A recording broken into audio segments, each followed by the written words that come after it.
Welcome to Lovebook, your home for the finest Chinese love stories. Chapter 1. Pa, this slut isn't dead yet. She hasn't even managed to hook the general yet, married to a poor, lowly soldier.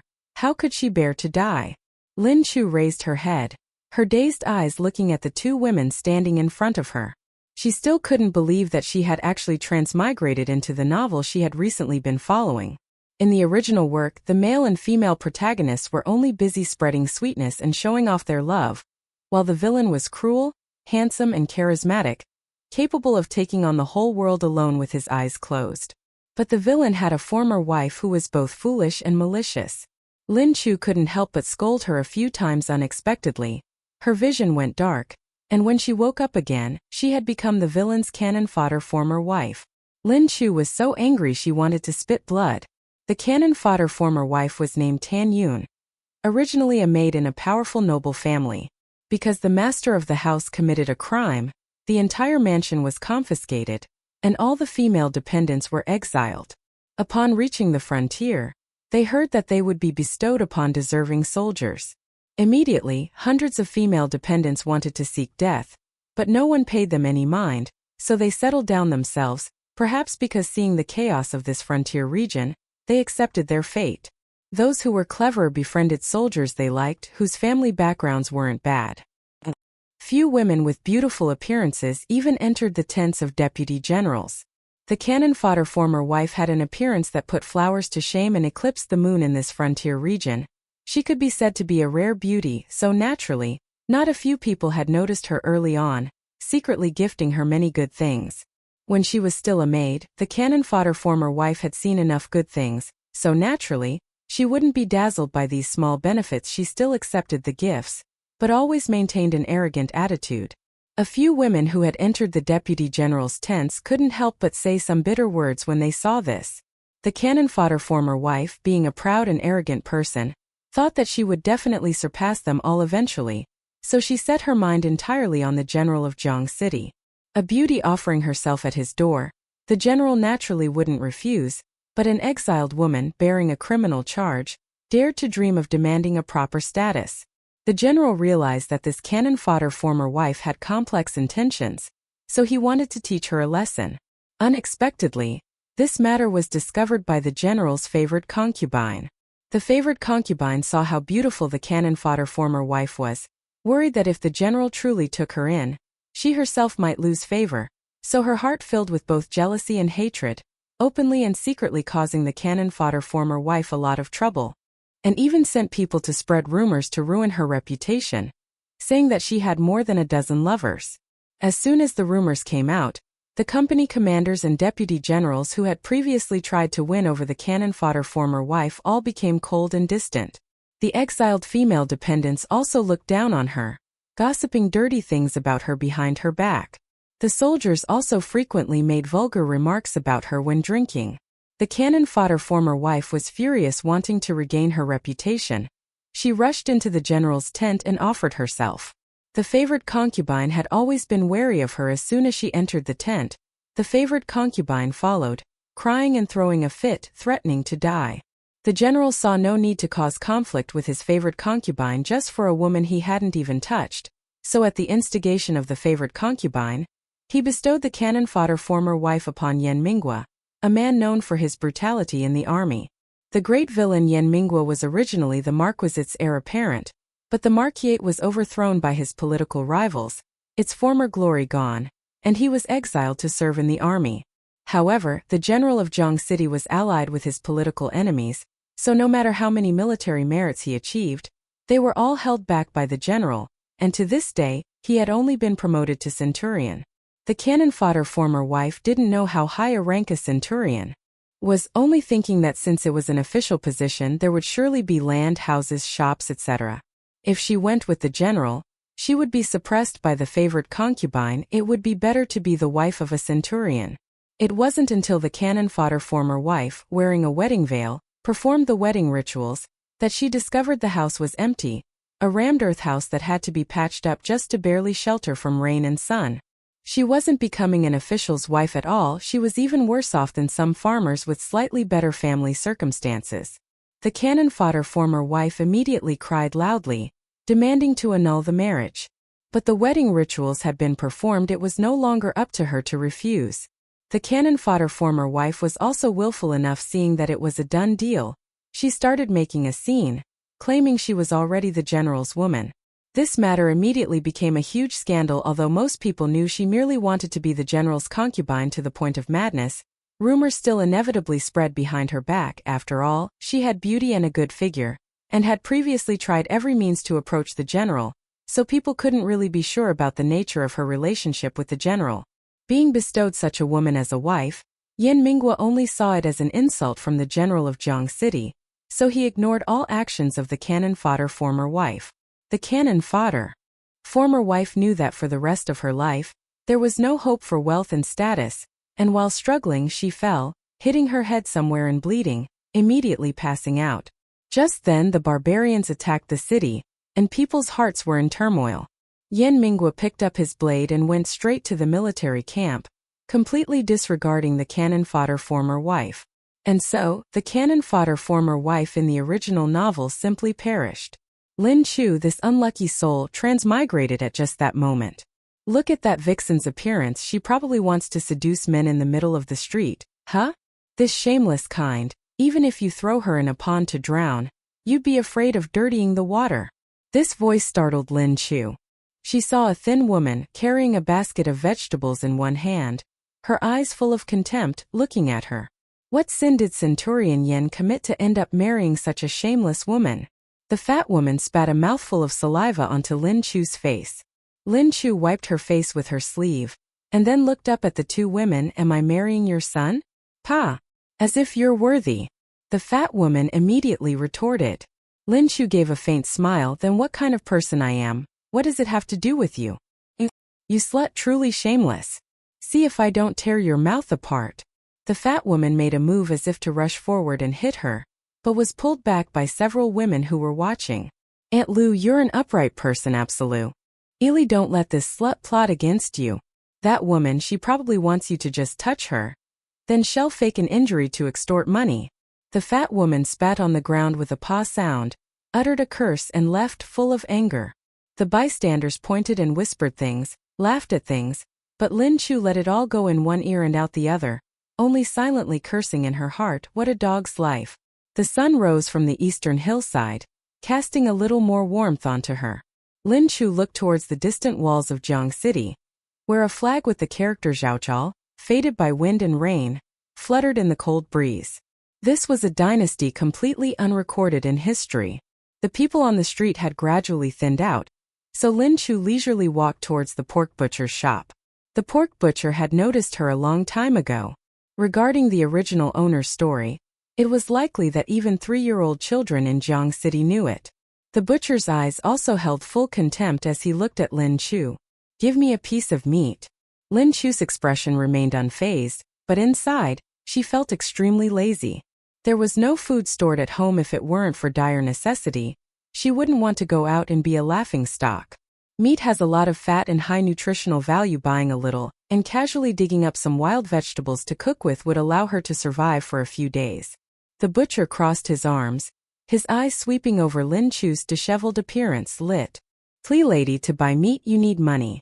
Lin Chu took out 3 tattered coins from her sleeve, placed them on the chopping block. Here. These 3 coins she had pried from a crack in the wall at home. The butcher stared at the 3 coins until his eyes almost crossed. He had sold pork in Jiang City for many years. This was the first time he had seen someone come to buy meat with 3 coins. Lin Chu quickly spoke before the butcher could get angry. However much this can buy, that's how much.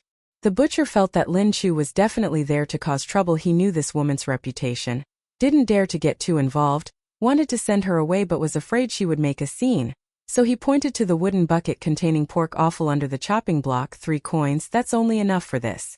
The pork offal hadn't been cleaned yet, emitting a pungent, foul smell. Lin Chu frowned, looking at it for a moment, then very reluctantly agreed. Then I'll buy this. The pork offal had no fat, but it was a large quantity, enough for her to eat for a few days. Her answer surprised the butcher. After all, pork offal contained pig feces, and no one ate it. He usually threw this offal away when he had sold all the pork and had free time. Isn't this little sister Tan Yun? A feminine voice from beside her made Lin Chu turn her head. Compared to her own disheveled state, the other person was much more proper. A clean goose yellow cloth dress, a freshly cut pink short jacket, hair oil, and neatly combed, adorned with a silver hairpin carved with flowers. Her face was rosy, and upon closer inspection, she had even applied makeup. Beside her was a maid carrying a basket of vegetables.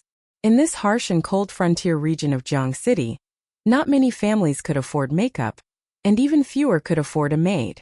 Indeed, as soon as he saw this woman, the butcher immediately changed to a welcoming expression. "Oh, so it's the commander's wife, are you here to buy meat? Here, this best piece of sirloin, I specifically saved it for you." This woman was named Lan Ji, previously a maid alongside the original owner. Because she knew a few characters, she always considered herself superior, and clashed with the original owner everywhere. Upon arriving in Jiang City, she was clever, obedient, and literate, so she was bestowed upon a meritorious commander. But later, because she made too much of a scene, she also didn't have a good end. If one had to use a word to describe Lan Ji, it would only be two characters: cannon fodder. Lan Ji flipped the sirloin slice over and over, her gaze falling on Lin Chu's bucket of pork offal. "The meat is good meat, so you can't sell it cheaply to a toad, right?" Her maid beside her chuckled. Lin Chu knew they were talking about the original owner previously wanting to be the general's concubine indeed. A toad aspiring to eat swan meat. Lin Chu rolled her eyes inwardly. Why should cannon fodder make things difficult for cannon fodder? She w. As too lazy to argue with others, pretending not to hear and continued walking. Lan Ji called out to her again, "Little sister Tan Yuan, wait." She turned her head and instructed her maid beside her, Han Ni. "Take this piece of meat and put it in the 100 householder's wife's basin." She gave the butcher 3 taels of silver, then used a handkerchief to wipe away tears that didn't exist. Taking a few steps forward, she said, "Younger sister Tanvan, we used to work together, you were so dignified, and now..." She actually sobbed. "It's come to the point where you don't even have a piece of meat to eat. When my 1,000 householder returns from this great battle with military achievements, I will definitely ask him to help your 100 householder. We've always been good sisters, after all." Lin Chu looked at the enormous piece of sirloin in the basin, her eyes about to emit green light. She didn't hear anything else Lan Chi said. She only heard Lan Kai's final phrase, "good sisters," and immediately put the basin down. With one hand, she tightly grasped Lan Kai's slender, well-cared-for hand. "Many thanks, older sister." The other party had given her such a large piece of meat she would humor her by calling her older sister. Lan Chi didn't expect Lin Chu to react like that. She recalled Lin Chu's hand had just touched pork entrails and immediately felt so disgusted she wanted to go mad. She yanked her hand away forcefully, wishing she could wash it dozens of times. Lin Chu took a step forward, looking as if she wanted to hold Lan Kai's hand to confide in her older sister Lan Chi. Lan Chi retreated repeatedly in fear, almost hiding behind her maid, trying to maintain a forced smile. "It's getting late, I have to go home. Younger sister should go home early too." After speaking, she pulled her maid and ran off like the wind. Lin Chu was in a wonderfully happy mood. She had spent 3 coppers to buy a basin of pork entrails, and now someone else had given her such a large piece of meat. How could she not be happy? Returning home, Lin Chu quickly processed the pork entrails, then cleaned the house thoroughly from inside out. The original owner was like a rat scurrying across the street, beaten by everyone. If she wanted to live peacefully, she had to abandon evil and return to righteousness, becoming a good person. Lin Chu was holding a feather duster, cleaning the house, when the dilapidated door was roughly kicked open. "Quick! Quick! Bring elder brother Yen into the room to lie down." A group of armored sword-wielding soldiers rushed in. Lin Chu was stunned when she saw them, and they were also stunned when they saw Lin Chu. But the group quickly moved past her, placing the blood-soaked person on a stretcher onto the bed Lin Chu had just cleaned. Then, a goat-bearded old man carrying a medicine chest walked in, seemingly a doctor, and began taking the pulse of the half-dead person. Lin Chu realized belatedly that the blood-soaked person on the bed must be our villainous husband. She tilted her head to look towards the bed, when a blood-stained broadsword was already pressed against her neck. "If elder brother Yen suffers any misfortune, you will be buried with him." Chapter 2. A soldier with a meaty face glared fiercely at Lin Chu. The coldness from the blade immediately sent goosebumps up Lin Chu's neck. The strong, fishy smell of blood made her stomach churn in waves. Damn it! What did I do to suffer like this? She hadn't even had a chance to clearly see her villainous husband's face. 10,000 horses galloped in Lin Chu's heart. Wang Hu, what are you doing? Put the saber down. Another soldier with a scar on his face, standing beside the bed, shouted. It seemed this scarred soldier had some prestige among this group of rough men. The soldier named Wang Hu obeyed him, shot a glance at Lin Chu, then sullenly withdrew his saber. Lin Chu forcefully pinched the back of her hand, so painfully that her eyes welled up with tears. My lord husband. This cry sounded so desolate that Lin Chu felt goosebumps all over her arms. Everyone stared at her, stunned. They only saw Lin Chu rushing towards the bed. The tears still lingering in the corners of her eyes happened to plop onto the bed frame, her face showing uncontrollable sorrow. If anything happens to you, how can I live? Then she burst into sobs.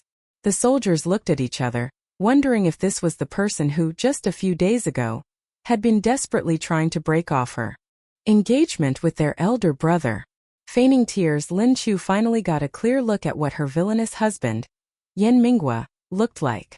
Although his face was covered in large bloodstains, his facial features were still clear. The great villain Yan Minghua, who played the role of the beautiful one in the original work, was indeed astonishingly handsome. A pair of sharp eyebrows swept towards his temples, naturally carrying a hint of sharpness and imposing aura. Perhaps due to pain, even in a coma, his beautiful eyebrows were slightly furrowed. His nose bridge was very high. Lin Chu felt that it was this nose bridge that made her villainous husband look masculine rather than effeminate at first glance. His lips were slightly thin, and even though they were chapped by the wind, their beautiful shape was still discernible. Blood stained the corners of his mouth, exuding a cruel and wild aura. Although she felt a bit regretful that she couldn't see what her villainous husband's eyes looked like, Lin Chu believed that once the eyes currently closed beneath those sharp eyebrows opened, they would surely be the gaze of a wolf. Madam Yan, don't cry yet. Quickly go get me a basin of hot water. The military physician called out loudly. Yan Minghua's situation didn't seem optimistic at all. The bandages the military physician threw on the ground were all soaked with blood, and the bedding on the bed was also stained dark red with blood. The original work didn't describe Yan Minghua's eye injury much, only briefly mentioning it as a memory. Therefore, even though Lin Chu knew Yan Minghua wouldn't die, she was still panicked by the pools of blood. There's hot water in the kitchen. Oh, go get it. Her face covered in tears, she stumbled out, genuinely looking as if she were extremely worried about Yan Minghua. 2 soldiers quickly ran after her to help. The hot water on the stove was the leftover water after Lin Chu had washed the pork entrails. The 2 soldiers took 2 basins and that was all of it. Lin Chu didn't know if there was enough water, so she boiled another pot. Just as the water jar was empty, she saw there were many free laborers now, so she asked a few soldiers to help carry water. Lin Chu sat on a small wooden stool, looking at the fire in the kitchen, deep in thought. Yan Minghua was injured. This was an opportunity for her to curry favor. But Yan Minghua in the original work had a violent and unpredictable temper. What if she recklessly tried to flatter him, and he slapped her to death if he was displeased? Just as she was worrying, she heard a madam say in a sarcastic tone, 100 householder Yan hasn't even stopped breathing yet, and someone is already starting to look for another path. Was she talking about her asking someone to help carry water? Lin Chu looked up. That madam was around 30 years old. Her face round like a cake, features flat. Perhaps because she had given birth and worked hard all year round, her physique was even coarser than a man's. At this moment, she was staring at Lin Chu with disdain, taunted repeatedly. No matter how submissive Lin Chu tried to be, she couldn't tolerate it. Who are you, auntie? And she even came to her house to put on airs? This old lady Li usually liked to snoop around other people's affairs, and then add fuel to the fire when telling other women. The original owner's former reputation, which was known to everyone in Jiang City, could be said to be largely thanks to old lady Li. Sure enough, hearing that 100 householder Yan had been carried back, a husband bedridden, and a beautiful newlywed wife who was not content, people couldn't help but speculate.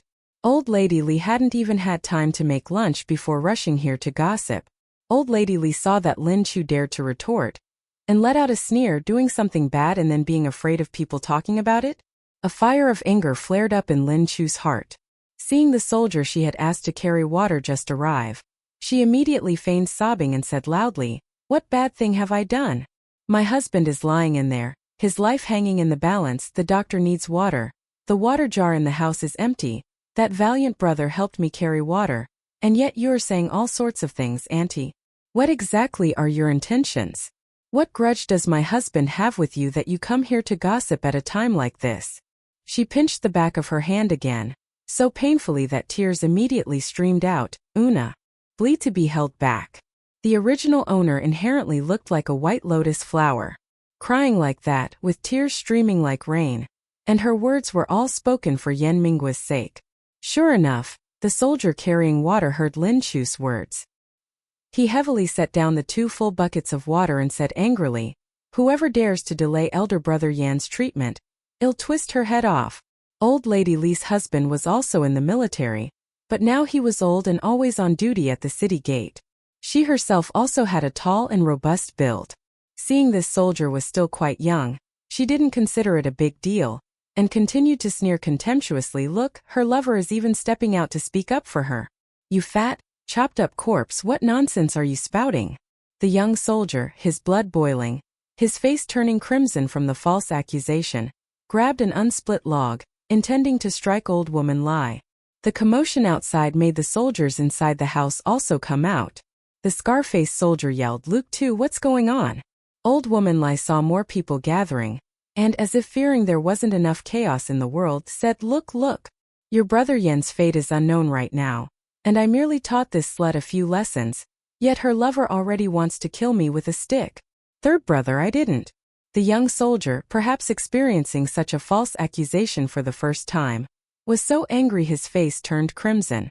Lam So leveraged the White Lotus advantages of the original owner to the fullest, continuing to pinch her own arm hard. Tears instantly welling up, unable to be held back. "In the past, I was young and naive, but now I only wish to live a good life with my husband wholeheartedly. I know my reputation is already terrible, so whatever you say about me, Auntie, I accept it. But this is a brother who has gone through life and death with my husband. For you to falsely accuse us like this, your hidden intentions are truly terrifying. Beyond this pass, if a household had no men, a weak woman would absolutely not survive." Lam So's sudden change made the soldiers believe she had come to her senses these past few days, wanting to live a peaceful life with 100 household yen. A soft, remorseful flower showing vulnerability made even a group of soldiers who had originally detested her feel a flicker of pity. They had previously heard Lam So's intentionally loud words, and putting them together, they roughly understood what was happening. This old woman Lai usually loved to exaggerate and stir trouble, but now she was causing problems at a time when someone's life hung in the balance, and even wanted to sow discord among the brotherhood between them and Big Brother Yen. This foolish woman's brain must have been bitten by a dog. The scar-faced soldier looked at old woman Lai with cold eyes. "Does this old hag eat shit all day? She opens her mouth and it all spews out. Vong Ho, throw her out." The meaty-faced soldier truly intended to throw the person. Old woman Lai now no longer dared to cause trouble. If she were truly thrown out, she might break her back. After hurriedly running a distance, she turned back and spat a mouthful at Lam So and the soldiers. Vong Ho pretended to chase her, frightening old woman Lai into falling over, after which she scrambled away. Such a scene concluded. The physician was still treating 100 household yen's wounds, and the soldiers continued to stand in the room, watching. The young soldier who had helped Lam So carry water, perhaps to avoid misunderstanding, also stayed inside the room and did not go out. Lam So no longer wanted to seek help either. In this wretched ancient era, even asking for help to carry water led to gossip and criticism. It was truly exhausting. This body was weak. Lam So couldn't carry a full bucket of water. She could only scoop it into a basin, then pour it into the water jar. After pouring 2 full buckets of water into the jar was only 1/5 full. Lam So was so tired she was sweating profusely. Her gaze fell upon the painted bucket next to the stove, which contained cleaned pig offal and the piece of pork that Lan Chi had given her. She had originally intended to cook the meat to eat, but who knew this unexpected incident would occur? Her stomach rumbled with hunger, but Lam So also knew she couldn't cook now. Those soldiers seemed to be Yen Min Kwa's brothers in arms. Normally, as the mistress of the household, she should cook a meal to treat them. But the rice jar was empty, and even if she cooked all the pig offal in that piece of meat, it wouldn't be enough to fill the gaps between the teeth of those sturdy soldiers. After some thought, Lam So carried a pot of steaming hot boiling water into the room, took 6 crude ceramic bowls, poured in the hot water, and offered them to the soldiers. They looked at each other, unsure whether to accept or not. Lam So felt that if she wanted to live well here, she not only had to win over Yen Min Kwa, but also everyone else first. She said, choked with emotion, "Many thanks to you brothers for bringing my husband back. There's no tea in the house, so I can only offer everyone a bowl of plain water." The scar-faced soldier finally accepted the bowl of water Lam So offered, saying, "Sister-in-law is too kind. If it weren't for Big Brother Yen, perhaps we wouldn't be standing here." Lam So noticed his words were somber, and the entire group of soldiers also seemed to fall silent. She guessed that something had happened on the battlefield, so it wasn't appropriate to ask further. But because that soldier had called her sister-in-law, the remaining 4 soldiers didn't need Lam So to pour the water herself. They picked up the kettle themselves and poured a bowl of water to drink. No need to trouble sister-in-law, we'll do it ourselves. Except for Vong Ho, who was the first to hold a knife to Lam So's neck, and the young soldier carrying water, whose expressions were a little unnatural. The other 2 soldiers were much friendlier towards Lam So. "All right." The physician's words immediately made everyone in the room crowd around the bed. "Military physician Ho, how is Big Brother Yen doing?" the soldiers eagerly asked. "First, let this old man have a sip of water," said the military physician. Lam So hurriedly offered a bowl of water. The military physician drained it, then let out a sigh of relief and said, "His life has been saved." This was what Lam So had already predicted, but the soldiers breathed sighs of relief, clearly having been worried sick. "This kid Yen Min Kwa. He has a big life, even King Yama wouldn't dare take him," the military physician said with a joyful tone. "Rest for a month and he'll be able to walk around again. I said Big Brother Yen would definitely be alright." That soldier named Vong Ho even burst into tears. "Fifth brother, you only have that much promise." The other soldiers teased him, but their eyes were all red-rimmed, clearly showing their genuine concern for 100 household Yen's wounds. Not long after, another soldier arrived, carrying 5 liters of rice and 2 pieces of pork. Lam So realized that this time an official had come, because the armor of the leader, a man with a small mustache, was clearly not ordinary soldier's armor, and his expression was quite arrogant. 100 household Yen was injured in this battle. The general has always been concerned. "How are 100 household Yen's wounds?" the commander asked. But his tone was not at all intimate, clearly showing no regard for this life. "He has several knife and axe wounds on his body. The most severe is an arrow in the chest. If it had been slightly off, he couldn't have been saved." The military physician's words became much more distant when facing the commander. "Then let 100 household Yen rest well." The commander, with an arrogant expression, said, "These things are for 100 household Yen to recuperate." He gestured to the soldiers next to him to put down the rice and meat. Then he took out a money bag. It looked plump, but hearing its clinking sound, one knew it mainly contained copper coins. "These things are also a reward for 100 household Yen." His gaze swept across the entire room, finally resting on Lam So, looking her up and down lecherously, then teasing, "Oh, I heard 100 household Yen recently married a beautiful wife a few days ago. Meeting her today, it's certainly true." That gaze made Lam So's scalp tingle in her heart. She cursed him 10,000 times, but outwardly, she could only bow her head and look at her toes, not uttering a single word. Chapter 3. The 5 soldiers, their faces grim, glared at the commander.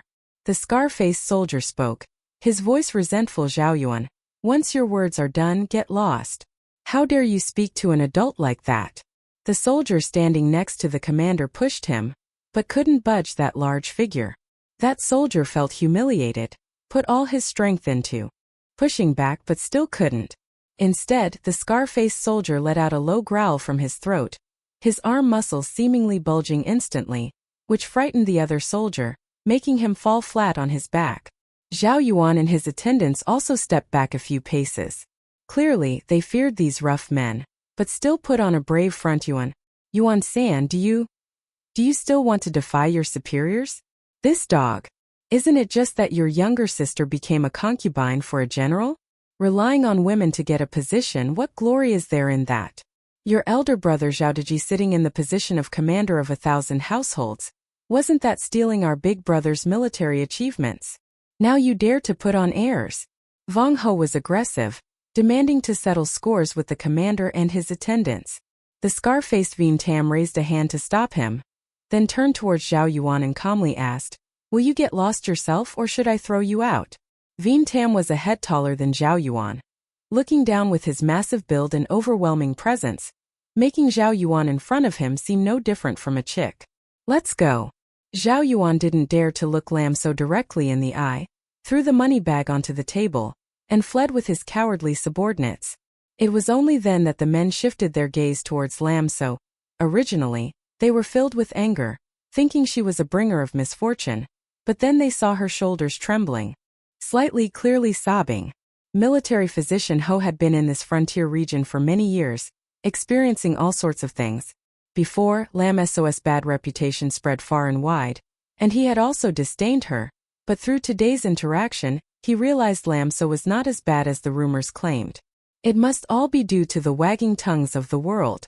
A woman, if she possessed an exquisite beauty but lacked a solid family background, her fate would surely be tragic. Military physician Ho felt a touch of pity rise in his heart and said, "Mistress Yen, don't worry. This young fellow Yen Min Kwa will recover soon." He wanted to tell Lin Chu not to be afraid of those people. Thank you, military doctor, thank you, brothers. Lin Chu choked up. What is sister-in-law saying? Brother Yen treats us like brothers. This is what we should do. From now on, if sister-in-law has any difficulties, just come find us brothers. Yuan San said. After seeing the military doctor and Yuan San off, Lin Chu wiped away the 2 tears she had just squeezed out, then muttered, "What a miserable life." Her situation was already difficult enough. Was that Zhao fellow afraid she'd lived too long that he hinted she should follow him? She'd have to be crazy to cuckold a future villain. After a moment of idle thought, Lin Chu sighed. No matter what, life had to go on. She picked up the money pouch that the gambling officer had thrown on the table, opened it, and indeed, inside was a pouch of copper coin, an S and a few bits of broken silver.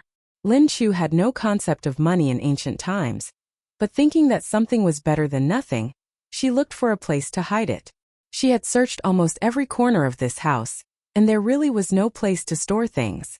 The frontier was inherently chaotic, and the gambling officer bringing things to the house today surely hadn't gone unnoticed by many. The villainous general was severely wounded and unconscious. What if some desperate person came to steal the silver in the middle of the night? The more Lin Chu thought, the more scared she got. She saw several blue bricks laid in the corner of the house, so she went to the yard, grabbed a hoe, brought it into the room, and dug up a few bricks, intending to dig a small hole to store the silver. Unexpectedly, as soon as she dug up the bricks, she saw a large bow underneath. Although only a small part of it was exposed, its gleaming black color was enough for Lin Chu, an inexperienced person, to recognize that this bow was exquisitely forged. Lin Chu's eyes twitched. She didn't understand why a bow had to be hidden underground. In the original work, although Yan Mingguo was described as having high martial arts skills, it wasn't specified what kind of weapon he possessed. So, was this bow hidden by this villainous general, or was it originally there? Lin Chu thought the former was more likely. If the villainous general had hidden a treasured weapon here, it seemed this place was indeed very safe. Lin Chu counted out 100 copper coins, then confidently placed the money pouch next to the large bow, and then rearranged the blue bricks back to their original position. She wasn't worried that the villainous general would take the money pouch after all. It was originally his. She only took out 100 copper coins for when she needed them. Having finished everything, Lin Chu looked at Yan Mingguo's blood-stained face and thought she should boil some hot water to wipe him down, while also conveniently decocting the medicine military doctor who had left on the table. No sooner thought than done. Lin Chu used a wooden basin to scoop water, found a clean cotton towel, dipped it in hot water, and placed it on Yan Mingguo's face. The bloodstains on his face had dried, so she had to wet them first before wiping them off. Carefully wiping Yan Mingguo's face clean, looking at the handsome face like carved jade before her, Lin Chu was a little puzzled with such a dashing appearance. How did he later become a deranged killer? Although his becoming a great villain seemed unrelated to this appearance. Brushing aside the jumbled thoughts in her head, Lin Chu continued to clean Yan Mingwa. There were quite a few bloodstains on his body as well. The tattered armor had been removed during bandaging now. He was only wrapped in layers of gauze and covered with a blanket. Lin Chu used a wet towel to wipe away the bloodstains on his body, and seeing his clear six-pack abs, couldn't resist reaching out to touch them. Not a bad physique. She was about to withdraw her hand when she suddenly felt a chill behind her back. Turning her head, the villainous general had actually woken up. He was looking at her with an inexplicable and strange gaze. Oh my goodness! Lin Chu was so scared that 2 parts of her soul flew away. She awkwardly pulled back her hand that was taking advantage of his abs, and tears suddenly gushed out like a spring. General, you're finally awake. Yan Mingwa's expression at this moment was a little surprised. Could it be that she was overacting? Lin Chu was feigning tears, immersed in self-reflection, sobbing. The military doctor has prescribed medicine. It's simmering on the stove now. I guess it's almost ready. I'll go bring it in for you. With that, Lin Chu carried the wooden basin and fled like the wind. Only when she reached the kitchen did Lin Chu lean against the stove and take a deep breath. Why did he wake up right when she was doing something improper like this? Lin Chu wrung her face, feeling like there was nothing left to live for. But what had to be faced had to be faced. She carried a bowl of black herbal medicine, her expression gloomy and worried as she entered the room. General, shall I feed it to you? Lin Chu continued to play the role of the innocent-looking girl. Yan Mingwa frowned, and his gaze towards her became ominous. Lin Chu's hand holding the bowl of medicine trembled, nearly spilling the medicine. And her heart pounded wildly. Big brother, could your gaze be even more ominous? I am, after all, a delicate flower. Are you afraid I poisoned the medicine? Lin Chu frowned, looked at the bowl of brownish liquid medicine, took a small sip, then smiled brightly and offered the bowl. It's not hot anymore. Help me sit up. Yan Mingwa finally withdrew his oppressive and cold gaze. His voice was hoarse but still pleasant to the ear. Lin Chu felt as if she had received a great amnesty, put the bowl of medicine down, and went to help Yan Mingwa sit up. This fellow looked thin, but he was actually heavy, and his arm was as hard as a brick. Lin Chu had to exert a lot of effort to help him sit up, then put a pillow behind his back for support. Lin Chu held up the bowl of medicine. He took it, drank it all in one gulp, then returned the bowl to Lin Chu. Lin Chu's throat felt bitter just watching him, but he didn't even frown. Is there any food? He asked. I'll go cook right away. Lin Chu carried the bag of rice that the commanding officer had brought to the kitchen. Considering Yan Mingwa's current injuries, Lin Chu decided to cook a bowl of minced meat porridge. There was still fire in the kitchen from decocting the medicine, so Lin Chu quickly cooked a bowl of rice, processed a piece of lean meat into minced meat, then chopped half a bowl of shredded green vegetables, put everything into the pot to simmer slowly. When scooping it out, she added half a spoonful of salt and stirred. Smelling the fragrant meat, Lin Chu's stomach also couldn't resist rumbling. She hadn't eaten anything all day either. Just endure a little longer. She had to serve the big shot in the room first. Lin Chu found a large bowl, scooped a full bowl, and carried it into the room. Yan Mingwa was leaning against the pillow, propped against the headboard. Perhaps he smelled the fragrant meat porridge and looked towards the door. Lin Chu placed the bowl on the bedside cabinet, then used a spoon to scoop a spoonful and tasted it herself. The porridge had just been scooped out and cooled slowly. Lin Chu burned her tongue, and with a contorted face, said, "This is hot. You have to let it cool before eating." He shifted his meaningful gaze away, as if he didn't want to look. Lin Chu felt extremely aggrieved serving this great Buddha. How easy was it for her? Yan Mingwa had already closed his eyes to rest. About 10 minutes later, Lin Chu wanted to remind him that he could drink the porridge, but his breathing was steady, as if he had fallen asleep. Lin Chu could only gently touch him. "General." Before she could finish the words, "The porridge has cooled." Her throat was tightly gripped by his hand. Lin Chu's heart nearly jumped out of her chest. The feeling of suffocation was too intense. His eyes were dark and malicious, as if a human life in his hands meant nothing. Was she still destined to die here? Lin Chu didn't know how she had angered him. Ever since he woke up, she had always been fearful, flattering and trying to please him. Yet now he wanted to kill her. Her eyes were filled with the fear of death, unwillingness to accept, anger and also pleading. Just as Lin Chu thought she was about to die, he suddenly let go. Air rushed back into her throat. Lin Chu clutched her neck, which had a red mark around it, coughing incessantly, and a few tears welled up at the corners of her eyes. He let out a cold laugh, then picked up the bowl of porridge and ate it all. Lin Chu at this point was too lazy to even pretend. She stumbled out of the room and hid in the kitchen. Her stomach was also rumbling with hunger. Smelling the meat porridge in the kitchen just made it rumble even more. If she was going to die, she might as well be a full ghost. Lin Chu wiped away her tears and scooped herself a bowl of porridge. Her throat now hurt to swallow, so Lin Chu ate this bowl of porridge with great difficulty. But she still ate and cried. When she first transmigrated, knowing the original owner's situation, she hadn't wanted to cry. But at this moment her tears couldn't stop. Lin Chu didn't dare to go back to the inner room, who knew if that unpredictable person would strangle her in the middle of the night again. In the middle of the night, Lin Chu was curled up in a pile of straw in the kitchen when she heard footsteps from outside the yard. Lin Chu immediately became alert. Could it be Yan Mingguo creeping over? No. Yan Mingguo was so severely injured. How could he get out of bed? Could it be the silver thief? Cold sweat ran down her back. Hearing the footsteps deliberately treading lightly heading towards the main room, Lin Chu groped her way up from the pile of straw, grabbed the kitchen knife and tiptoed out. Chapter 4. Because this kitchen was just a makeshift shed built next to the main room, and the house was simple, there was no door, only a thick fabric curtain used to block the wind.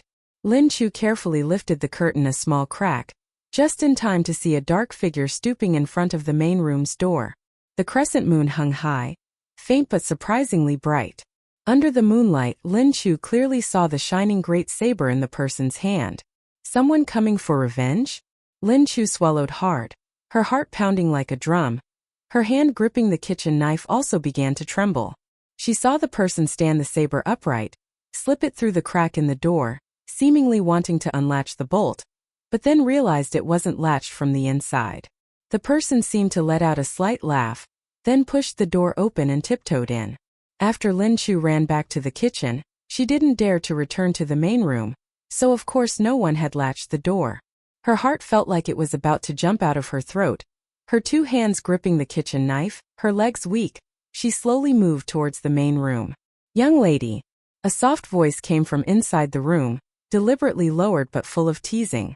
This sound, full of illicit affair vibes, made Lin Chu's legs stumble. She stepped on the wooden stick that the guard had almost used to hit Madame Li during the day, and nearly fell backward. Fortunately, she managed to steady herself against the wall in time.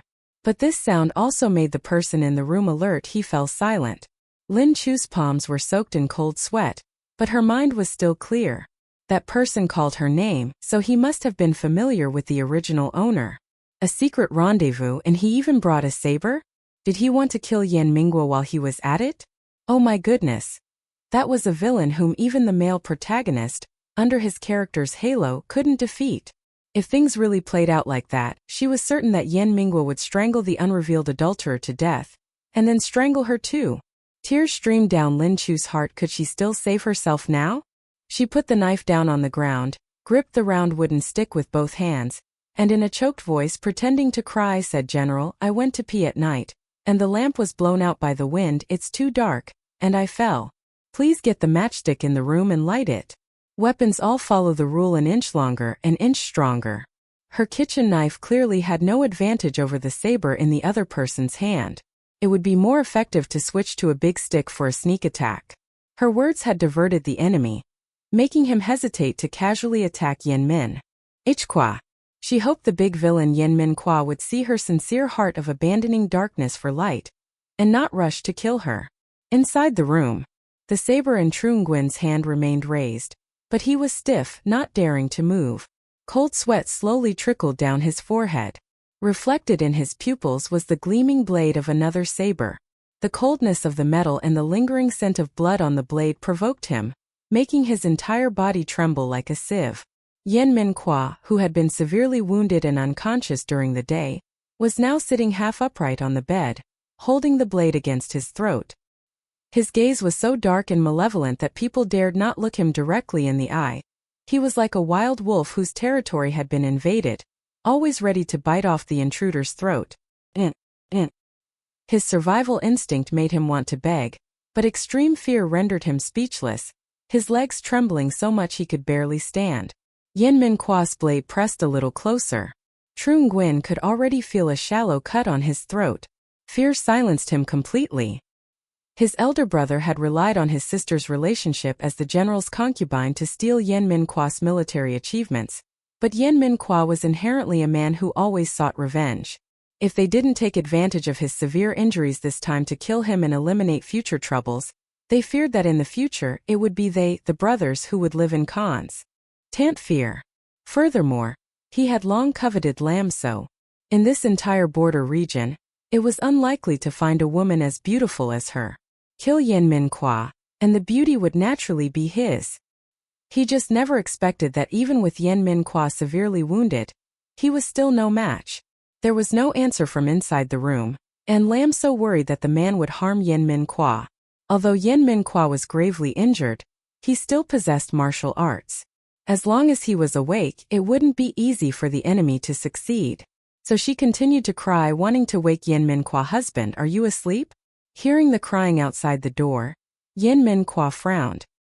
He lightly struck Trung Nguyen's arms with the blunt side of his blade. Trung Nguyen's arms were immediately dislocated, falling limply to his sides. The saber in his hand also clanged to the ground. Trung Nguyen seized this opportunity, turned his head, and ran outside. Yen Min Kwa narrowed his eyes, watching Trung Nguyen's panicked escape. The sharp blade in his hand was accurately aimed within 100 paces. He could take his life at any moment. But for some unknown reason, he curled his lips into a cold smile, then sheathed his saber. Lam So heard the sound of the saber falling in the room, and her heart skipped a beat.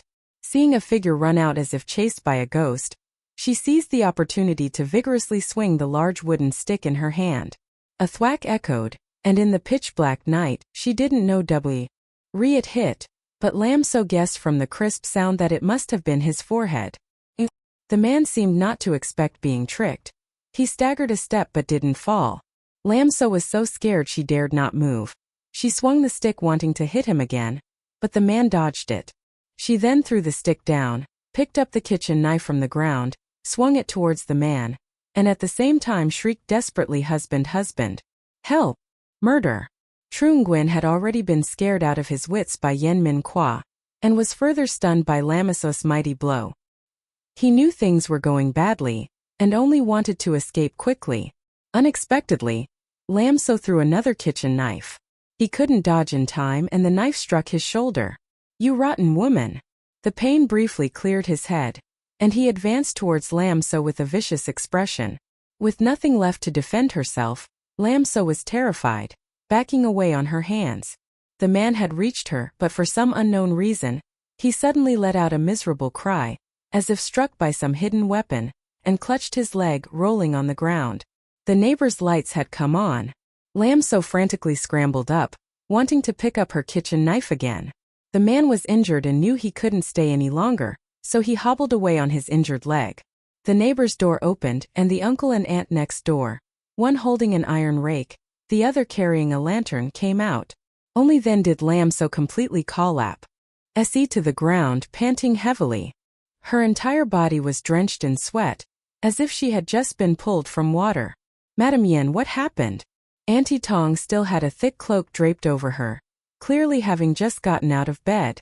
Previously she hadn't liked Lam So, but now Yen Min Kwa was severely wounded, and he needed someone to care for him.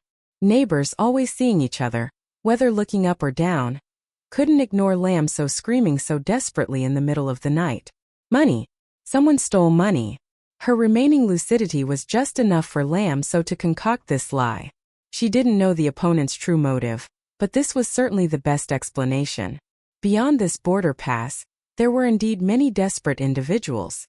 The fact that Yen Min Kwa had been rewarded but was now bedridden was no secret, so this story sounded plausible. Sure enough, upon hearing this, Auntie Tong cursed those 1,000-cut scoundrels, stealing someone's life-saving money. "Brother Yen, are you all right?" Uncle Tong, who was elderly, asked.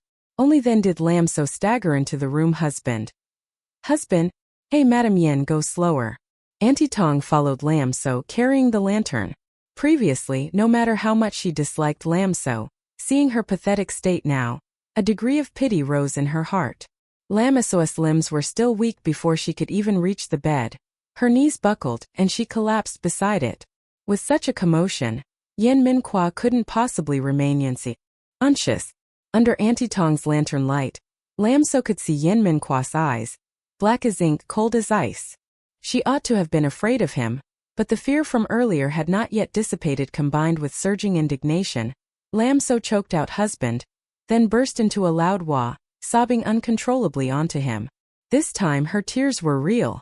Lam So felt that all the things that had scared her from childhood to adulthood combined couldn't compare to this night. She cried until her throat was hoarse, yet she couldn't stop.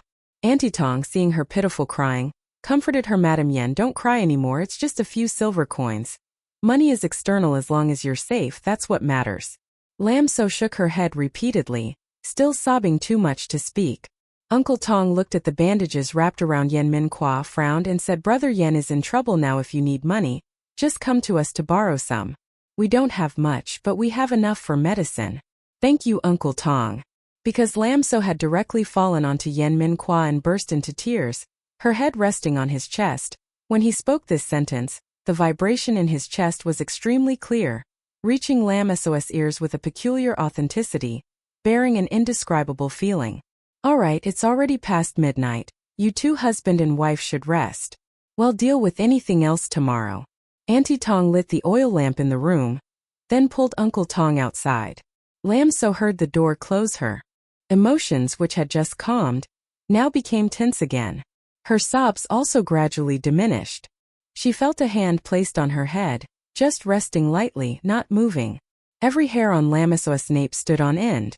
She had no doubt that if the owner of this hand wished, her head could be twisted to the side at any moment. Not crying anymore? He asked. His voice was clear and low, devoid of discernible emotion. Lam So sniffled, wanting to look up, but his hand applied a little pressure, preventing her from lifting her head.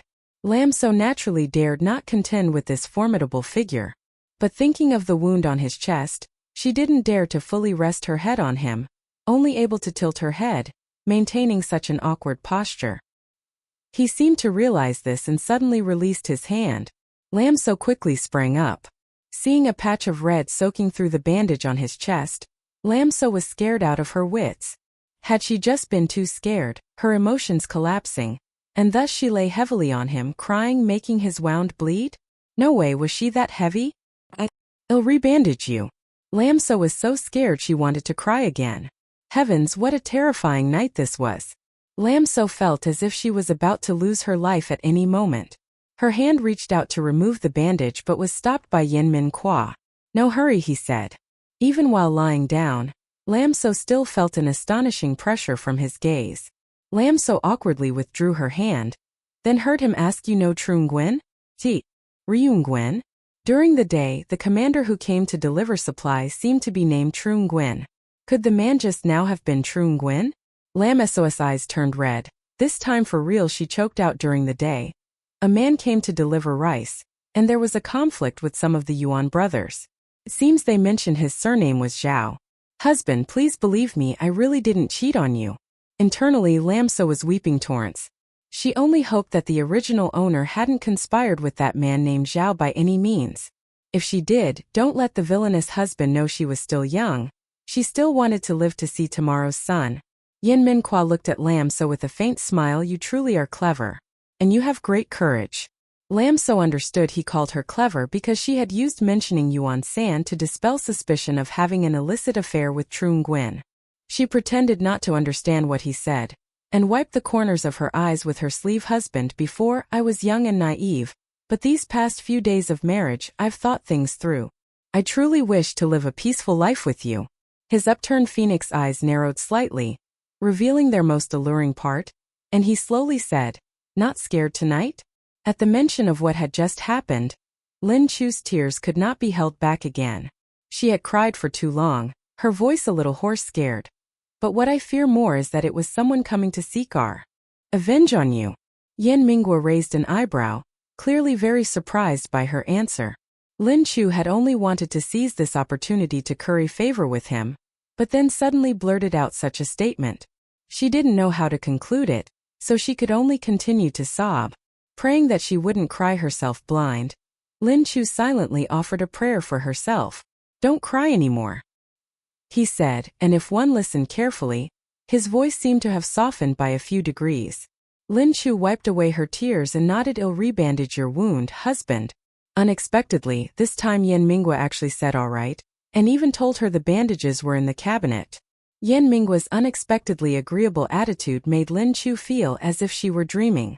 After all, the main villain in the original work was a high mountain snow lotus with a temper so fiery it bordered on violent. Perhaps he was still on the path to becoming the villain, and his personality was still in the process of forming. Seeing Yan Mingwa, bandaged and bare-chested, revealing his alluring six-pack abs, Lin Chu rubbed her hands together, then rubbed her face, suddenly feeling she didn't know where to start. Or rather where to place her hands. "What's wrong?" Seeing Lin Chu still hadn't made a move, he raised an eyebrow in suspicion. His lips, pale from blood loss, were slightly pursed, exuding an aura of absolute asceticism. His firm muscles were wrapped with another layer of white bandage, looking damn truly alluring. Chapter 5. It's nothing, really nothing. Lin Chu quickly pushed aside the rambling thoughts in her head, focusing on changing his bandages. Removing the blood-soaked bandages, and seeing the gash near his chest, a complex feeling arose in Lin Chu's heart. The gaping wound must have been very painful, but from beginning to end, he didn't utter a single groan, nor did his eyebrows furrow. Was he really not in pain, or was he just too good at enduring it? Lin Chu thought it was the latter. Thinking that this wound had been caused by her, her sense of guilt intensified, and her movements while changing the bandage became more careful than ever. The girl's breath was incredibly light, and the touch from behind was also very gentle, like a feather brushing past, ticklish. Yan Mingwa tensed his muscles, and his eyebrows furrowed. "Are you done yet?" Almost done, almost done." Lin Chu wiped the sweat from her forehead, finally finishing the bandaging. Because Yan Mingwa was sitting up, part of the blanket couldn't cover him, revealing the blood-stained bedsheet. Lin Chu placed the remaining bandages in the cabinet, then asked him if he could stand up. Yan Mingwa's gaze almost immediately sharpened, looking at Lin Chu with cold, wary and scrutinizing eyes, making Lin Chu feel, for a moment, that she was no different from an inanimate object. She didn't know where she had angered this ancestor again, and stammered, "The bedsheet needs to be washed." Yan Mingwa froze for a moment, and looked at his blood-stained sheet, then looked at Lin Chu and extended one hand. Lin Chu was stunned for a moment before realizing that this fellow wanted her to help him stand up. So Lin Chu expended all her might to reluctantly help that ancestor stand up. Yan Mingwa was much taller than Lin Chu. From his angle, he could clearly see her fair face and the fine downy hairs on it. Because she was exerting herself, she bit her teeth tightly, causing one side of her cheek to puff out, looking rather cute. Further down was her slender neck, her skin also fair, like a peeled egg. But it was also incredibly fragile. If he used just a little force, this delicate neck would be crushed. Further down was a dark, enchanting expanse. Lin Chu noticed Yan Mingwa's breathing had become somewhat more ragged, and she carefully asked, "Did I touch your wound?" "It's nothing." Yan Mingwa's voice carried an inexplicable hoarseness. He used one hand to lean against the cabinet for support, then sat down on the chair Lin Chu had prepared. Lin Chu was delighted to finally have a moment of peace. She swiftly removed the blood-stained bedsheet and spread a new one. Yan Mingwa squinted at her. Only now did he realize that his little wife had a rather petite figure, but her body proportions were well balanced, so she didn't usually look too short.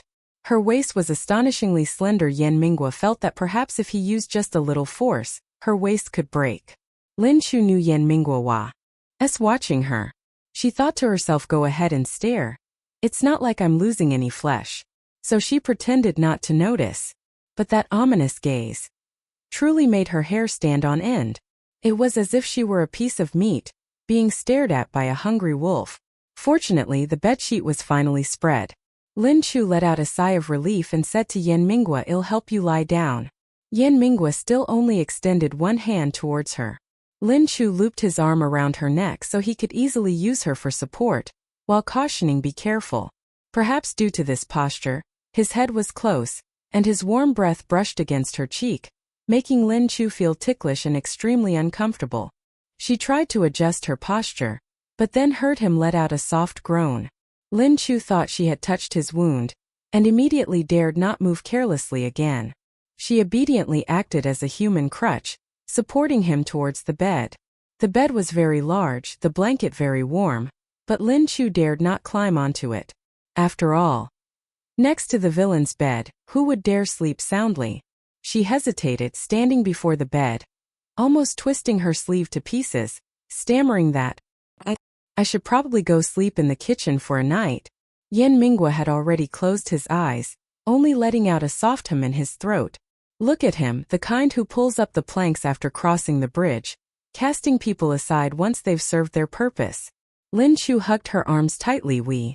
Pitiful and utterly helpless, retreating step by step. When she reached the bedroom door, she then heard Yan Mingwa's cold voice, remember to put a kitchen knife under your pillow for self-defense. Lin Chu's entire body jolted. What if Zhao Yuan came back for revenge? It was only midnight, still a long way until morning. What if Zhao Yuan came back to launch a sneak attack? The more she thought, the more she felt her little life was hanging by a thread. Lin Chu picked up the kitchen knife and the wooden stick that had fallen outside the door, brought them into the room, then swiftly bolted the door. After that, she tiptoed to the side of the bed, with a look of heroic self-sacrifice. Husband, I cannot leave you alone in the room. Rest assured I will protect you. As soon as she finished speaking, she kicked off her shoes, climbed over Yan Mingwa, lay down on the inner edge of the bed, and didn't forget to pull half of the blanket towards herself, covering up to her neck, leaving only her head exposed. Yan Mingwa's expression, which had been teasing, now turned bewildered. This wife. What should he say about her? Lin Chu had originally just been afraid that Yan Mingwa would kick her out of bed, which was why she committed this shameless act. But she had been stressed all day today, truly too tired. The moment her head touched the pillow, she fell asleep. Hearing the increasingly steady breathing beside him, Yan Mingwa's expression was somewhat profound. I thought UW. Air smart, turns out you're an idiot. The oil lamp was still lit. Yan Mingwa flicked a coin. The room immediately plunged into darkness. A speechless night. The next day, at the first crow of the rooster, Lin Chu woke up.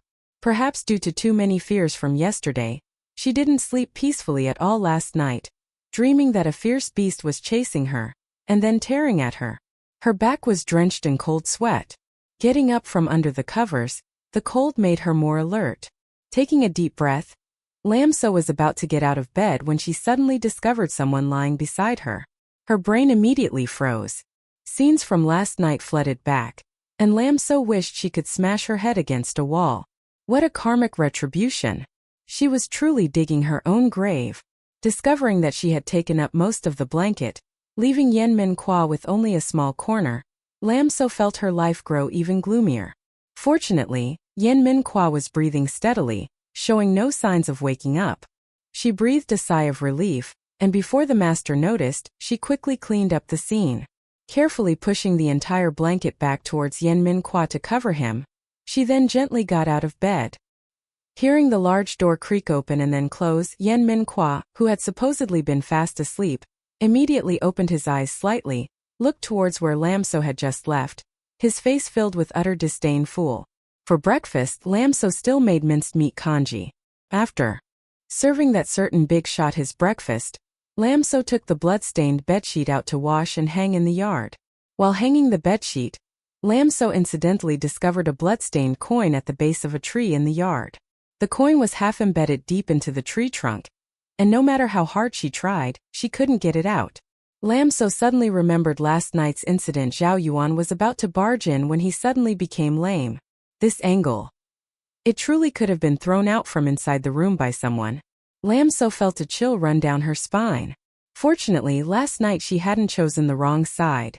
Today the weather was nice. Lam So wanted to go to the market to buy some salt and a few other things.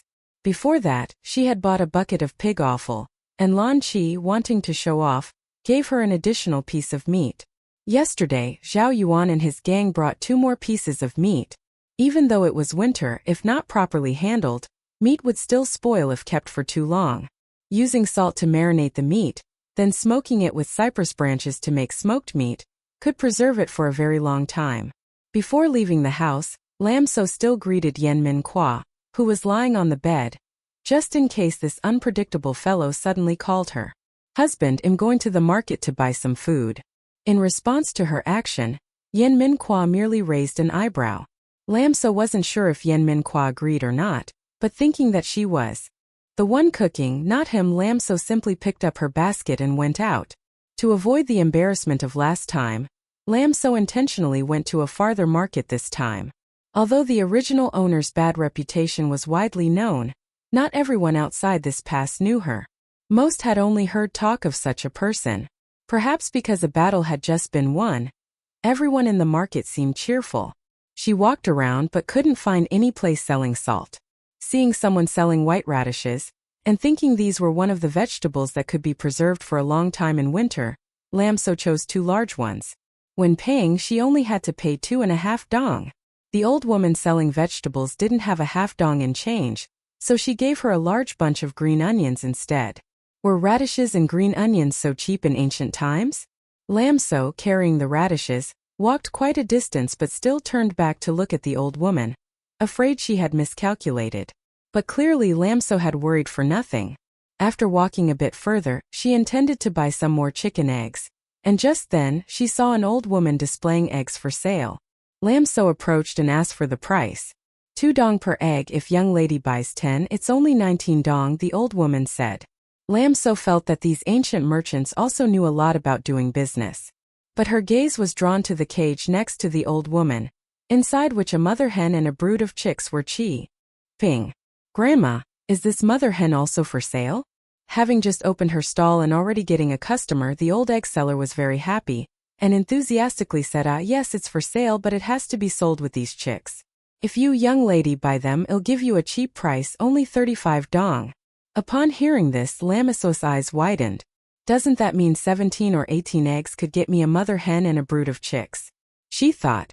Thinking this, she immediately asked Grandma, "Want you lose money by selling like this?" An old vegetable seller nearby laughed and said, "Young lady, one look at you and it's clear you're not from the countryside. This hen, when it was laying eggs, it was good, but a mother hen that has just hatched chicks won't lay eggs for half a year. Keeping it at home would mean spending on feed. And these newly hatched chicks don't grow fast.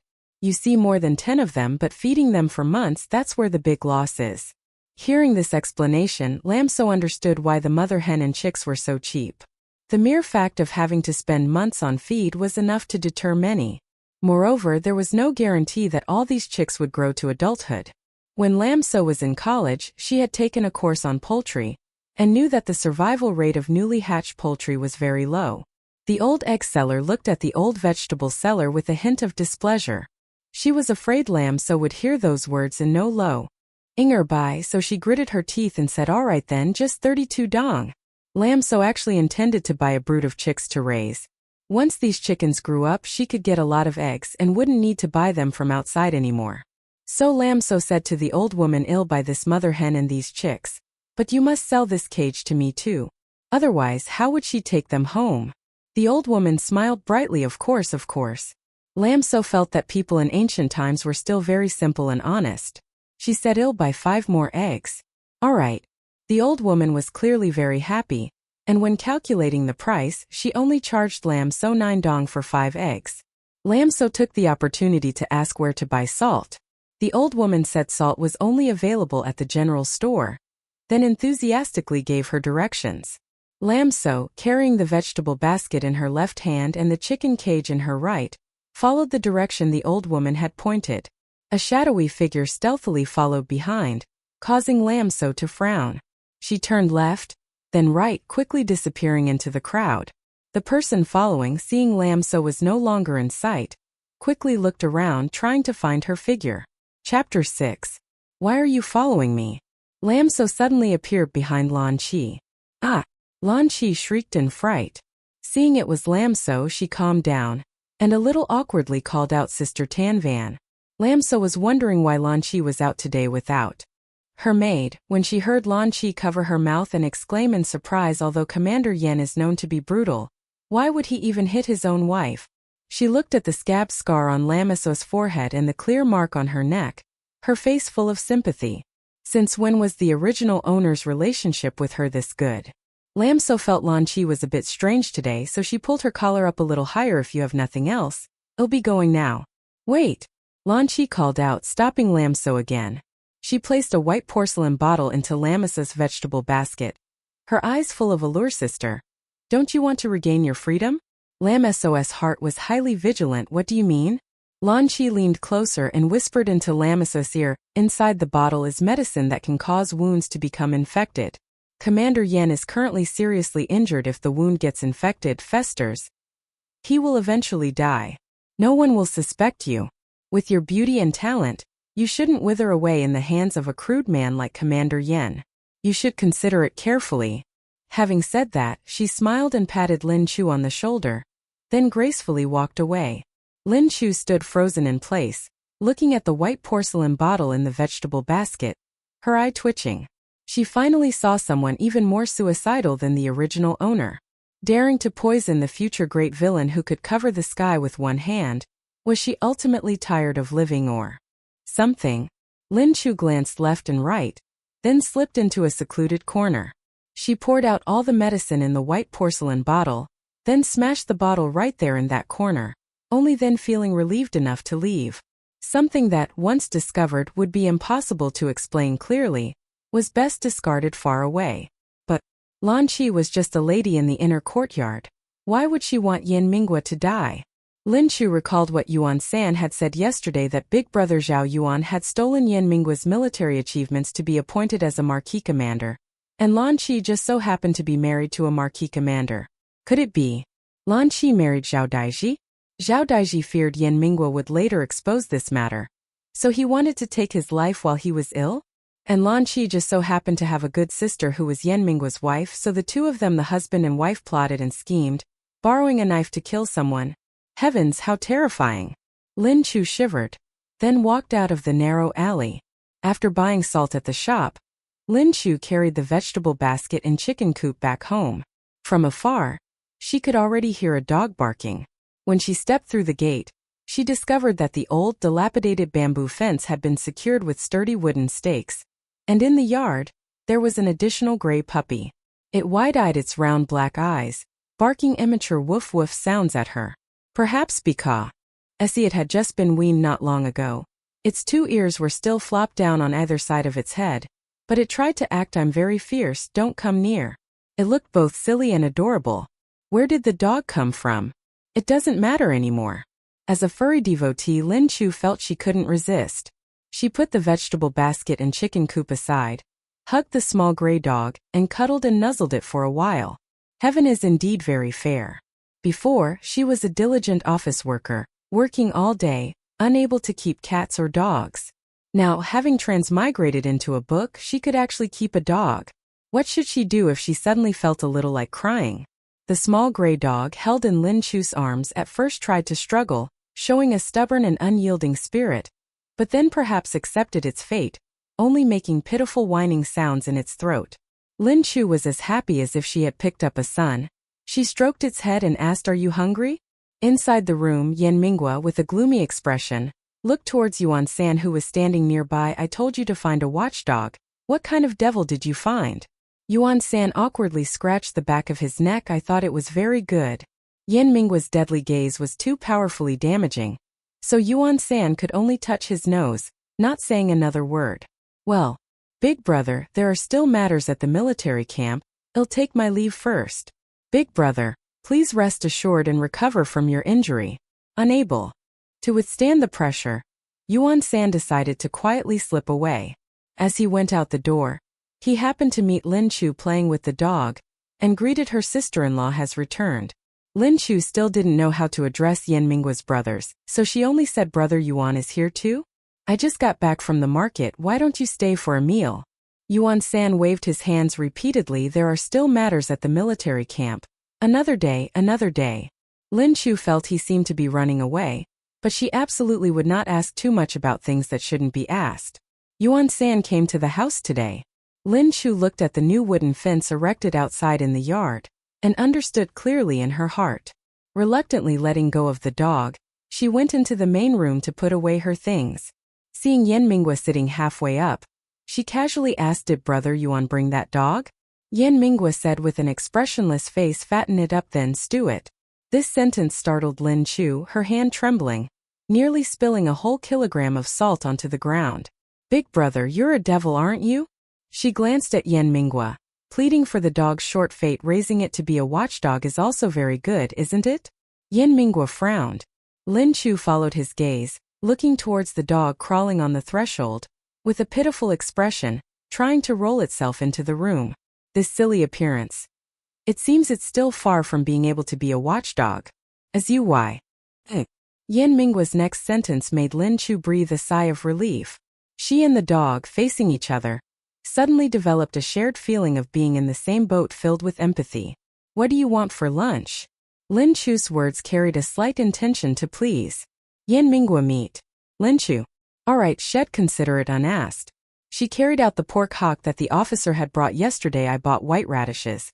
So for lunch today, I'll make white radish and pork hock soup." Yan Mingwa watched her slender back disappear behind the door, his gaze deep and inscrutable.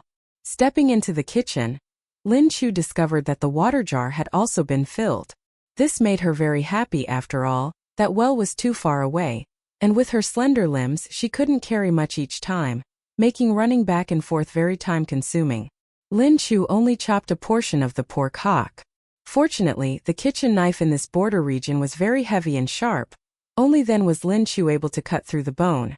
Radishes cooked very quickly, but meat needed to be stewed longer. Lin Chu estimated the meat was tender, so she lowered the heat and simmered it slowly. If stewing pork hock soup, then there was no need to cook porridge anymore. Lin Chu finished cooking white rice. The pot of pork hock and radish soup was already very tender.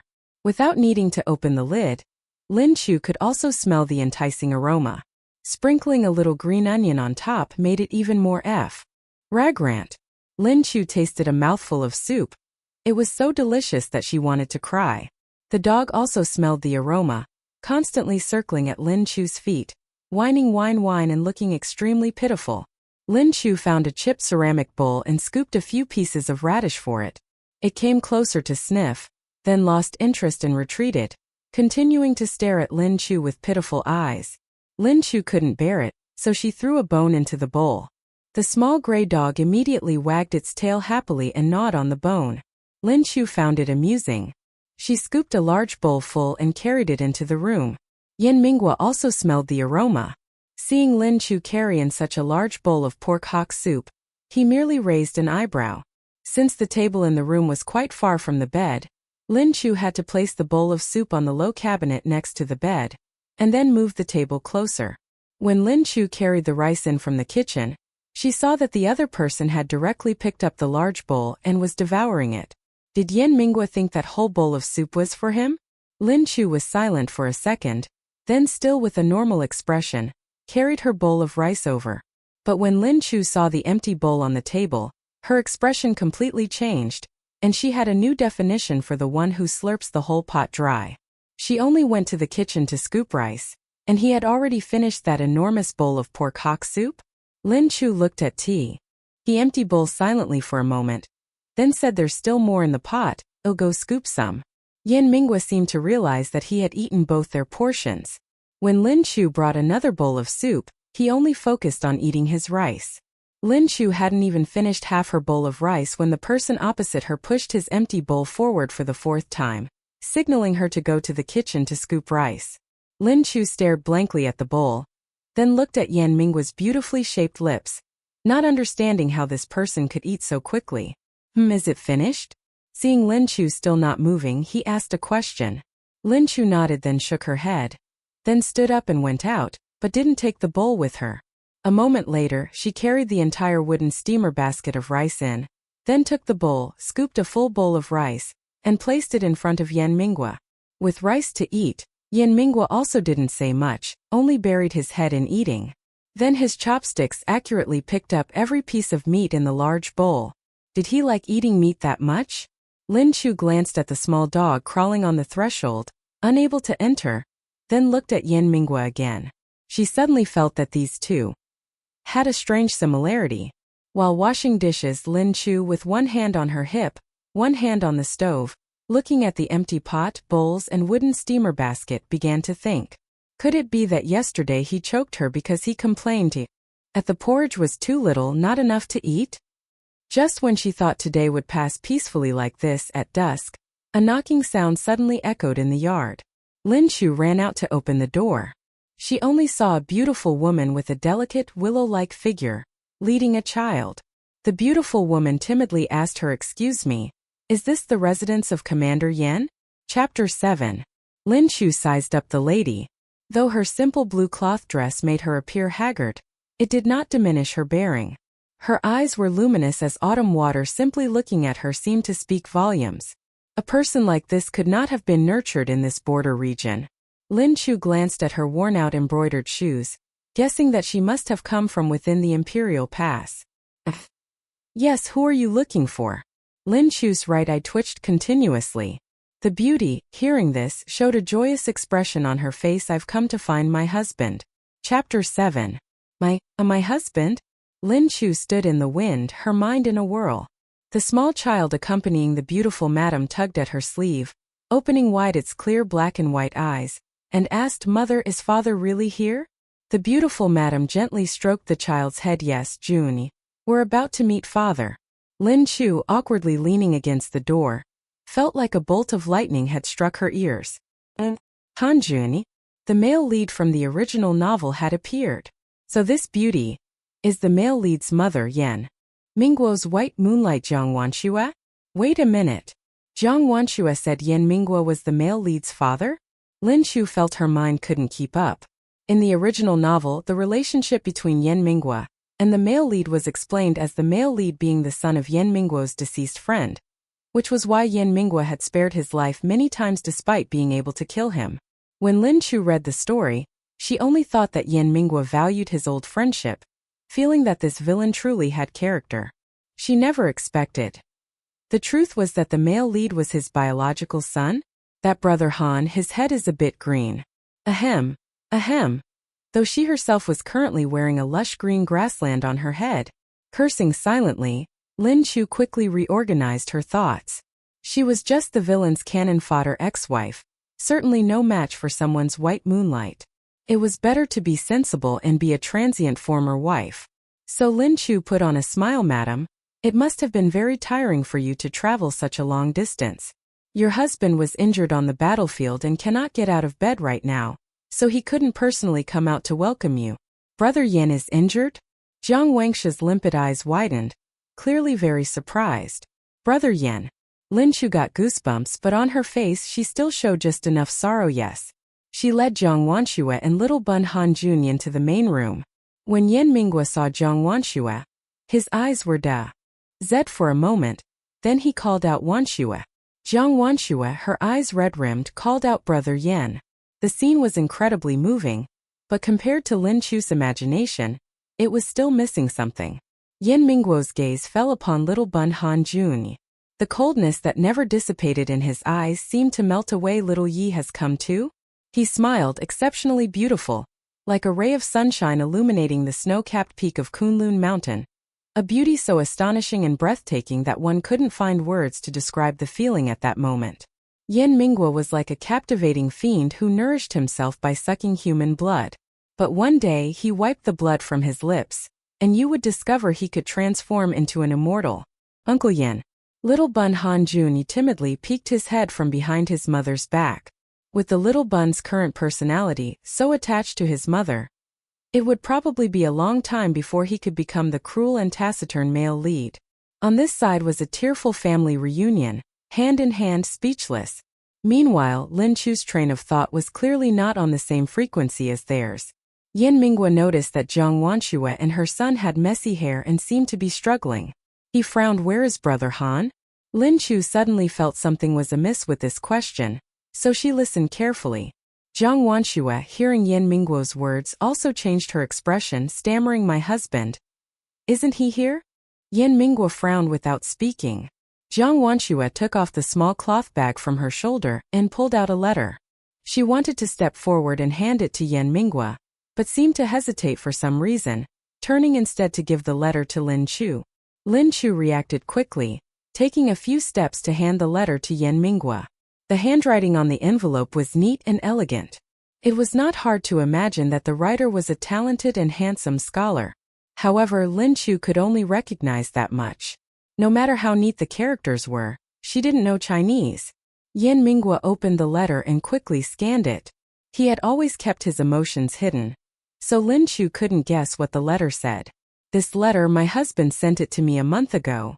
Jiang Wanshua spoke softly, her eyes red-rimmed, one hand tightly holding little Bun Han Junye's hand, looking extremely worried. Yan Minghua handed the letter to Lin Chu. Lin Chu understood his intention and returned it to Jiang Wanshua. It was only then that Yan Minghua spoke. "Brother Han was indeed here a month ago, but afterward, there were matters in the military camp, and he was dispatched to Yao City. I thought Brother Han had led you here." At this point, Yan Minghua seemed to realize something. Looking at Jiang Wanshua, "Did something happen in the capital? Why did you bring little Yi alone to this border region?" Jiang Wangshua's tears immediately gushed out. She tightly held her son's hand as if grasped, and her only hope, and choked out, "It's nothing major," the main wife said. "I was hindering my husband's prospects and wanted to sell me off. The night before the maidservant came to take me away, the old household servant broke down the woodshed door and saved me. Brother Yan, you know. Ever since the Marquis of Yangan's manor was no more, the capital has had no refuge for those of our clan. I was afraid they would harm little Yi, so I risked my life to bring little Yi to the border to find my husband." Jiang Wanshua sobbed. Lin Chu noticed that when Yan Minghua heard the phrase "the Marquis of Yangan's manor was no more," his expression became incredibly somber. The relationship between him and Jiang Wanshua also seemed very complicated. The original novel only vaguely summarized the relationships of the previous generation, so Lin Chu couldn't know the full details. However, the original novel did mention that Han Junye's mother was a concubine. Due to the main wife's jealousy, coupled with Han Junye's father often being absent from home, the mother and son suffered no small amount of ill treatment. After thinking for a while, the only clear point was, the Tuong Song in Zhang Van Tuet's words was not Yin Min Kwa. The great villain wasn't one to be a stand-in for others. Those years in the capital, you must have suffered. Yin Min Kwa's voice was a little hoarse as he said this. This statement struck a chord in Zhang Van Tuet's heart. She shook her head and wept. "No, I didn't suffer. My husband treated me very well. Knowing that Brother Yen is still alive, my life now has hope." Standing silently to the side, Lam So dearly wanted to be a backdrop, but she felt as if she was glowing. After crying for a while, Zhang Van Tuet also realized that her words were a bit inappropriate. She wiped away her tears and offered an embarrassed smile to Lam So. "I've made myself look foolish in front of you, sister-in-law." Yin Min Kwa's gaze also swept past them. Lam So suddenly felt restless. She desperately wanted to say, "Please continue. Just pretend I don't exist." She awkwardly walked out. "I'll go to the kitchen to prepare dinner." Only after Lam So had left the room did Zhang Van Tuet tentatively ask Yin Min Kwa, "Brother Yen, does she know your identity?" That single word she clearly revealed Zhang Van Tuet's view of Lam So. Yin Min Kwa did not answer Zhang Van Tuet's question directly, but instead said, "You are a woman, traveling such a long and arduous journey to this frontier. It was indeed too reckless. Don't act so impulsively again." "I understand," Zhang Van Tuet replied with a hint of petulance in her voice. Yin Min Kwa suddenly fell silent. She too abruptly realized that, given her current status, such a tone was inappropriate. But the look in her eyes as she gazed at Yin Min Kwa still held a trace of resentment and sorrow. Yin Min Kwa said, "You must be tired too. I'll ask sister-in-law to find a place for you to rest first." Their conversation had ended. Zhang Van Tuet understood Yin Min Kwa's temperament and dared not say anything further when he had given the order to dismiss guests. She merely led the child to the door, but still couldn't resist turning back to glance at Yin Min Kwa, her eyes tinged with sorrow. "Brother Yen, do you still blame me for my choice back then?" There were suddenly guests in the house, Lam So thought to herself, so she had to prepare some decent dishes. She was busy when the door curtain was lifted. Seeing that it was Zhang Van Tuet, Lam So offered a calm smile. "Go and rest. Dinner will be ready soon." Zhang Van Tuet assessed the drafty kitchen, then looked at Lam So, who was dressed in coarse cloth clothes, her gaze finally settling on the pot of meat soup. Can something cooked like this even be eaten? Although spoken in a gentle voice, it still made Lam So feel very uncomfortable. She glanced at Zhang Van Tuet, saying nothing. Zhang Van Tuet had no intention of stopping. She stared at Lam So. How noble and esteemed is my brother Yen. And this is how you serve him? Damn it, I bit my tongue once for you and you think I have no temper? She had put all her heart and soul into serving Yen Min Kwa, and this younger sister still wanted to pick a fight? Lam So glanced at Zhang Van Tuet's worn embroidered shoes and said darkly, from the capital to the frontier. Such a long journey. Madam, you wore out your shoes, but didn't you still have to walk it? The unspoken implication was hat everyone has their struggles in life. Zhang Van Tuet's originally gentle expression immediately turned unpleasant. The little gray dog was still curled up in the straw in the kitchen. Hearing the sound of people talking, it ran out to play. Zhang Van Tuet had been in the house for a while. After barking at her twice initially, the little gray dog now regarded her as a member of the household, winding around her skirt, wanting to play. Ah, what is this? Unexpectedly, Zhang Van Tuet cried out in fright. To drive the little gray dog away, she kicked it hard twice. The dog was kicked into the straw pile, yelping piteously. Little Gray. Lam So was both startled and angry. She hastily abandoned her work and rushed over to see the dog, which was curled up. Little Gray's black eyes were drenched, the fur around them wet, as if it were crying. It weakly curled into a ball. Lam So gently stroked its back, and it let out heartbreaking whimpers. Madam Yen, what's wrong?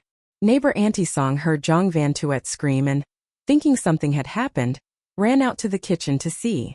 Since there weren't enough beds in the house, and Auntie Song's house coincidentally had a spare room, Lam So had intended to borrow a room to arrange for Zhang Van Tuet and her child. Auntie Song and her husband had no children and loved them dearly, and little Bun Han Quan Deep was unusually adorable. The couple were still playing with the boy. Little Bun Han Quan Deep also followed Auntie Song. The small boy hugged Zhang Van Tuet and called her mother, but his eyes, full of vigilance and hostility, kept staring at Lam So. Lam So stroked Little Gray's fur on its back, then stood up. An irreproachable smile spread across her face. Madam here is from the capital. She's never seen a local village dog before. She was just frightened. No, it bit me.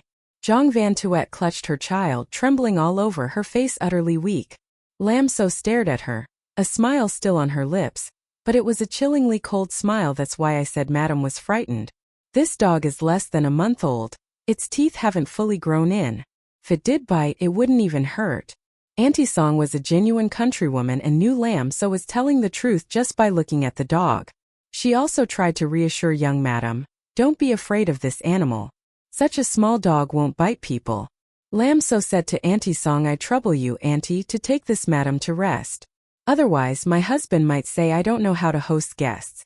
Zhang Van Tuet didn't understand why she was a little afraid of Lam So's gaze. Throughout the entire process, she didn't dare to look Lam So directly in the eyes.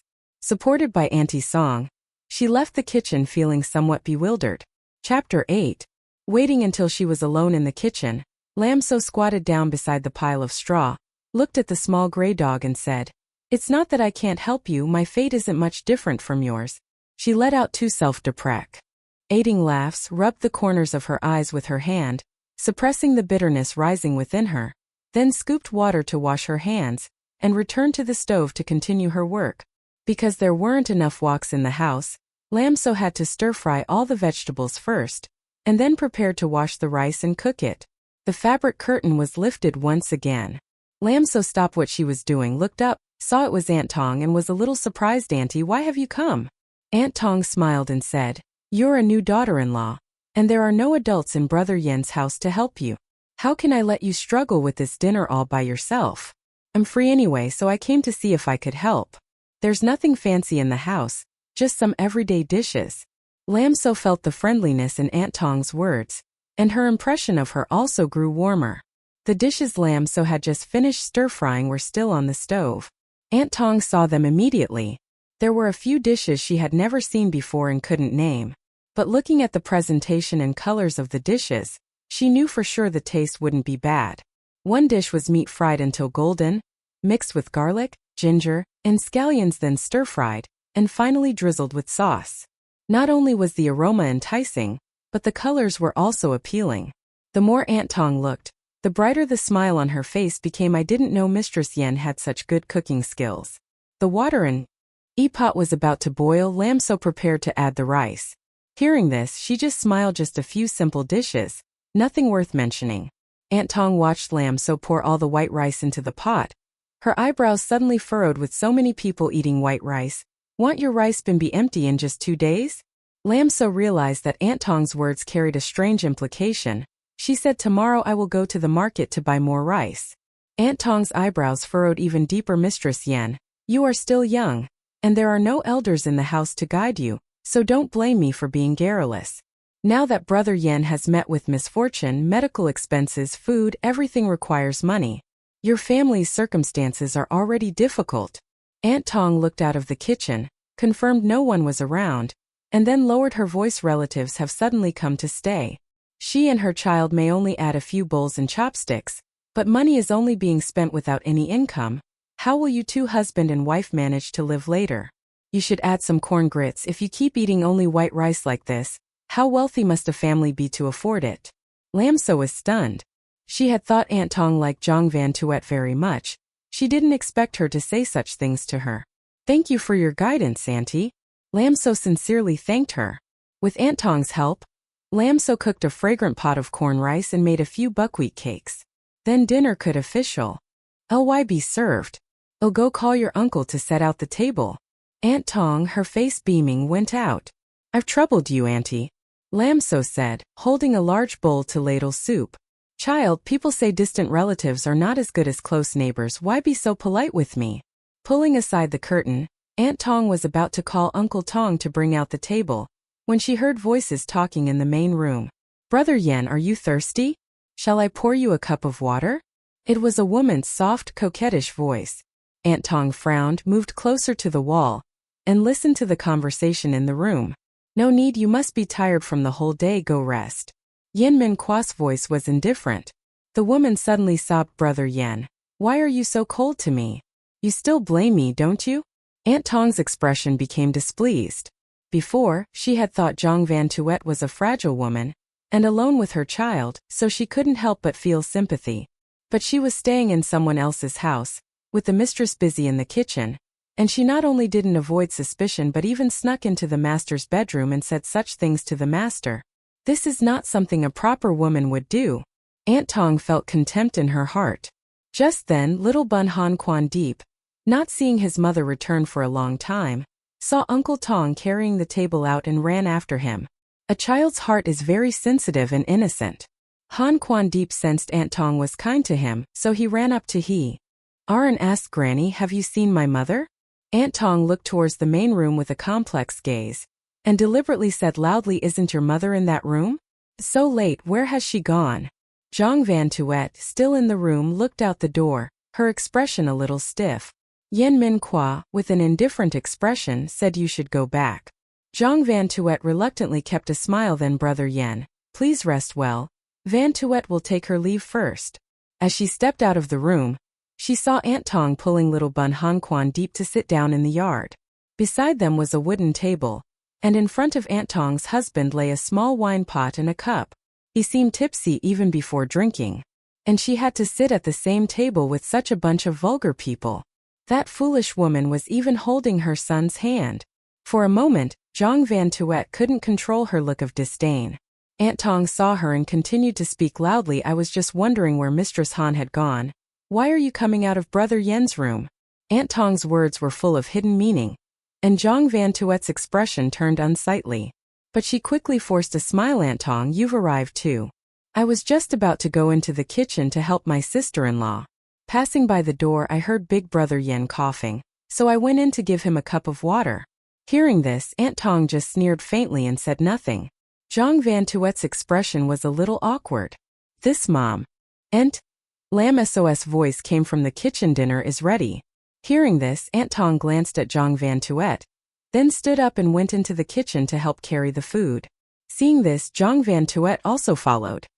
In the room, because Yen Min Kwa currently couldn't get out of bed, having dinner with so many people at once and pulling the table to his bedside would be too disrespectful.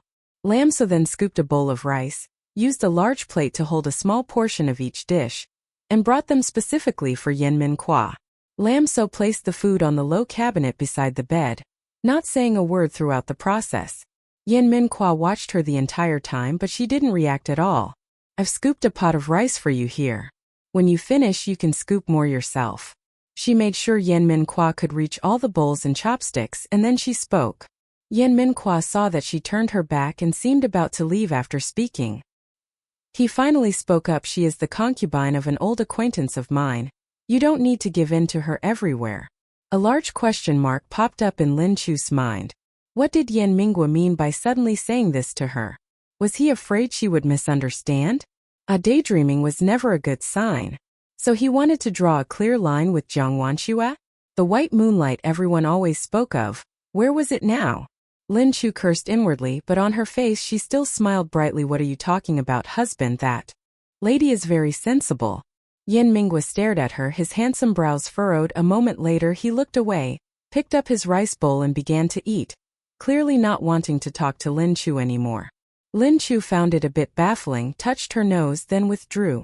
Returning to the dining table, she saw that Aunt Song and Jiang Wanshua had rather strange expressions.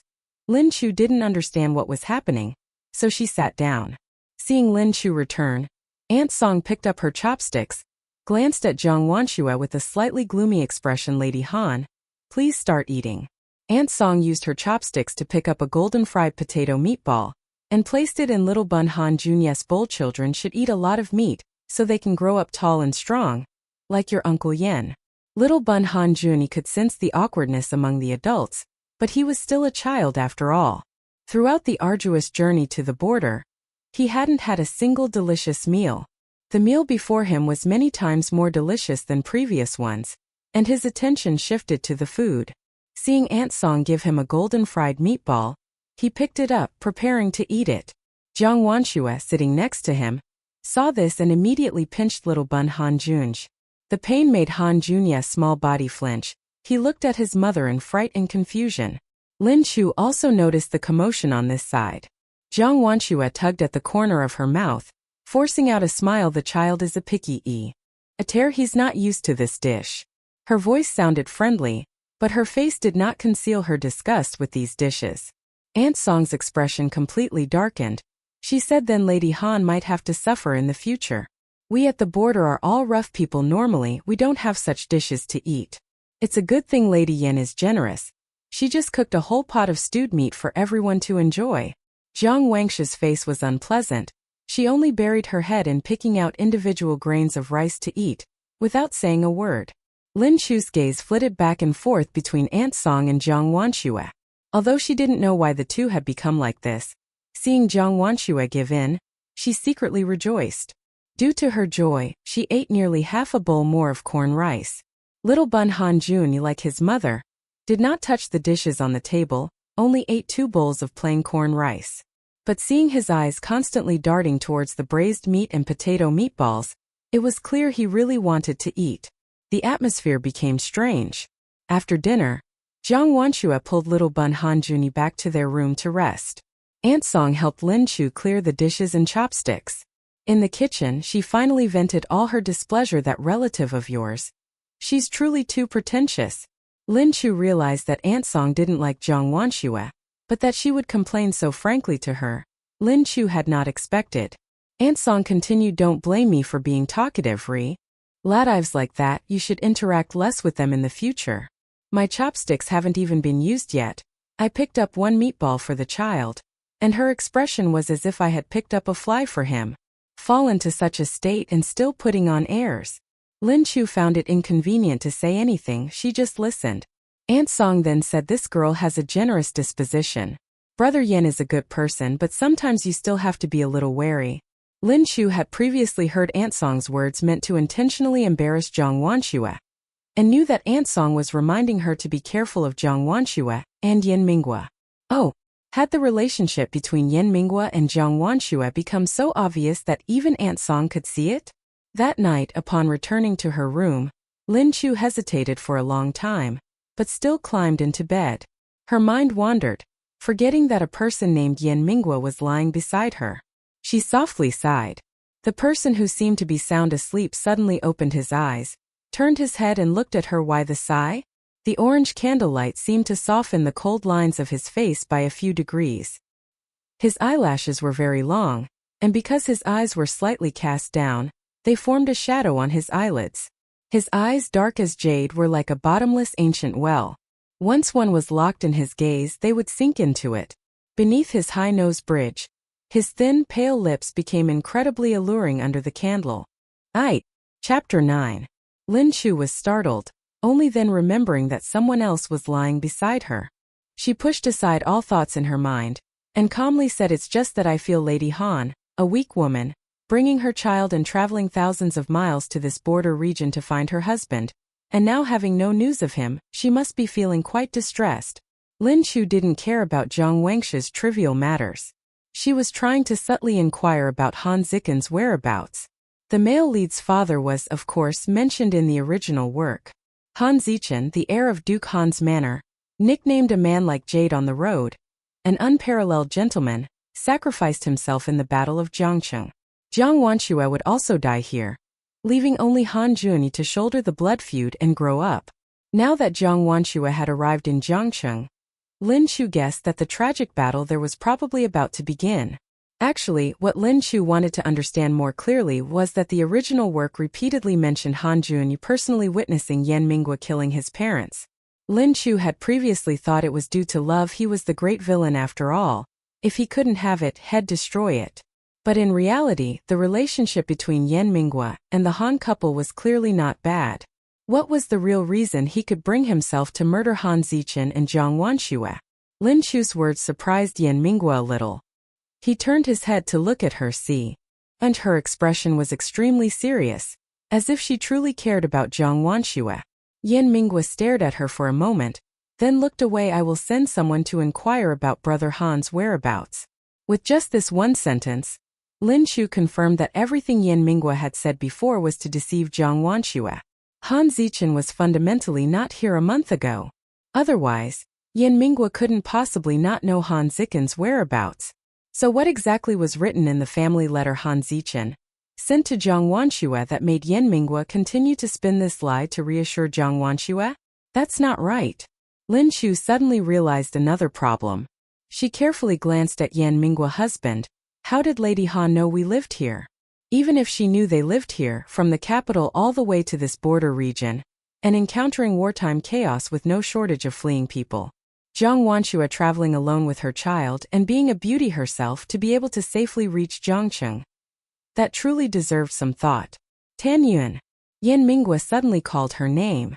Lin Chu was stunned for a moment before realizing he was calling her. She softly hummed in response.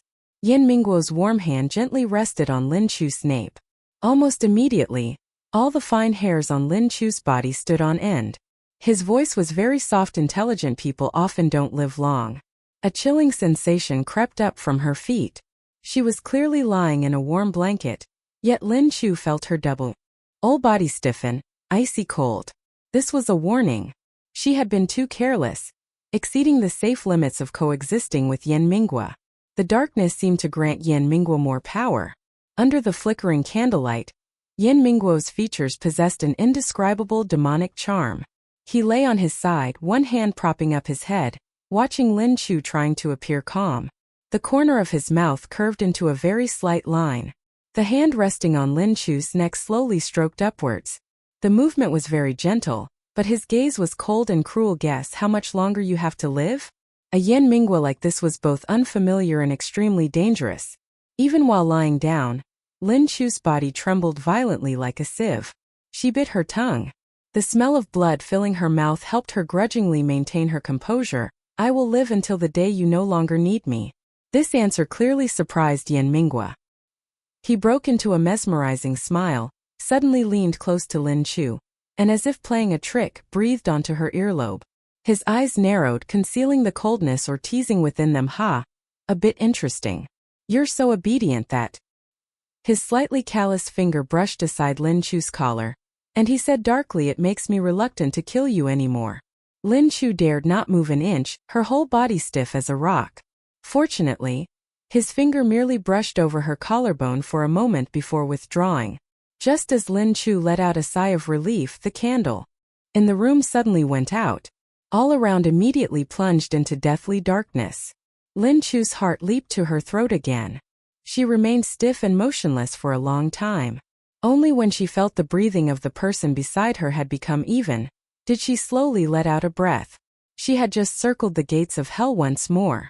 Tonight was certainly another sleepless night. The next day, when the rooster crowed for the first time, Lin Chu woke up with dark circles under her eyes. When she was in bed, she was too afraid to sleep, and now that she stood up, she felt dizzy and aching. Lin Chu paid no mind to these things, and went into the kitchen to prepare breakfast. Today, only Jiang Wanshua and her child would be eating. Lin Chu had originally intended to set the table in the courtyard for them to eat, but Jiang Wanshua, through her words and hints, expressed a desire to dine with Yan Mingwa. If they didn't mind, Lin Chu was also too lazy to move the table, so she set the meal directly in the main room. During the meal, Jiang Wanshua constantly tried to make Lin Chu uncomfortable. But Lin Chu's spirits were very low today, and she paid absolutely no attention. Someone who would soon go to meet their ancestors, no matter how much they pranced about, was nothing more than a grasshopper in late autumn. Finding breakfast unappetizing, Lin Chu occasionally glanced at Yan Mingwa. The fear he had instilled last night was too deep. This morning he seemed to have transformed into a different person, as if he completely didn't remember what happened last night. Her actions caught Jiang Wangshu's eye, who thought that Yan Mingwa had scolded Lin Chu yesterday, which was why Lin Chu was waiting on him so carefully today. Jiang Wanshua, who had been resentful all night, suddenly felt completely at ease. If Yan Mingwa could scold Lin Chu because of her, didn't this prove he still liked her as he did before? In a good mood, she used a communal chopstick to pick a meatball into Yan Mingwa's bowl. Brother Yan is injured. He must nourish himself well. These communal chopsticks were prepared by Lin Chu after listening to Aunt Song's words yesterday. She was afraid Yan Mingwa might want to pick food for little Bun Han Juni, but unexpectedly Jiang Wanshua used them first. Jiang Wanshua smiled at Lin Chu, her smile gentle and pure, as if telling her that she was merely picking a dish for Yan Mingwa, with no other intentions. But unfortunately, Lin Chu didn't lift her head at all. Jiang Wanshua thought that Lin Chu had understood her place, not daring to confront her directly, and her smile became even more radiant, until Yan Mingwa picked up that meatball and placed it in Lin Chu's bowl. Yan Mingwa, with eyes full of amusement, said to Lin Chu, "Still angry with me from last night?" Not only Lin Chu but Jiang Wanshua also froze in shock. His mention of last night was a silent threat. Lin Chu looked at the meatball in her bowl, her expression as if preparing for SA. Griffiths picked it up and ate it all. Yan Mingwa in turn smiled gently at Lin Chu, as if they were a deeply affectionate and devoted couple. Jiang Wangshu's expression grew increasingly ugly. Lin Chu felt a chill run down her spine, not understanding what kind of game Yan Mingwa was playing now. After finishing a torturous breakfast, Lin Chu cleaned up in the kitchen.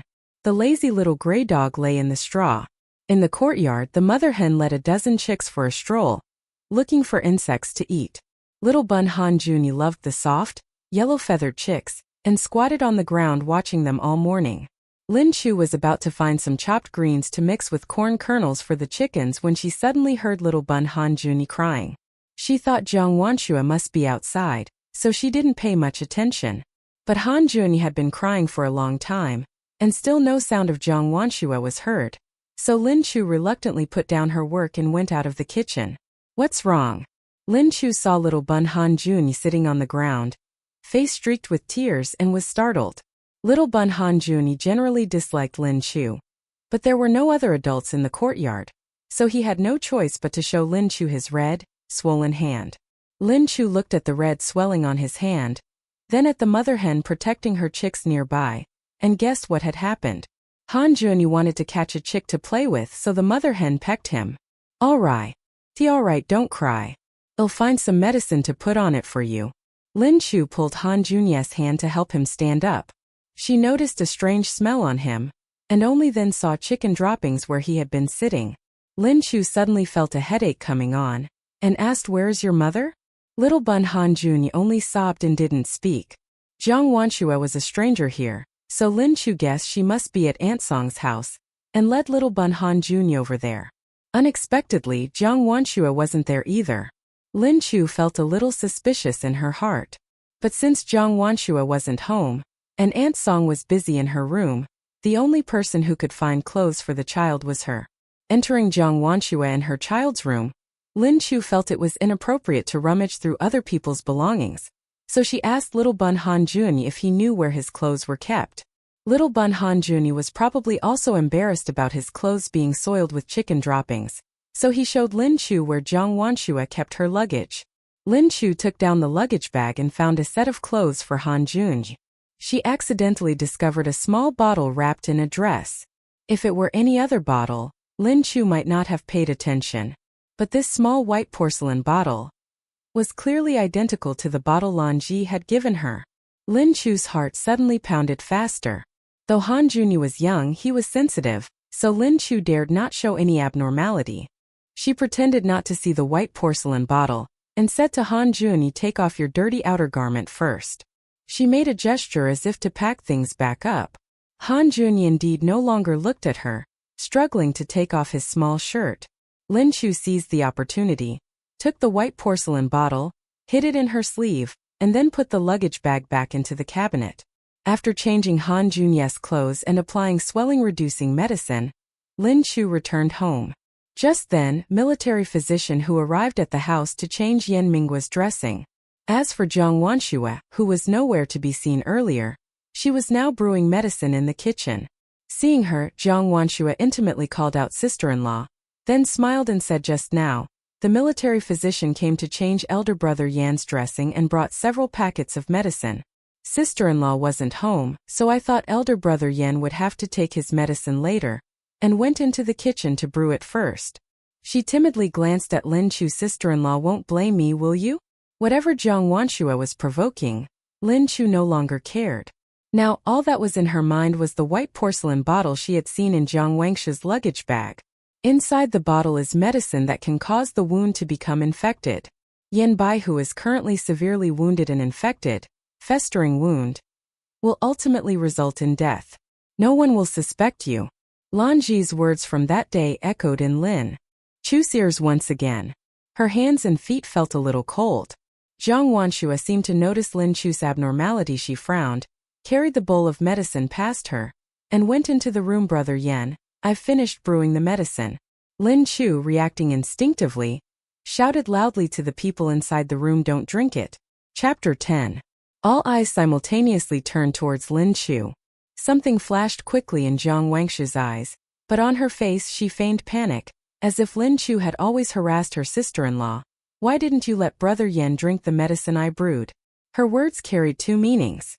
One, Lin Chu was deliberately making things difficult for her. Two, she subtly implied that Lin Chu, out of jealousy, disregarded Yan Minggua's health.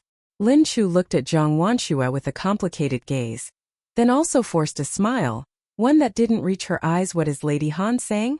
"My husband is gravely injured. I have always meticulously calculated the timing for brewing his medicine.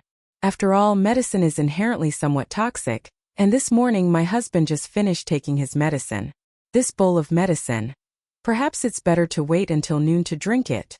Perhaps due to her nervous tension, Lin Chu's palms were drenched in sweat. Lying right in front of the man himself, Lin Chu was still extremely anxious internally. Her gaze swept past Jiang Wanshua, meeting Yan Minggua's eyes. She noticed Yan Minggua was looking at her thoughtfully, the corners of his eyes slightly upturned, revealing undisguised amusement and a hint of mockery. That expression matched the one he wore last night, like an unsettling abnormal demon. Lin Chu suddenly shivered. She had a feeling Yan Minggua knew everything Jiang Wanshua had done. In fact, he was even waiting for Jiang Wanshua to fall into her own trap. Lin Chu's explanation was perfectly reasonable. Jiang Wangshua's face momentarily showed embarrassment. Holding the pitch-black bowl of medicine, she was stuck, unable to advance or retreat. She looked at Lin Chu, her face full of pitifulness, but her eyes held a hint of venom and coldness. "I saw the medicine pot in the kitchen was clean, so I thought sister-in-law hadn't brewed the medicine yet. At that time, sister-in-law wasn't home, so I took it upon myself to brew it. I didn't expect to have done something foolish." Jiang Wangshu's words made Lin Chu avert her gaze from Yan Minghua. Since Yan Minghua didn't expose her lie, Lin Chu immediately played her part to the fullest. In her words, Jiang Wangshu subtly implied that Lin Chu hadn't brewed medicine for Yan Minghua, and had been nowhere to be seen early in the morning. The original owner already had a bad reputation if outsiders heard this. Who knew what they would think? Lin Chu smiled, her eyes narrowed. Each time I finish brewing medicine for my husband, I pour the dregs into the wastewater bucket, then clean the medicine pot, saving it for next time. I didn't expect to cause Lady Han to misunderstand. Just now little Junyi was catching a chick, got pecked by the mother hen and cried very loudly. I felt sorry for the child, so I took him to Aunt Song's house to get some pain-relieving ointment for him. She feigned confusion and asked where was Lady Han before that? Little Junyi cried himself hoarse, but Lady Han didn't come out to comfort him even once. Lin Chu deliberately poked at Jiang Wangshu's weak point. To deal with this kind of White Lotus who appeared weak and pitiful on the surface but was malicious behind her back, Lin Chu's many years of experience watching palace dramas and domestic intrigue novels told her you must act better than her, be more dramatic than her, and also step on her sore spots. Previously, she didn't know what kind of character Jiang Wangshu was in the original work, assuming that the male lead's mother must be beautiful, kind, and virtuous. Not knowing Yan Minghua's attitude towards Jiang Wangshu, she had always been accommodating towards her. Who knew that would only allow the other party to take an inch and then a mile? Lin Chu's sarcastic remarks initially made Jiang Wangshu's expression extremely unpleasant, but when she heard the latter part, she became a little panicked. Lin Chu seized the opportunity to take the bowl from her hands and said the child is at Aunt Song's house. Lady Han, if you're worried you can go and see him there. When it came to matters concerning her child, Jiang Wangshu no longer cared about anything else and hastily left the courtyard. Lin Chu quietly let out a sigh of relief. When she looked up, she unexpectedly met Yan Minghua's meaningful gaze. Lin Chu froze slightly, then immediately avoided the unsettling gaze. I'll pour the medicine back into the pot to reheat it. She found an excuse to slip away to the kitchen. Only after leaving Yan Minghua's sight did Lin Chu feel like she could breathe again. She held her head in her hands, sitting on a low wooden stool, a little annoyed with her recent actions. Yan Minghua had said that clever people don't live long, which was precisely a warning for her not to interfere too much in this matter. Since Yan Minghua had already realized Jiang Wangshu was not simple, based on his wariness, he must have already taken precautions. Why did she need to jump around like a clown everywhere?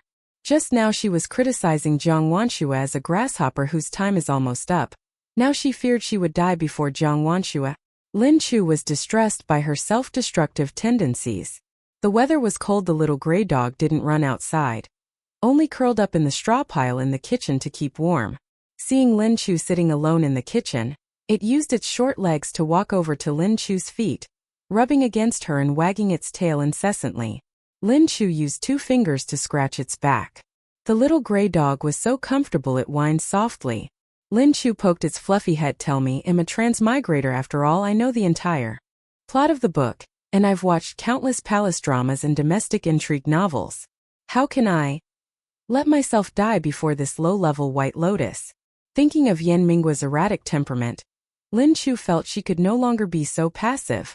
Moreover, if this pill was given by Lan Qi, then Jiang Wangshu, having just arrived in Jiangcheng, how could she know Lan Qi? Why would she want to harm Yan Minghua? Anyway, she had to clarify what Jiang Wangshu ultimately wanted to do.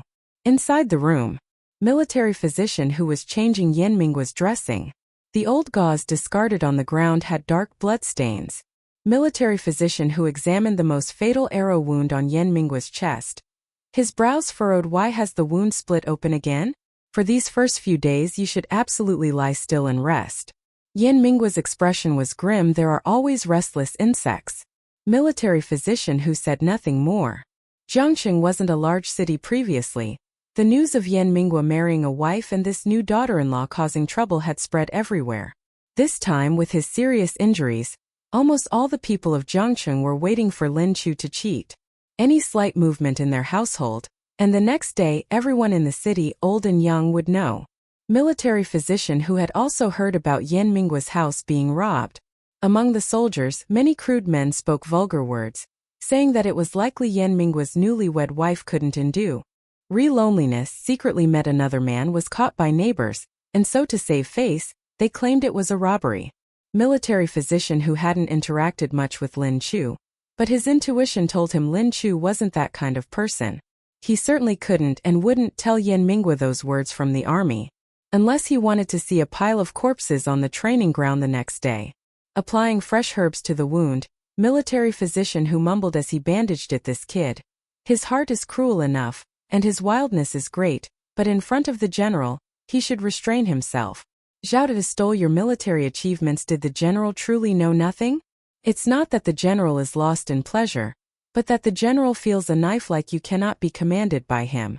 A good knife that cannot be used can, of course, only be thrown aside in a corner to gather dust."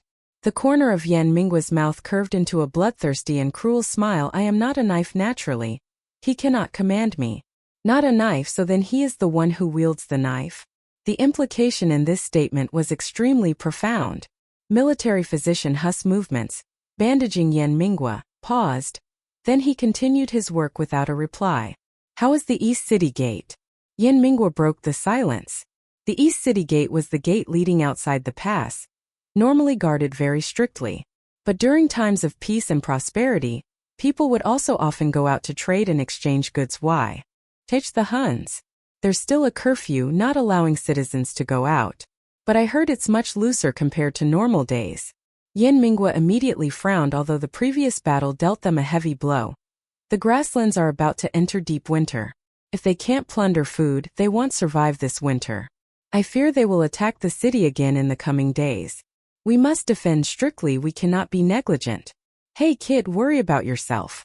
Military physician who patted his shoulder, you tell me these things, but I don't understand them much. But right now, the most important thing is to recover well from your injuries. If you're not here, Yuan San and the others won't be settled. What happened to Yuan San and the others? Yan Minggua's eyebrows furrowed tightly. Military doctor who glanced at Yan Minggua, a little surprised, but quickly relaxed. You've been indoors so you wouldn't know. They were angry on your behalf because the military merits you risked your life to earn were stolen. In the barracks, they got into a fight with Zhao Daji and were severely punished by the general. Each received 100 military canes.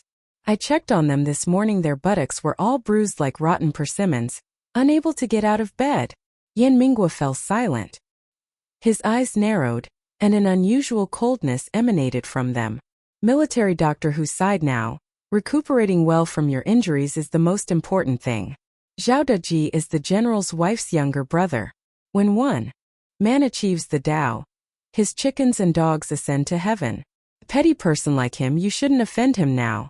Military doctor who lowered his voice and said, I heard news that the imperial court seems to have dispatched a military supervisor to this border.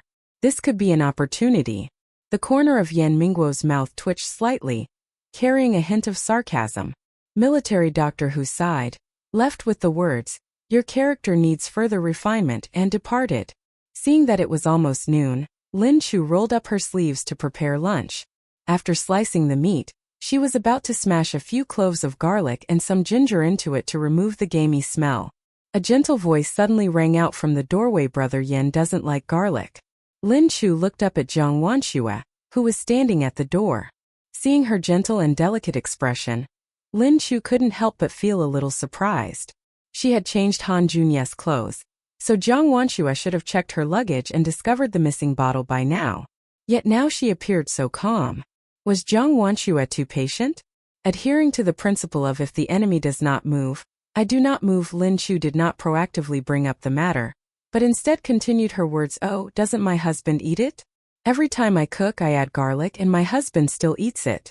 But if Lady Han knows my husband's preferences, please don't hesitate to tell me, what else does my husband not eat? She displayed a humble learning attitude which caused Zhang Wanxue's painstakingly maintained gentle expression to collapse in an instant. Chapter 11.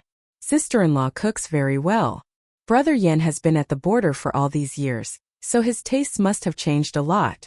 What I know might not necessarily suit Brother Yan's current palate.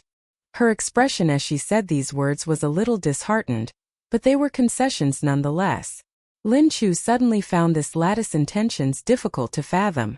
If one were to say she harbored feelings for Yan Minghua and thus caused trouble for herself everywhere, then how would the medicine bottle in her luggage be explained? Lin Chu merely glanced at Jiang Wanxue, saying nothing. But since she now knew Yan Minghua didn't eat garlic, after marinating the meat, Lin Chu still picked out the garlic. Jiang Wanxue said she was helping with chores, but in reality, she only helped Lin Chu watch the fire. Lin Chu was quite satisfied with this. If she were to truly let Jiang Wanxue hold the wok, Lin Chu would even be afraid that she might poison the food when she wasn't paying attention. It's just that Lin Chu noticed Jiang Wanxue kept spacing out. Perhaps because she had looked at Jiang Wanxue many times, Jiang Wanxue also noticed. Jiang Wanxue suddenly raised her head to look at Lin Chu, her gaze not sharp, but full of scrutiny. Sister-in-law and brother Yan have such a deep marital bond. Brother Yan must have told sister-in-law about his identity in the capital by now, right? These words were truly a needle wrapped in cotton. With Yan Mingguo's personality, there was no way he would tell her these things. So what was Jiang Wanxue's purpose in asking this? Lin Chu's stir-frying movements paused. She narrowed her eyes at Jiang Wanxue, then picked up the salt jar next to the stove and sprinkled a spoonful into the pot. Whether he was the renowned heir apparent of Yangon Market of the past, or just a poor soldier who struggles to even move around like he is now, to me, he is merely my husband. In the original work, the villain's background was described in great detail, so Lin Chu naturally knew Yan Mingguo's true identity. The Marquis of Yangon was a supporter of the Crown Prince, and a maternal relative of the Empress. But the Emperor had long been displeased with the Crown Prince.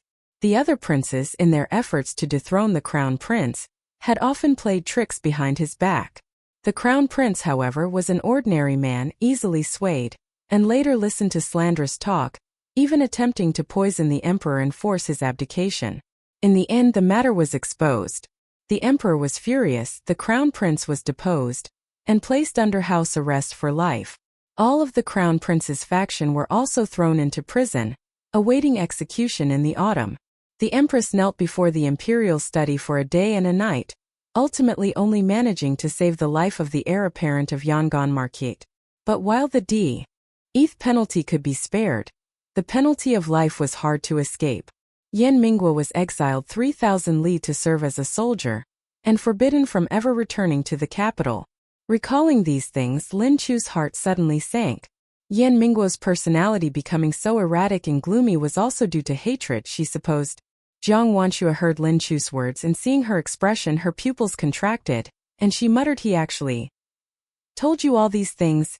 Thought, did Yan Mingguo's identity need to be kept a secret?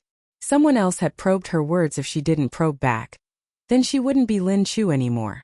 So Lin Chu pretended to casually say, "Before, my husband also told me that if he were still healthy, he would certainly not let you suffer any grievances at the Han family." Perhaps this sentence touched Jiang Wanxue's pain. Lin Chu saw her eyes redden, but she lowered her head with difficulty. Unlike the pitiful appearance she deliberately put on every day, Lin Chu sensed that this time Jiang Wanxue was genuinely crying. She had originally intended to dig out something from Jiang Wanxue's mouth, but then decided against it. It's just that the relationship between her and Yan Minghua was more complicated than she had imagined. During the meal, Jiang Wanxue also kept spacing out. Little dumpling Han Jun, without his mother's supervision, ate quite a bit of meat this meal. Afterwards, he secretly poured the leftover rice from his bowl into the yard. His eyes filled with joy as he watched the chicks and mother hen peck at each grain of rice. The small gray dog, sniffing the scent, ran over to try and snatch some food, but was pushed away by little dumpling Han Jun, pressing its head down. After a few such instances, Han Jun seemed to find the small gray dog pitiful, so he shared 2 leftover pieces of meat from his bowl with it. Lin Chu came out to clear away the dishes and saw this scene, her heart suddenly softening. At this moment, Han Jun was still just a carefree child. After Han Zichen and Jiang Wanxue both died, he would only be left with a blood feud, and then he would grow up to be exactly like Yan Minghua. This thought startled Lin Chu herself. In the original work, Yan Minghua spared Han Junye's life many times. Was it also because he saw Han Junye as a replica of himself? Han Junye saw Lin Chu standing under the eaves. His face panicked as he hid the bowl behind his back, looking at Lin Chu with both wariness and fear. Lin Chu merely smiled gently at him, then went into the kitchen. Not a scolding, nor an expression of disgust. It was the gentle smile his mother used to give him. Han Junyi watched Lin Chu's back as she entered the kitchen, a sad expression appearing on his dumpling-like face. A moment later, Jiang Wanshue walked out from the main room, her eyes slightly red, and forcefully pulled Han Junyi's hand, only saying let's go home. She couldn't control the strength of her hand, causing Han Junyi's small fair hand to turn red. Han Junyi didn't cry out in pain, even hiding the sadness on his face, cheerfully calling out mother. A hint of impatience appeared between Jiang Wangshu's brows. What's there to be happy about all day? In the capital, when I told you to read, it was like going to the torture rack, but now that you're here, you're good at playing with chickens and dogs. No wonder your father doesn't care about you. After those harsh words, Han Junyi silently followed Jiang Wangshu's footsteps, no longer showing any trace of a smile on his face. Back in the room, Jiang Wangshu's anger had subsided a little. Looking at her obedient son sitting beside her, and recalling her own words, she couldn't help but burst into sobs. Han Junyi watched his mother cry loudly, his face panicked. He used his small hands to hug Jiang Wanshue. Mother, who bullied you? Tell you. Hearing her son's words, Jiang Wanshue became even more sorrowful. She hugged Han Junyi tightly, choking back tears. Mother is sorry, but everything will be over soon. It will end soon. Her gaze was fixed on empty space, blank yet resolute. That evening, after Lam So heated water to wipe Yen Minhua clean, she also bathed herself. Before going to bed, Lam So remembered the small bottle of medicine still hidden in her sleeve. Fearing Yen Minhua might accidentally touch her clothes if she left them by the headboard, she thought for a moment, then hid the medicine bottle in the wardrobe. Zhang Vantai. Its demeanor today was a little strange. Lam So thought to herself, tomorrow, she would use the excuse of going to the market to find a distant pharmacy and inquire about the powder in this bottle. Returning to the bed, she saw Yen Minhua's eyes tightly shut, but his breathing was light, suggesting he was likely not asleep. Lam So felt a little perplexed. It seemed Yen Minhua had not been in a good mood since lunch. Although he never seemed particularly happy on ordinary days, Lam So still sensitively noticed something amiss. She, of course, wasn't foolish enough to put herself in the line of fire. If Yen Minhua didn't speak, she would just treat him as an invisible person who could breathe. Lam So turned off the lamp. Familiar with the layout, she fumbled from the foot of the bed inward, carefully pulling a bit of the blanket towards herself. Only when she heard no unpleasant sounds from Yen Minhua beside her did she feel at ease enough to close her eyes. The next day, Lam So rarely overslept. When she groggily opened her eyes, she saw the sunlight already streaming in through the crack in the door. Lam So quickly got up. Seeing Yen Minhua was still asleep, she felt more relieved. As long as the great villain wasn't starving, she was fine. Lam So stealthily got out of bed like a thief, quietly putting on her clothes. Putting on her shoes was a little difficult. Lam So sat down and struggled with them. Inadvertently, she noticed Yen Minhua's shoes left in front of he bed with a few mud stains on their surface. These were the shoes Yen Minhua usually wore at home, but since his injury, he hadn't gotten out of bed at all. Why would his shoes have mud on them for no reason? Lam So felt a strange feeling in her heart. She checked the belongings in the room, finding nothing missing. Or rather, nothing had been moved. She took out the medicine bottle she had put in the wardrobe last night, then looked at the person still sleeping soundly on the bed, pushed aside all doubts in her heart, and went to the kitchen to prepare food. After breakfast, Lam So grabbed her basket and went to the market to buy vegetables. With the experience from last time, Lam So was much more familiar with the route this time. After buying vegetables, she asked if there was a pharmacy nearby. The vegetable vendor enthusiastically pointed the way for her. Lam So entered the pharmacy and bought a packet of medicine for external wounds. When she paid, the lady said it was 31. Lam So's heart ached. She had originally only intended to buy some medicine and, while she was there, inquire about the powder in that bottle, just in case it was a similar bottle to Lan Kai's. So Lam So casually asked, "Physician, why is this medicine so expensive?" The long-bearded physician was holding a medical text. Seeing Lam So was a pretty beauty, he slightly lowered his gaze and said, "In these chaotic times, even with money, you might not be able to buy medicine. And you, young L. Audi, still complain it's expensive. Lam So sensed the contempt in the physician's eyes. During times of war and chaos, such physicians were the most respected. She reached into her sleeve, took out the medicine bottle, and handed it to him. I met an old man in the market. He said this was excellent wound medicine, and he only charged me 5 when. The physician sneered, 5 for wound medicine? They say women with long hair have short knowledge, young lady. Don't let people laugh at you anymore. The physician's arrogant and sarcastic expression made Lam So grit her teeth in anger. But thinking of the purpose of this trip, she still pretended to be a naive madam who had been tricked, pleading, "Physician, I've already paid. Please, physician, help me see if this medicine can heal wounds. My husband went to war and was injured. Now he's waiting for medicine to save his life." "Sorry, antagonist husband, your wife has cursed you quite a bit."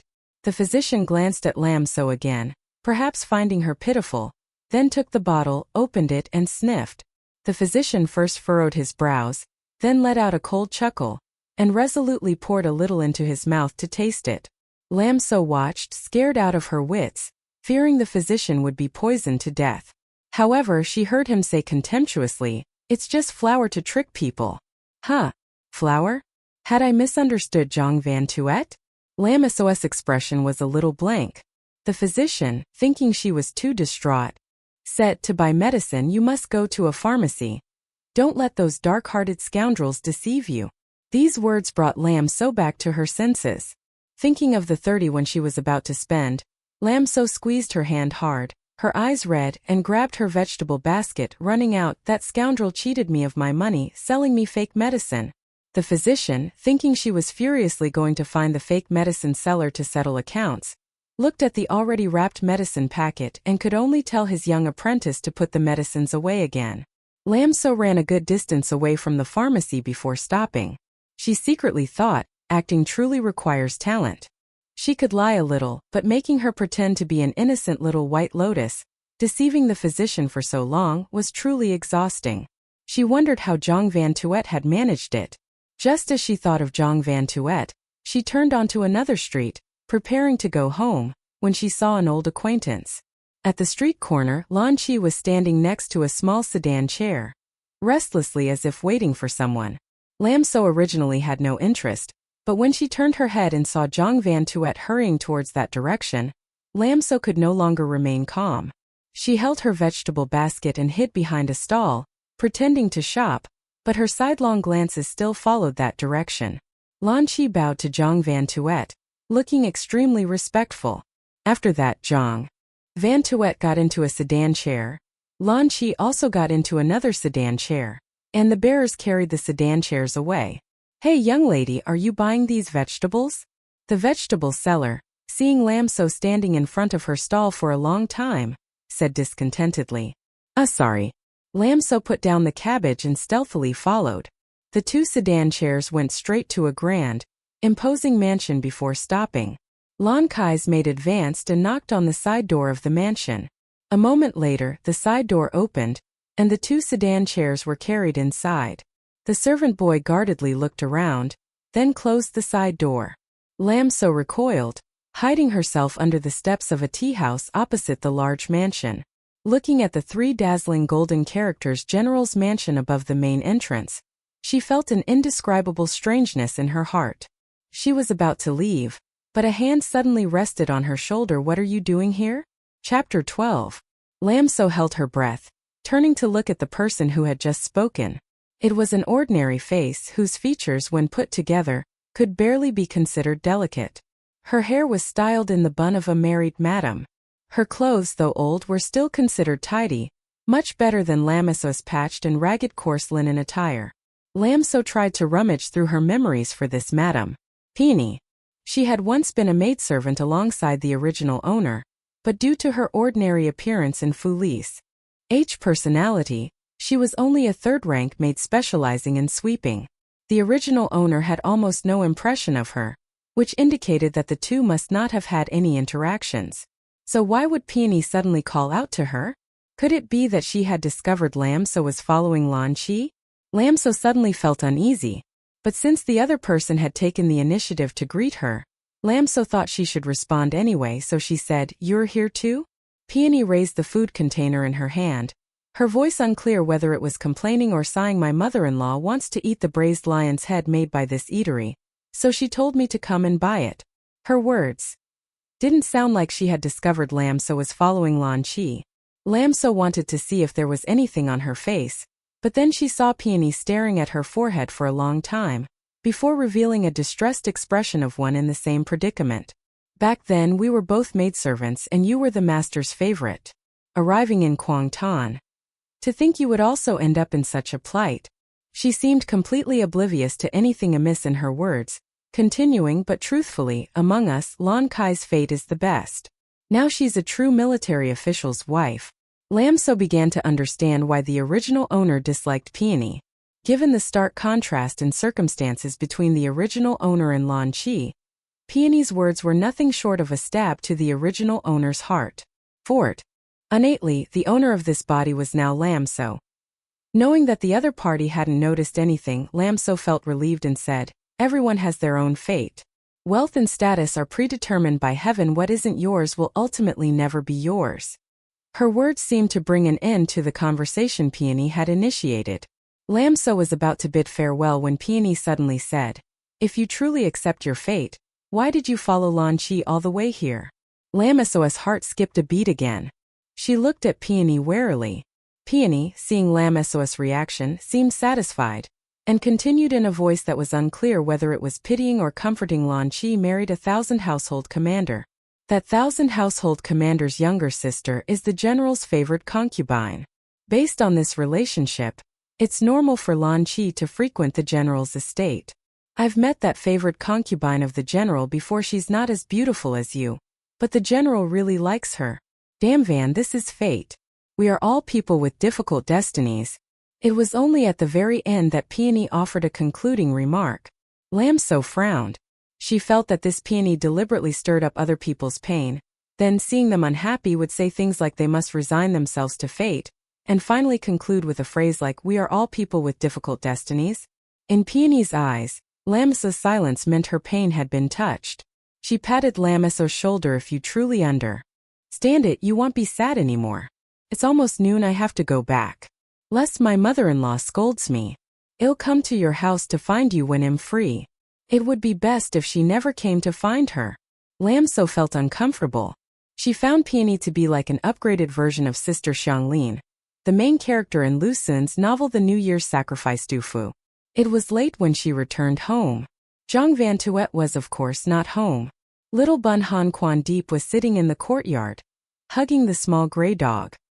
Hearing the gate open, its eyes lit up, but when it saw that the person who arrived was Lam So, the light in its eyes dimmed. "Where's your mother?" Lam So feigned ignorance of Zhang Van Tuet's whereabouts and asked. "She went out." Han Quan Deep pouted, unable to hide its disappointment. After all, it was just a child, and Lam So felt a pang of sympathy. She teased it. "I bought a duck. We'll have duck soup with salted radishes for lunch today." Little Bun Han Quan Deep glanced at Lam So, pressing its lips tightly together, as if hesitating whether to speak to Lam So. Being guarded against like that, coupled with Lam So not being an overly patient person, she didn't pay much attention when Han Quan Deep didn't respond. She walked straight into the main room, symbolically asked Yen Min Kwa what he wanted to eat today, and then went into the kitchen. Yen Min Kwa likely had no other answer besides meat. Lam So cooked while thinking about what had happened that morning. The doctor said Zhang Van Tuet's medicine bottle contained only flour? She thought she had wronged Zhang Van Tuet.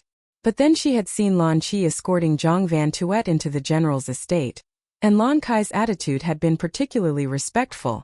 Everything seemed much more complicated than she had imagined. Lam So felt that with her not-so-clever mind, she absolutely couldn't comprehend it. She was preparing the newly bought duck, not noticing a tiny boy sneaking into the kitchen. Han Quan Deep was too short, not even as tall as the stove. It couldn't see the duck Lam So had placed in the basin.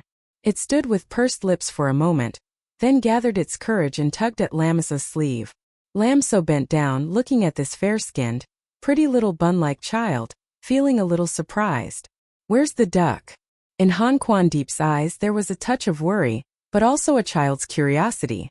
In the basin, Lam So said, "Busy chopping garlic." She saw Han Quan Deep remaining silent with pursed lips for a long time, and only then belatedly realized its purpose. She wiped her hands on a clean cloth, squatted down to Han Quan Deep's eye level. Do you want to see it? Han Quan Deep nodded vigorously. Lam So then brought the duck, which had just been seasoned to remove its gamey smell, down for Han Quan Deep to see. Looking at the pile, Han Quan Deep's expression was indeed disgusted. So ugly. Tasty is all that matters, Lam So said, resuming her work. Chicks are prettier than duck. Han Quan Deep probably found it too boring outside and preferred to come bother Lam So, the person it disliked. Ducklings are also very pretty, you know. No. Ducks are ugly to death. They have no feathers. That's because it's going to be used for soup. When ducklings are alive, they're like chicks with light yellow feathers and a flat light yellow beak. Then that's even uglier. The lunch was cooked while chatting with little bun Han Quan Deep. What surprised Lam So was that by lunchtime, Zhang Van Tuet still hadn't returned. Given Zhang Van Tuet's cautious nature, this shouldn't have happened. Little bun Han Quan Deep waited and waited but didn't see its mother return, so it ran out to sit by the gate and wait. Its expectant gaze would soften anyone who saw it. Lam So looked at Yen Min Kwa, motionless in the main room, and couldn't help but ask, "Didn't Lady Han say anything to you before she left?" Yen Min Kwa raised an eyebrow in surprise. "She's not you." "What did she's not you mean?" Lam So replayed the phrase in her mind several times, still feeling that something wasn't quite right. She took out needle and thread, intending to mend Yen Min Kwa's torn clothes. But after only 2 stitches, Lam So saw her crooked sewing and felt it was best not to embarrass herself. Besides inheriting the original owner's memories, she hadn't inherited any of her other talents. Although to this day, she hadn't discovered any other talents the original owner might have had. Lam So put away the needle and thread, rubbed her aching neck from sitting for too long, and couldn't help but murmur, "My neck is already sore after sitting for a while." After speaking, she seemed to realize that Yen Min Kwa had been lying in bed ever since his injury. Could he be suffering from muscle atrophy? Of course, people of ancient times wouldn't understand something like muscle atrophy. Lam So decided to ask more tactfully, "My lord, you've been lying in bed for so long. Do you feel any back pain or neck stiffness?" Yen Min Kwa looked at Lam So with his clear black eyes for a long time, then calmly said, "Do you want to give me a massage?" Lam So. This detestable man always knew how to render her speechless. "It's almost noon, let's eat first." Lam So awkwardly changed the subject.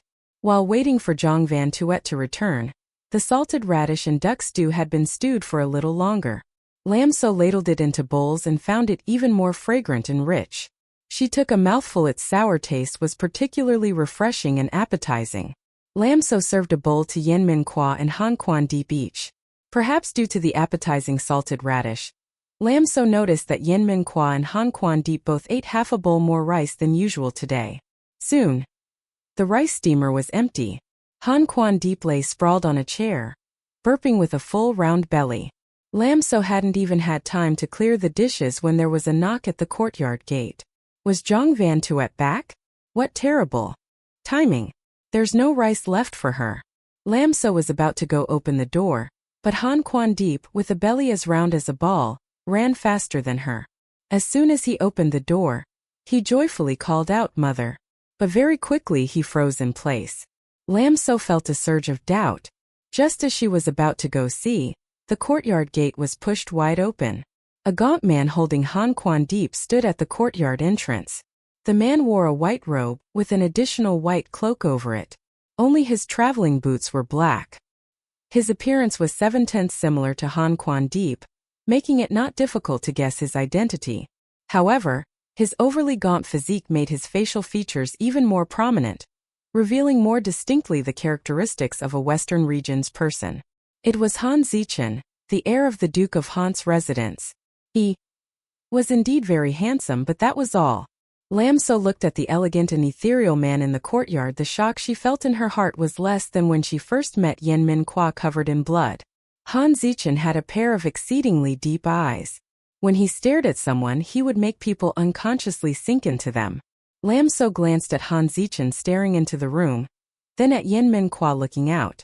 She had a feeling these two were gazing intently at each other. Lam So moved aside, making way for him to enter. Han Zichen carried Han Quan deep into the room.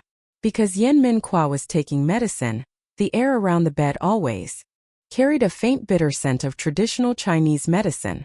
Han Zichen looked at the bandages on Yen Min Kwa's body, and their eyes met. Everything was tacitly understood. Finally, he only uttered one sentence. Brother Yen, over the years you have suffered greatly at the border. To still be alive is the greatest fortune. Yen Min Kwa looked at Han Zichen with a cold and profound gaze. Han Zichen avoided Yen Min Kwa's scrutinizing gaze and slowly said, everything in the capital is well. After a severe illness, Her Majesty the Empress has since devoted herself to worshipping Buddha and no longer inquires about court affairs. Chan Tingmao, the one who oversaw the execution of the entire Yangon Marquis residence, I have also thrown him into prison. It's just that the plum tree you planted in front of the courtyard died earlier this year. Lam So stood to the side, only feeling her heart pounding. Han Zichen's tone, why did it sound as if he was telling Yen Min Kwa that he had nothing left to regret, and nothing left to long for? So, the real reason Yen Min Kwa killed Han Zichen and his wife was because they wanted him dead? Chapter 13. Chapter 13. She was still standing right here, yet Han Zichen spoke without any reservations.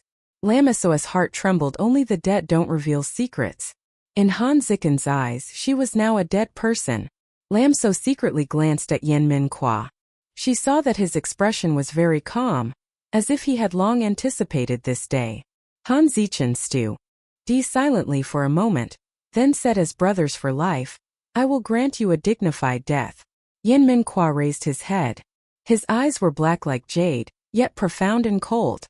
Pinned by his gaze, Lam So felt as if she were standing in the midst of a biting winter night. You have pledged allegiance to the second prince, Yen Min Kwa said in a declarative tone. Han Zichen remained silent for a moment, then raised his eyes to look at Yen Min Kwa. Han, the Han family cannot simply decline like this. Yen Han, that was Yen Min Kwa's real name. But that name had been buried with the demise of the Yangon Marquis residence. After 5 years, hearing that name again, on Yen Min Kwa's face there was nothing but mockery. The Han family and the Yen family were once intertwined by generations. By taking action against me, you can demonstrate the Han family's resolve to submit to the second prince. A mocking smile played on Yen Min Kwa's lips as he used the calmest tone to utter these words. Han Zichen closed his eyes, as if suppressing the grief in his heart. Han, in the end, the Han family is still at fault towards the Yen family. This time, Yen Min Kwa let out a sarcastic laugh. Each serves their own master, that's all. But Zichen, since when did you resort to all means even against your own woman? These words made Han Zichen's expression turn ugly by several degrees. Yen Min Kwa's gaze shifted from Han Zichen to Han Quan deep. Just because Lady Jiang is from a branch of the Yen family, you worried she would hinder your path to success, so you lured her and your son to this border, wishing for them to perish in a foreign land? To be a lackey for the second prince, you would even kill your wife and child. Han Zichen, you are truly a magnificent man. Lam So was utterly terrified by these words. Looking back at Han Zichen, she saw a chilling aura of betrayal emanate from him. Yen Han, you can't even take care of yourself, so don't bother worrying about other matters. Yen Min Kwa's words were like directly tearing apart the veil that hid Han Zichen's shame. His expression turned dark and gloomy. He couldn't control the strength in his hand, squeezing Han Quan deep tightly in his arms. Although Han Quan deep was just a child, Zhang Van Tuet had always taught him to learn how to compete for favor. Children deprived of affection always mature much faster than their peers.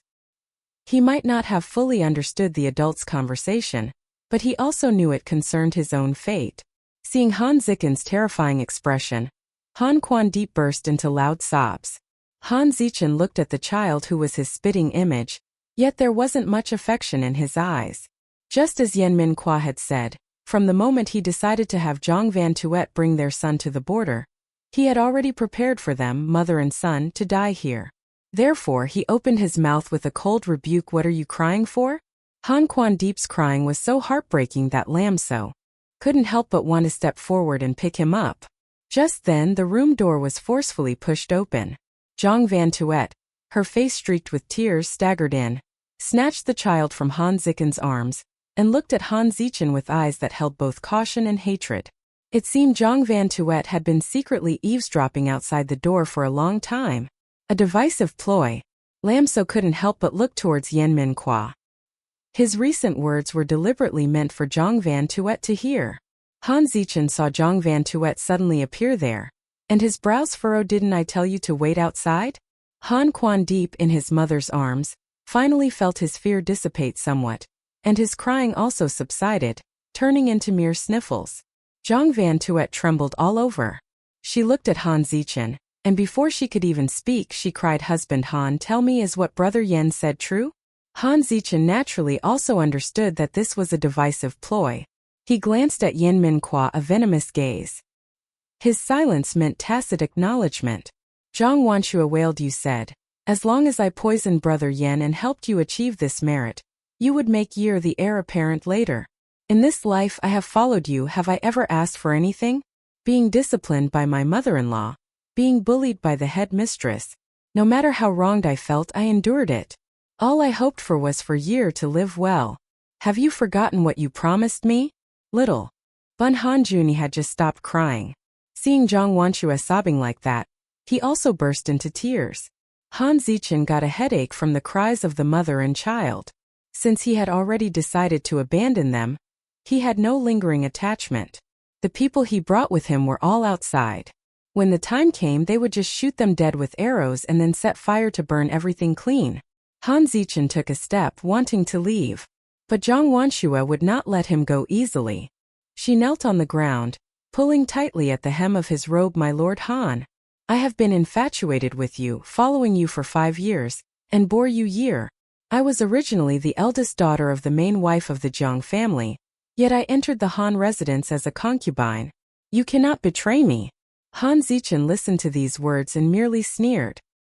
He even squatted down and touched Zhang Wangshua's tear-streaked face. Zhang Wanshua thought Han Zichen had softened, and looked at him full of hope. "My Lord Han, Zhang Wanshua, all of this was your own choice." His voice was sharp and cruel. "Don't talk as if you were deeply in love with me. Back then, if the Yen family hadn't encountered trouble, would you have followed me? Wouldn't you have? Even now it's still Brother Yen this and Brother Yen that. Have you forgotten how disgusting your face was when you broke off the engagement back then?" Zhang Wanshua stared blankly at the handsome face before her, unable to believe this was the man she had shared a bed with for 5 years. The Yen family fell on hard times, and your Jiang family lost its backing. Weren't you like dogs who had lost their master? If I hadn't taken you as a concubine, do you think you would have had a good outcome? Like your sisters, one after another rolling around in the beds of powerful aristocrats? Han Zichen, you're not human. Zhang Wanshua swung her hand to slap Han Zichen, but he blocked her wrist. Don't think that a few cries and a few tears make you innocent. Han Zichen snorted back. Then, you were the one who wanted to break off the engagement with Yan Heng, and now you are also the one willing to poison Yan Heng. I never forced you to do anything. He released Zhang Wangshua's wrist, and as he was about to stand up, a heavy object thunked against the back of his head. His body swayed, staggering as he turned around. He only saw the wife Yen Minhua had married holding a large pestle in her hand. Lin Chu landed a blow, and seeing that Han Zichen hadn't fainted, her heart almost leaped out of her throat. How could ancient people's foreheads be so hard? She was about to deliver another blow when Han Zichen collapsed straight down. Lin Chu breathed a sigh of relief. She had stored this pestle in the room beforehand in case Zhao Yuan returned, and unexpectedly, it came in handy. Even though she had experience ambushing someone once before, Lin Chu still broke out in a cold sweat. The mother and child, Zhang Wanshua and Han Junyi, had both stopped crying. Little Bun Han Junyi seemed to be stunned by fright, while Zhang Wanshua was dumbfounded. Lin Chu temporarily had no time to pay attention to these two. She ran to the wardrobe, found a thick coat, and put it on Yen Minhua. You're more familiar with the terrain of Jiangcheng. Do you know where it's safe? I'll take you to hide. From the moment Lin Chu swung the pestle and knocked out Han Zichen, Yen Mingguo's gaze had been fixed on her. Her voice sounded very calm, but her hands tying the ties of his coat were trembling.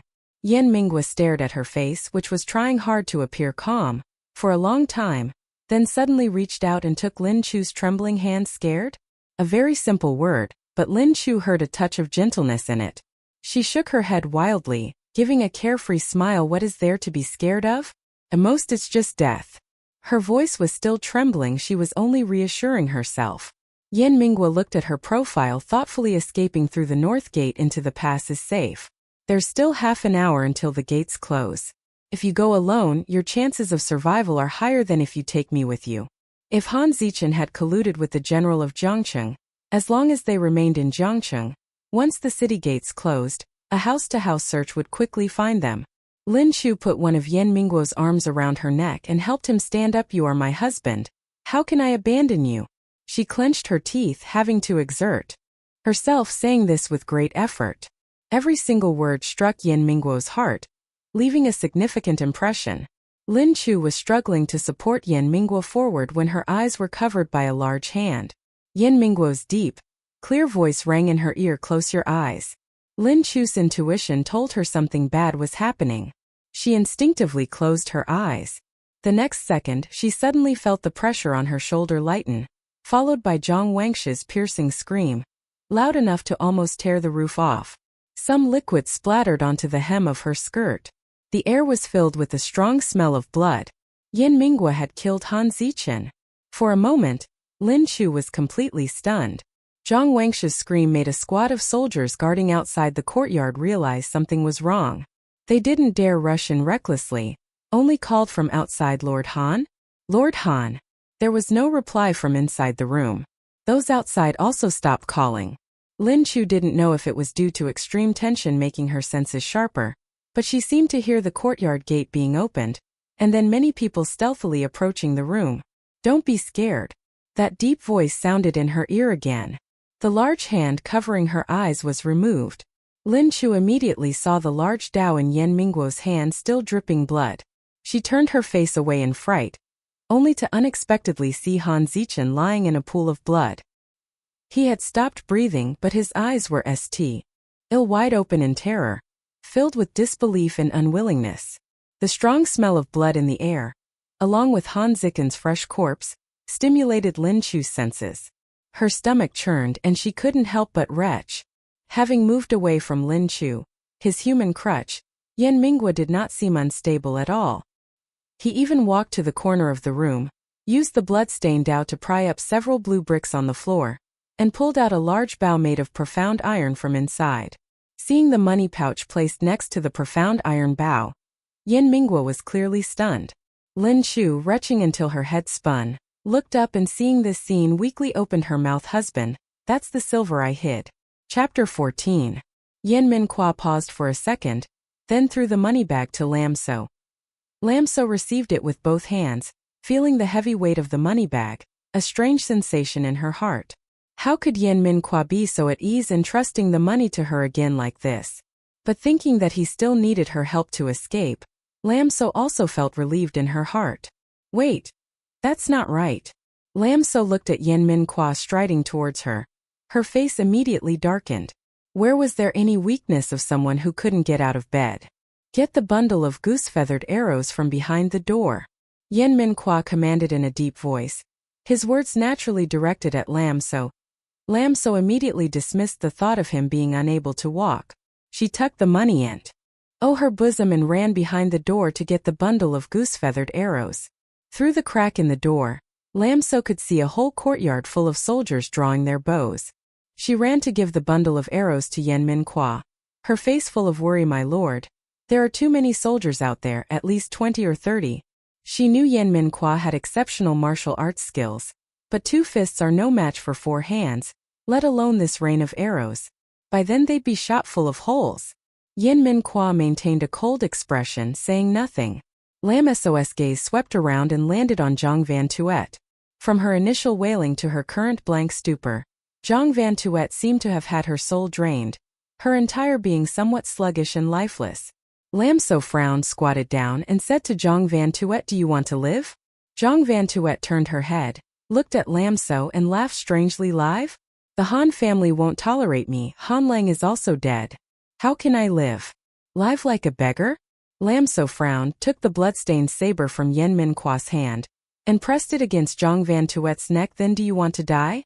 Yan Minghua raised an eyebrow, seemingly very surprised by Lam So's action. Zhang Van Tuet had clearly seen Yen Min Kwa use this saber to slit Han Tu Than's throat. So when this saber was pressed against her neck, Zhang Van Tuet trembled all over you. What do you want me to do? Zhang Van Tuet's face was pale with fear. We killed Han Tu Than. You and your son are innocent. We will take you and your son as hostages to escape. Those people out there wouldn't dare lay a hand on the grandson of Duke Han, Lam So said. Zhang Van Tuet's pupils shifted, clearly also understanding the crux of the matter. In the eyes of outsiders, she was still Han Tu Than's wife with a child as her support. They naturally wouldn't dare to disregard her. Yen Min Kwa quietly watched the petite wife coaxing Zhang Van Tuet. Something seemed to flash in his dark eyes. Footsteps in the courtyard grew closer. A murderous aura quietly spread from him. His 5 fingers gripped the black iron bow tightly. He drew a goose-feathered arrow, placed it on the bowstring and pulled it taut. With a whoosh, the goose-feathered arrow pierced through the door. A heavily armored general was pierced straight through by the arrow. The goose-feathered arrow, without losing momentum, flew a great distance, finally embedding itself with a clang into the doorframe at the entrance. Half of the arrow was completely buried deep in the wood. Spiderweb-like cracks spread from the arrow's entry hole. The entire courtyard suddenly fell silent. The general who was shot collapsed to his knees, his head bowed at an unnatural angle, blood still clinging to the corners of his mouth, clearly dead. At this moment, the courtyard doorframe also collapsed with a crash. The heavy sound was like a peal of thunder, rousing everyone from the deathly silence. The archers trembled so much they couldn't even draw their bowstrings. The soldiers wielding spears and sabers all had terrified expressions, unconsciously taking 2 steps back. Lam So, who was threatening Zhang Van Tuet, she already knew the main villain had formidable martial arts skills. But she hadn't expected him to be this powerful. Looking at the door, shattered into splinters, and then at the courtyard gate, which was now just a pile of wood chips, it was as if the place had been demolished. Seeing that Yen Min Kwa had subdued all the soldiers, Lam So poked Zhang Van Tuet with the blunt side of the saber, signaling her to follow Yen Min Kwa. Zhang Van Tuet was probably stunned silly by Yen Min Kwa's arrow. She crawled up from the ground and walked straight outside. Lam So hastily patted her with the blunt side of the saber. Zhang Van Tuet stiffened and stood rooted to the spot. Lam So inwardly shrieked, "Big sister, don't you need your child anymore?" She wanted to hold the saber to threaten Zhang Van Tuet with one hand and with the other hand, pull Han Quan Deep, who was standing before Han Tu Than's corpse. But the saber was too heavy. Lam So's hand trembled, almost cutting Zhang Van Tuet's face. Zhang Van Tuet cried out in fear, "Don't kill me." Yen Min Kwa also noticed this awkward situation. He showed no expression, took the saber from Lam So's hand, and pressed it against Zhang Van Tuet's neck. Lam So hurried over to pick up the dazed Han Quan Deep. The Y walked out and the soldiers retreated. Lam So put on a brave front but was in a weak position. Han Shizi's concubine and son are both in our hands. Han Shizi is dead. If you still want Duke Han's grandson to suffer any mishap, just try. Yen Min Kwa's arrow just now had killed one of Han Tu Than's confidants. Obscure matters like Han Tu Than wanting to kill his concubine and son were only known by his confidants. The rest were just a motley crew. Seeing Yen Min Kwa take Zhang Van Tuet and her son as hostages, they all cowered and dared not take further action. Yen Min Kwa glanced at Lam So. The corner of his mouth unconsciously curved into a slight smile. He felt this little wife's pretense of threatening others was truly amusing. Prepare a carriage. He swept his gaze over the soldier closest to him. That soldier was so frightened by Yen Min Kwa's gaze that his legs turned to jelly, almost kneeling down. Though there was unwillingness in his eyes, he still stammered orders to his subordinates. Prepare the carriage. The carriage was quickly prepared. Yen Min Kwa made Zhang Van Tuet walk out the courtyard gate. Although the soldiers still held their weapons and surrounded them, no one dared to approach within 10 steps. Yen Min Kwa's threat from the arrow just now was too potent. Lam So carried Han Quan Deep, walking closely behind Yen Min Kwa. She noticed the child in her arms was too quiet. Lowering her head to look, she only saw Han Quan Deep's clear black and white eyes were now empty. Witnessing his own father being killed with his own eyes probably caused no small trauma to this child. Recalling Han Quan Deep's hatred for Yen Min Kwa in the original work, Lam So suddenly felt very worried. But there were some things she couldn't change. As they were about to leave the small courtyard, Lam So saw a fluffy chick beside the ruined gate. She casually picked it up. Yen Min Kwa inspected the carriage once and seeing nothing unusual, he then said to Lam So, "Get in the carriage." Lam So wondered if it was her imagination, but she saw that Yen Min Kwa's complexion was a little pale. But now was not the time for talk. Lam So carried the little bun, Han Quan Deep, into the carriage. Yen Min Kwa then also made Zhang Van Tuet get into the carriage. The chasing soldiers shouted, "The carriage is ready. Release the people." This soldier was probably someone Han Tu then had brought from the capital. Yen Min Kwa gave him a cold glance, creating an invisible pressure. "Wait here for an hour. Then go to the North City Gate to find them. If you dare to leave even a single moment early, I guarantee you will only find 2 corpses. Why should I trust you?" This soldier was clearly not easy to deal with. Yen Min Kwa gave a cold laugh. "Then let's see if you have any other choice." As soon as he finished speaking, he heavily whipped the horse, sending the carriage galloping at full speed. The soldier stood rooted to the spot, gritting his teeth. "Milo, do we really have to wait here for 1 hour?" a young soldier tremblingly asked. The other soldier kicked the young soldier, cursing, "Idiot." He pointed at a few men. "You lot go to the north gate to block them. The rest of you follow me to pursue." Inside the carriage, Zhang Van Tuet huddled in a corner, clearly still terrified. Yen Min Kwa drove the carriage very quickly. Several times Lam So felt like she was about to be thrown out of the carriage. She knew there were pursuing soldiers behind them, so she didn't dare tell Yen Min Kwa to slow down. She could only cling tightly to the window with one hand and hug the little bun, Han Quan Deep, with the other. The carriage suddenly lurched violently. Lam So's head hit the side of the carriage. The hand holding Han Quan Deep also loosened its grip. Little bun Han Quan Deep fell, his forehead hitting the carriage floor hard.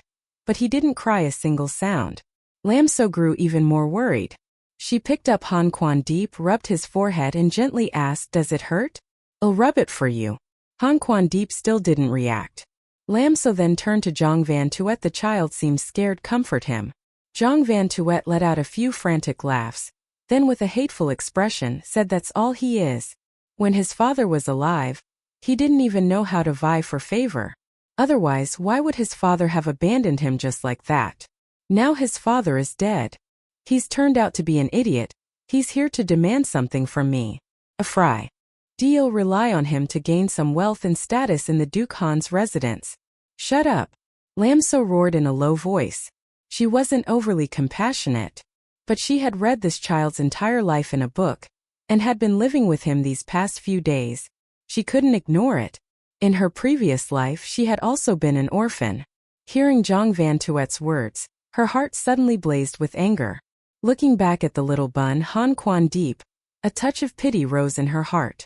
Cheap, cheap, cheap. The chick Lam So had picked up earlier was cowering in a corner of the carriage, weak, pathetic, and helpless. The chick's chirping finally drew some reaction from Han Quan Deep. He looked in the direction of the sound. Seeing this, Lam So placed the fluffy chick into Han Quan Deep's hand. Looking at this tiny creature, a glimmer of light finally appeared in Han Quan Deep's eyes. "Auntie, how can a chick live without its mother hen?" Lam So was stunned by Han Quan Deep's auntie. This child had always disliked her. But Lam So quickly recovered herself.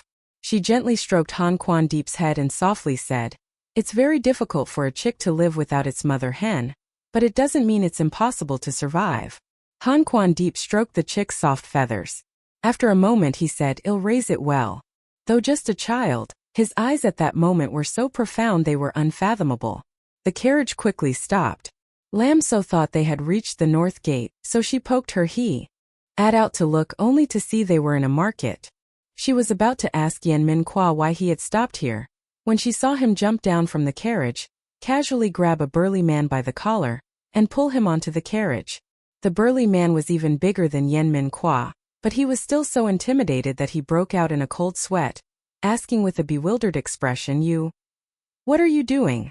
Yen Min Kwa didn't answer him, but looked towards Lam So Silver.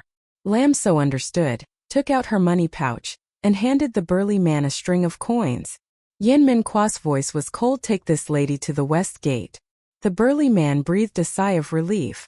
It wasn't a robbery, he just wanted to find a driver. Yen Min Kwa extended his hand towards Lam So. Lam So was startled for a moment, then gave him her hand. As she got off the carriage, Lam So glanced inside, her eyes meeting Zhang Van Tuet's. Lam So looked into her eyes and said, "This is the child you carried and bore. Not a tool to exchange for glory and wealth. Treat him well." Having said that, she jumped down from the carriage. Yen Min Kwa pulled her hand, leading her away. Feeling the warmth in her palm, Lam So lowered her head to look at their clasped hands. Was this the first time they had held hands? A very indescribable feeling arose in her heart. She was lost in thought when Yen Min Kwa suddenly pulled her into an alley. Noise erupted from the street outside. The pursuing soldiers had arrived. Lam So was about to ask him what to do when she saw the man, who had just been incredibly valiant, now leaning against the wall, revealing a rare weakness. His eyes were tightly shut, his face as pale as paper, and his forehead was dotted with cold sweat. Lam So touched the front of his robe over his chest, only to feel her hand drenched. It was blood. Lam So panicked, and tried to pull his robe open, but he stopped her. But from the pulled open collar, Lam So also saw that the white inner garment was completely stained crimson with fresh blood. Chapter 15. Although she had smelled the metallic scent of blood on Yen Min Kwa earlier, she had always thought it was Han Tu-then's blood splattered onto him. Throughout the journey, Yen Min Kwa had shown no signs of being injured, making Lam So completely forget about it. "Hold on, my dear, I'll take you to a physician." Lam So didn't even realize her voice had wavered with worry. When reading novels, she used to think that the ultimate villain was omnipotent. But existing in this world, she realized that everyone had their own limits. Yen Min Kwa could also be injured, could also die. Lam So wanted to help him by placing his arm over her shoulder. But when she touched Yen Min Kwa's hand, it was icy cold. This was a symptom of severe blood loss. She had to stop the bleeding immediately. But this alley was a dead end, and outside, the pursuing soldiers were closing in. Supported by Lam So, Yen Min Kwa opened his eyes slightly, and a smile formed on his bloodless lips as he looked at Lam So's face from the side and said, "Don't worry, I won't die." That smile was too pale and weak, making one's heart ache. "Don't talk anymore, save some strength. But don't sleep. Fall asleep." Lam So spoke incoherently, her mind now empty. Yen Min Kwa withdrew his hand from Lam So's shoulder and leaned against the wall. Even though talking was very difficult, his voice was still steady. "You should escape by yourself. Taking me with you, on the contrary, would be a burden." Lam So was furious. Hearing him say that, she spoke bluntly, "Yen Min Kwa, if you're a man, then shut your mouth. Don't talk about burdens or no burdens." Yen Min Kwa fell silent, his gaze locked onto Lam So. It was as if he was meeting this wife for the first time. In his deep eyes were only thoughts that only he understood. The soft mass in his chest that he thought would never beat for anyone again now stirred with strange emotions. Why? He heard himself ask. The human heart, human nature, he had seen enough of it 5 years ago. The Yen family had declined, and the woman who had said since childhood that she would be his bride tearfully sought him out to break off the engagement. He agreed very decisively, but that didn't mean he didn't care at all. People live for their own benefit, there's nothing to say about it. It's just that sometimes, thinking back, he felt a little cold. When this wife first married him, didn't she also make a big fuss? Why has she changed? Now? He saw all her daily deliberate attempts to curry favor. He guessed this wife was probably someone else's pawn. After all, he now had nothing left. What was there for her to curry favor for? He had also gradually tested her, starting from when he choked her. The results of the test surprised Yen Min Kwa again and again. Was this person too good at acting? Or was she truly foolish enough to willingly bet her entire life on a cripple like him? Yen Min Kwa realized he truly could not understand this woman. There aren't that many wise. You're handsome, and this madam can't bear to let you die, all right? Lam So avoided Yen Min Kwa's deep gaze, looking out at the chaotic street. She placed the money pouch from her chest beside Yen Min Kwa. "Soldiers will soon come to search. I will go lure them away and incidentally find a doctor for you. If I don't come back, just assume I escaped alone and find your own way to the clinic." I haven't fallen so low as to have to rely on a woman to save my life, Yin Minhua shouted, both his hands hanging loosely by his sides clenching into fists. Lam So paid him no mind. Now was not the time to linger. She ran towards the end of the alley. Dan Van. Behind her, Yin Minhua called her name. Already almost at the exit, Lam So stopped, but did not turn her head. My name is Lam So. She also didn't know why she had said that. Afterwards, she plunged into the chaotic crowd. Soldiers on horseback charged straight in. The streets filled with panic. Civilians fleeing. Countless stalls were knocked over. Lam So's heart pounded. But thinking of where Yin Minhua was hiding, she could only steel herself and blend into the most conspicuous part of the crowd. That soldier was no slouch. With a glance, he spotted Lam So and shouted, "The person over there, chase after her." Separated by a sea of people, the sound of hooves seemed to echo right beside her ear. Lam So turned her head to look back. The fierce appearance of the soldiers urging their horses forward made her limbs go weak with fear. When a person is extremely tense, their mind strangely becomes cold and clear. Yin Minhua had previously told the soldiers to go to the North City Gate to find Zhang Wanshui and her son. But on the way, he had told the strong man to take the mother and son to the West City Gate. This had invisibly dispersed a lot of military force. Otherwise, the pursuers at this moment would not have been just the few soldiers behind her. Although 2 legs could not run faster than 4 hooves, and Lam So tried to hide in crowded places, knocking over more stalls, the soldiers still got closer. G up from the opposite direction. Someone else came on horseback. The street, already chaotic, now became even more messed up. Lam So couldn't dodge in time, seeing she was about to be hit by the horse. The person on horseback pulled the reins forcefully, finally controlling the horse. Bold commoner. The young noble on horseback had just shouted, but seeing it was a rather beautiful and quick-witted lady, he was stunned for a moment. Taking advantage of this opportunity, Lam So pulled him off the horse. The young noble was caught off guard, fell backward, and couldn't get up for a long time. Lam So had already climbed onto his horse, yanked the reins, turned the horse and galloped away, leaving behind only a loud shout. "I'm in a hurry to save someone. Lend me your horse for a bit." Since childhood, Lam So had loved the feeling of riding a horse like mad, roaming the martial arts world in wuxia films. After graduating from university, her only leisure activity after work was going to the equestrian club. Therefore, her horse riding skills were not bad. A group of that noble's servants then also ran over. Seeing their master fall, everyone wore a look of utter despair. 6th Imperial. "Young master, are you all right?" The chubby, fair-skinned servant said in a high-pitched voice. The noble was helped up by a group of servants, and the act of having his horse openly stolen made his face very unpleasant. Looking in the direction Lam So had left, he irritably said, "Are all the women in this border region so reckless? Get out of the way, get out of the way. If you don't want to die, don't block the military's path." The soldiers caught up. The noble and his servants stood in the middle of the road, blocking their way.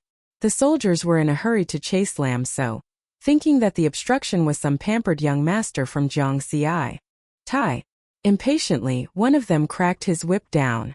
The chubby servant trembled violently, his belly fat jiggling wildly. He used his massive body to shield the noble, shouting loudly in his high-pitched voice, "Protect the young master." The noble disdainfully kicked the chubby servant who was blocking his way.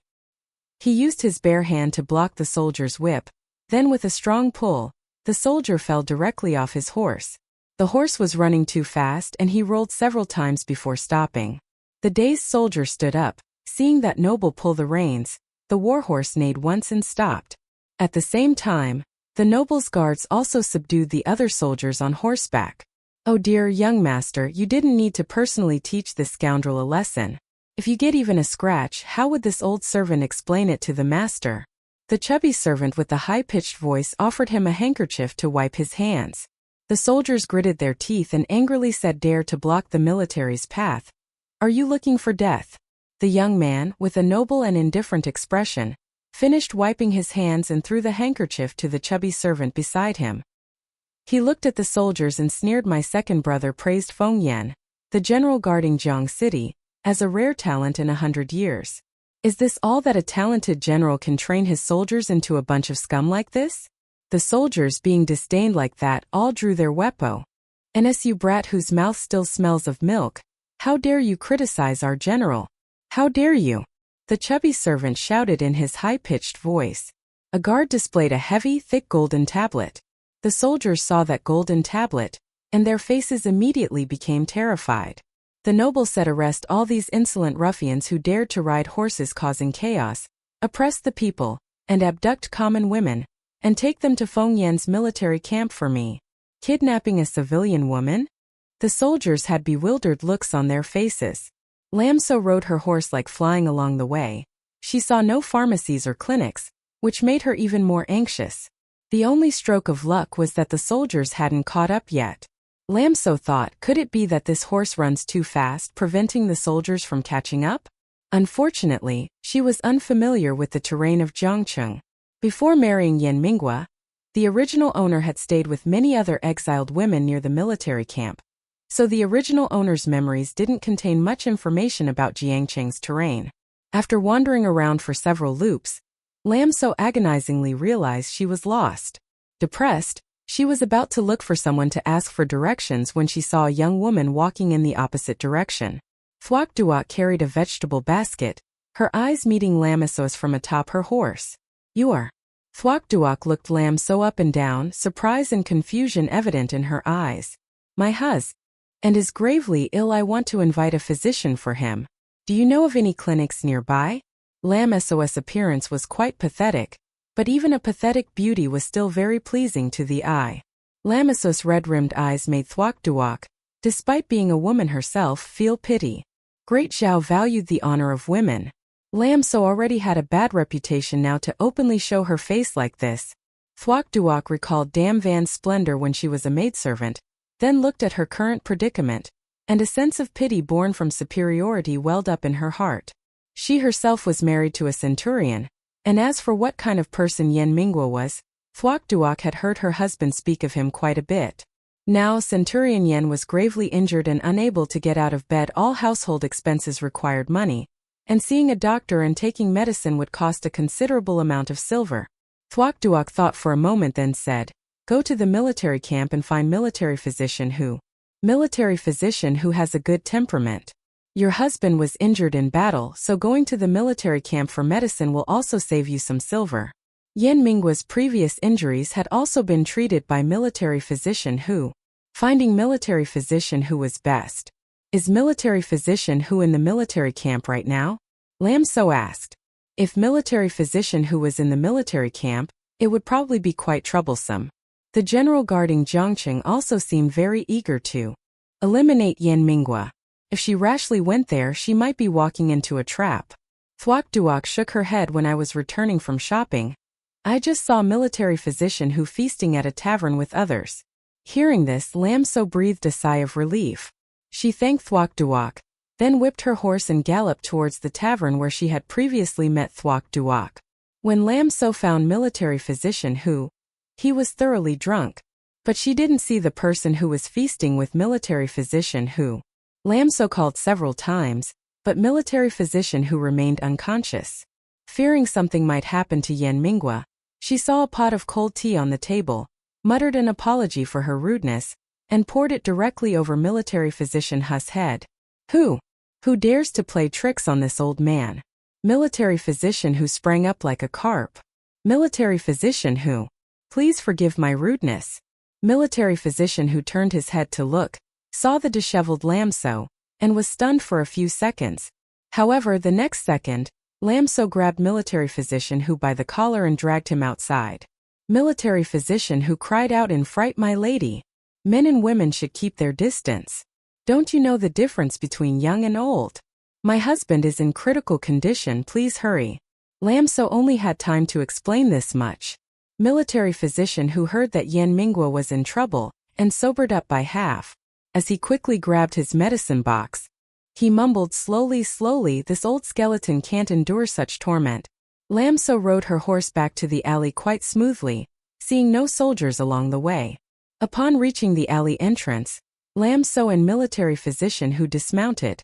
As soon as his feet touched the ground, military physician who bent over and vomited, his legs weak, forcing him to cling to the wall to walk into the alley. This lady, so impetuous, truly a wife, no different from that young rascal Yen Mingwa.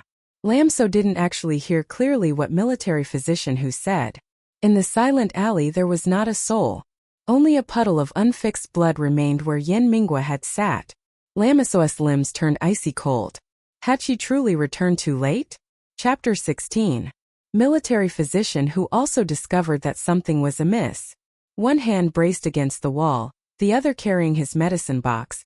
He looked towards Lam So. Lady Yen, where's that young rascal Yen Mingwa?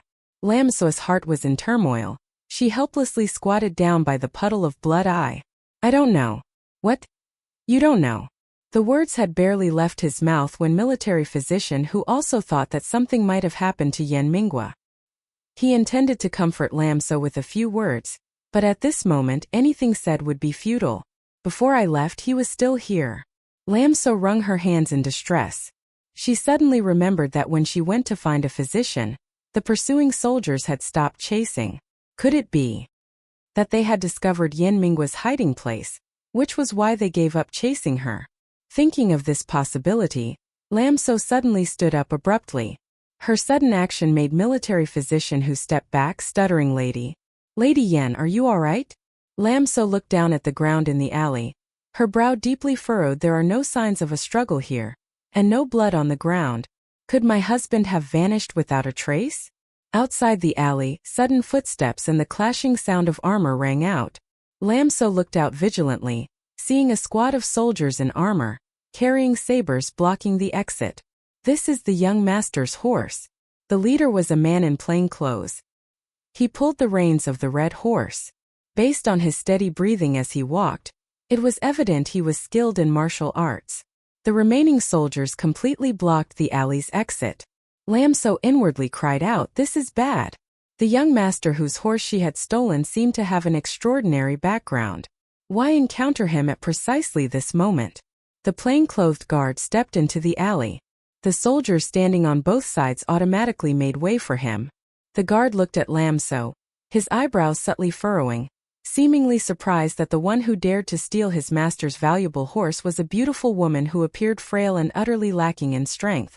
Military physician who had been in Jiangcheng for many years. He knew quite a few people in the military, but these people before him, military physician who truly had no impression of them. He could only look at Lam So. Lady Yen, what is going on? To the extent of alarming soldiers, it seemed this matter was not small. Lam So was a bit flustered earlier. I was in a hurry to find a physician for my husband, so I stole someone else's horse. Military physician who glanced at Lam So's small arm, silent for a few seconds. Indeed, she was clearly influenced by the company she kept. After being with Yen Mingwa for so long, even such a frail woman had the audacity to steal someone else's horse. Thinking that Lam So was, after all, a frail woman, military physician who stepped forward to shield her, cupping his hands towards the plain-clothed guard, esteemed sir. This young lady's husband is in critical condition. She only offended your esteemed person because she was in a hurry to save him. The guard, hearing this, was slightly surprised, and looked at Lam So again. The person who was lying here earlier was your husband? Lam So heard this. A hint of joy finally appeared on her face, but wariness was more dominant. Yes, he is my husband. She didn't know if these people were on the same side as the general guarding Kwangtan. If so, then it would truly be bad luck. Is my husband in your hands? Lam So pressed. She had to know where Yen Mingwa was first. The guard heard this, merely glanced at Lam So, then ordered his subordinates take them away. Immediately, soldiers stepped forward to escort Lam So and Physician Ho. Lam So was merely a woman, and Physician Ho was already old. How could they resist these soldiers? In just a moment they were handcuffed and subdued. Seeing that these people intended to take her away, Lam So said to the plainclothed guard, I am the one who stole your master's horse. It has nothing to do with this physician. The wrong has a source, the debt has an owner. If you want to arrest someone, just arrest me, let him go. Lam So saw that the guard remained unmoved and continued, currently, it is wartime. Physicians at the border are already few. In the recent battle, many officers and soldiers were wounded and need physicians to treat them. The guard thought for a moment, then gestured. The two soldiers restraining Physician Ho then released him. Seeing Lam So being taken away, and Yen Mingwa's whereabouts unknown, Physician Ho thought of Lam So's beautiful appearance and couldn't help but worry. He hurriedly ran towards the military camp. Yen Min-kwa was a centurion after all. His subordinates were all formidable individuals and very loyal to him. Seeking help from Vien Tam and the others might bring about a change. Lam So was escorted by this squad of soldiers. Along the way, she quickly realized they were not taking her to the military camp, nor to the general's residence. Could it be that this army originally didn't belong to Kwang Tan's faction? Lam So quietly observed the soldiers. She noticed that their skin, though not perfectly smooth, was definitely not as rough as the skin of soldiers here, who endured wind and sand year-round. Perhaps because the soldiers' pursuit today was too extensive. Now it was late at night, all houses were closed, there wasn't a soul on the street, adding to the desolate feeling. The squad of soldiers stopped in front of an inn. It wasn't hard to tell that this inn had been entirely booked. There were already more than a dozen guards outside. Lam So suddenly recalled the young master's remark, audacious commoner, from earlier in the day, and her heart skipped a beat. In the original novel at this time, the emperor had sent the sixth prince to the border, ostensibly to supervise the army, but in reality to claim the first credit. The general guarding Kwang Tan, to curry favor with the sixth prince, held joyful singing and dancing every day in the city lord's mansion. The barbarians had exploited this loophole to attack the city. Ultimately, Kwang Tan suffered a great defeat. The bloodthirsty barbarians massacred the entire city. Yen Min-kwa, with the courage of one man guarding 10,000 cannot pass, carved out a blood path through tens of thousands of enemy troops, rescuing the sixth prince. From then on, he was highly valued by the sixth prince, becoming the sharpest sword in his hand. Where his sword pointed, no one survived. When the old emperor passed away, he helped the sixth prince contend for the throne. After the new emperor ascended the throne, he was final. Able to return to the capital, rising to the highest rank of officialdom through his meritorious assistance. Remembering these things, Lam So suddenly felt a heartache. Oh heavens! She had casually stolen a horse and stolen it right from the future emperor. Did the heavens really need to tease her like this? She was pushed by someone, then slowly stepped up the inn stairs. The plain-clothed guard shoved her into the downstairs main hall, then went upstairs. Lam So guessed he was going to report to the sixth prince. The soldiers who escorted her here did not enter, but stood guard at the inn's entrance, probably thinking she couldn't escape. Indeed, she couldn't escape. Lam So, tired from standing, found a long bench and sat down.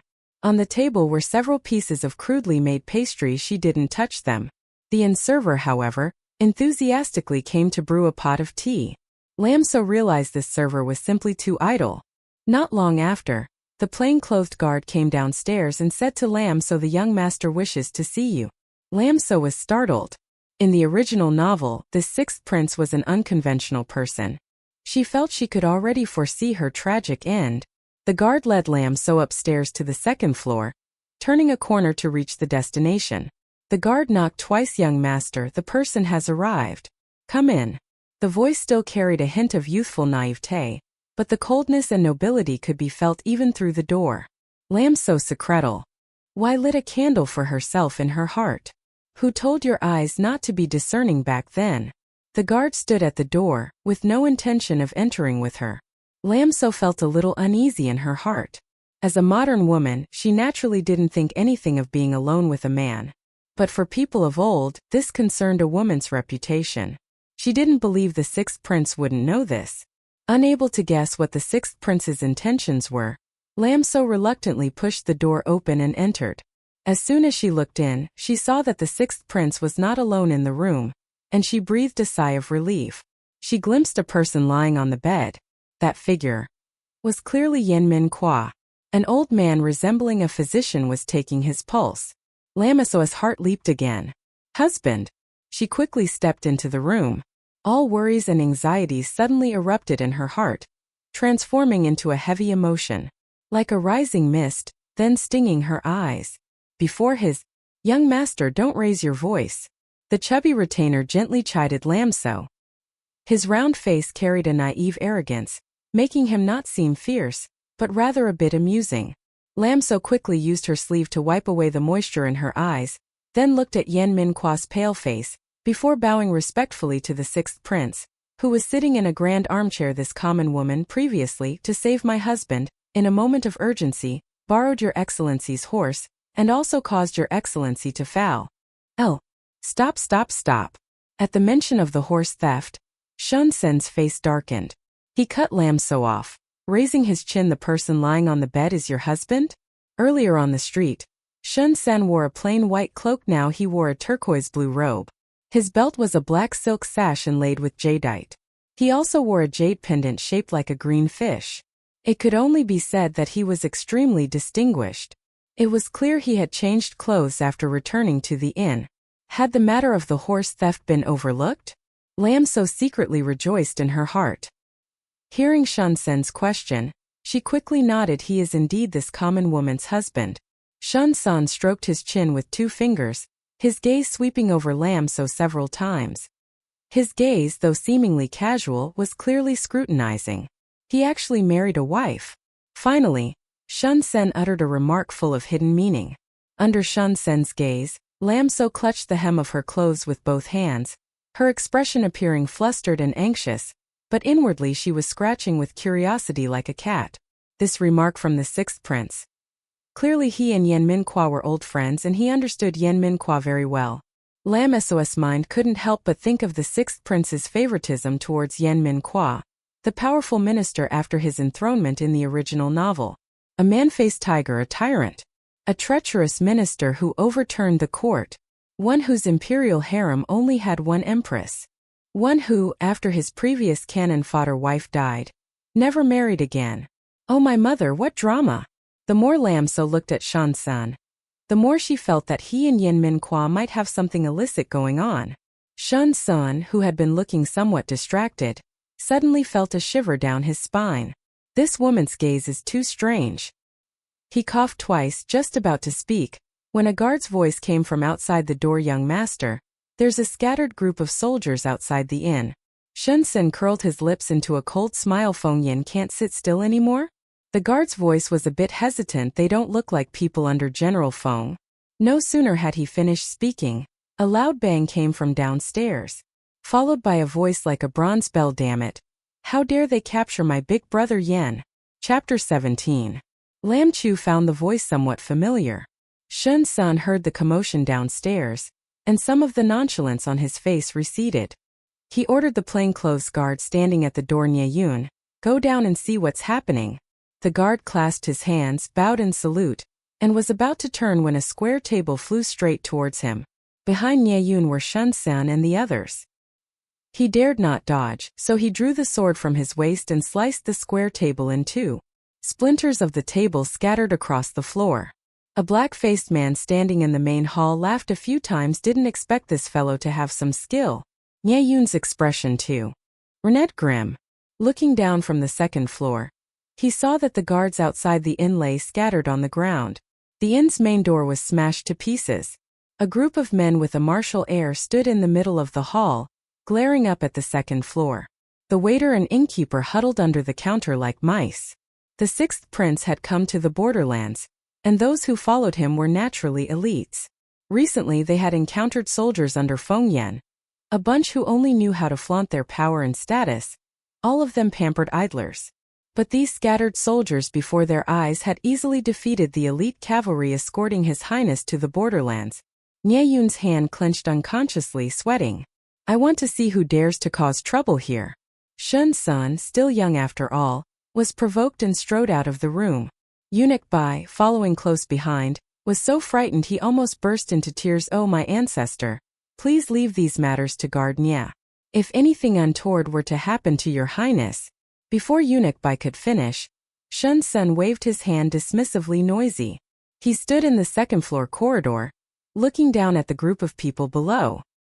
His skin was fair, and his features delicate, yet he didn't give off the impression of a scholar.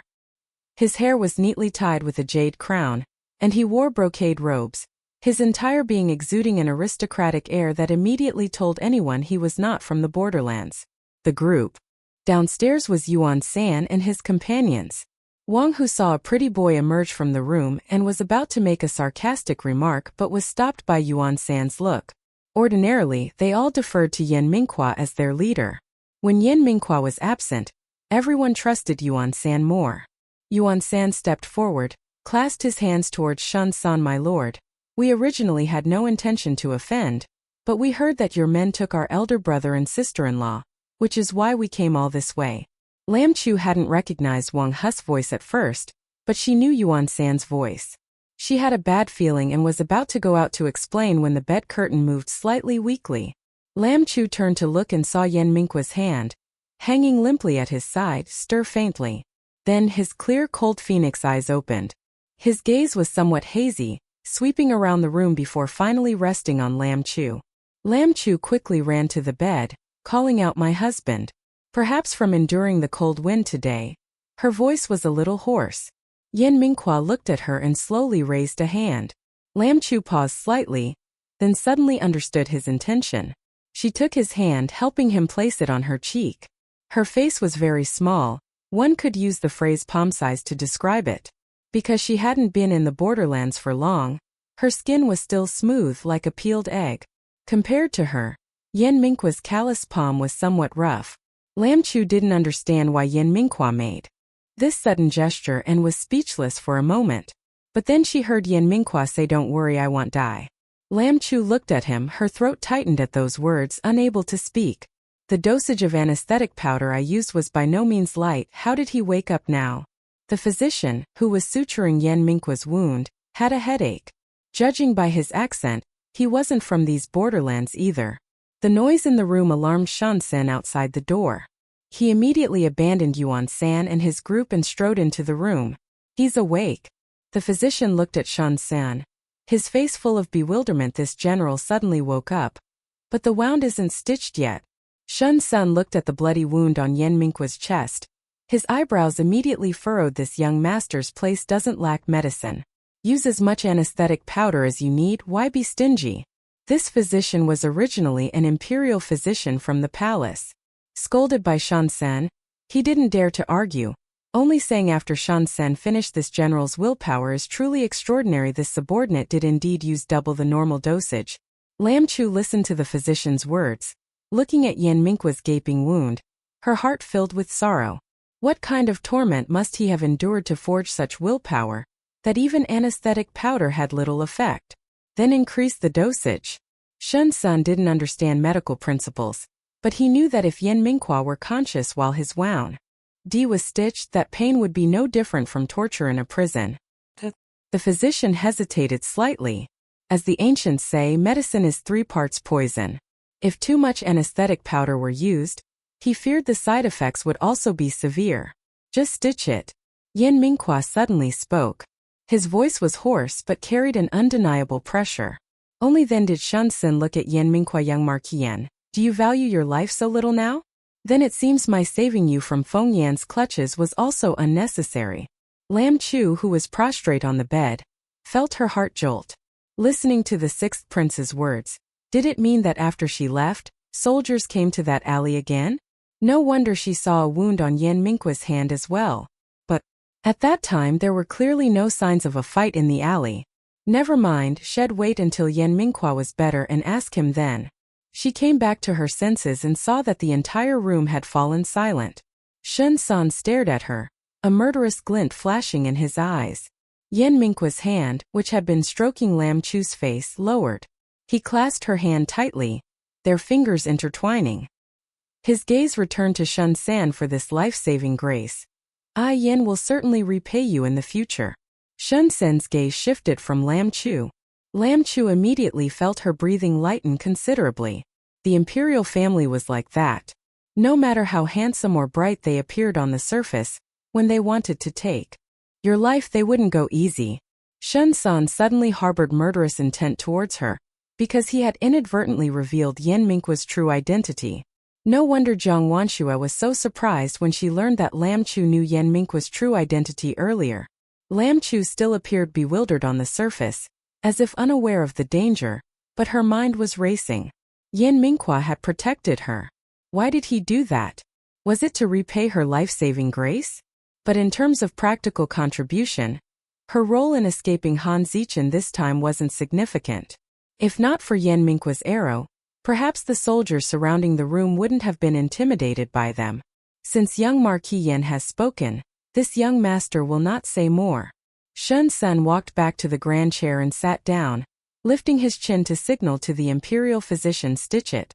Knowing this person was fully conscious, the imperial physician's hands trembled uncontrollably.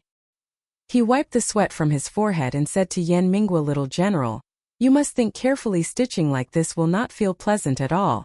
Yan Minggua's face was pale, but his demeanor was calm and unhurried. He let out a light laugh. His pale face possessed an indescribable, eerie charm. "I can endure dozens of types of punishments in the prisons of Daizhou. It's not so much that I can't endure a mere embroidery needle." Cold sweat dripped even more profusely from the imperial physician's forehead. Shun Sen's earlier mentio N of young Marquis Yan had already made him guess 8 or 9/10 of it. Now, Yan Minggua's words further confirmed the thoughts in his heart. This person before him was indeed the legitimate heir of the Yan family, the one whom the emperor had ordered to be exiled 3,000 li 5 years ago, never to return to the capital. Yuan San and his group downstairs also realized something was amiss upstairs. They all went up together. The plainclothes guard Nie Yun drew his sword and blocked the doorway.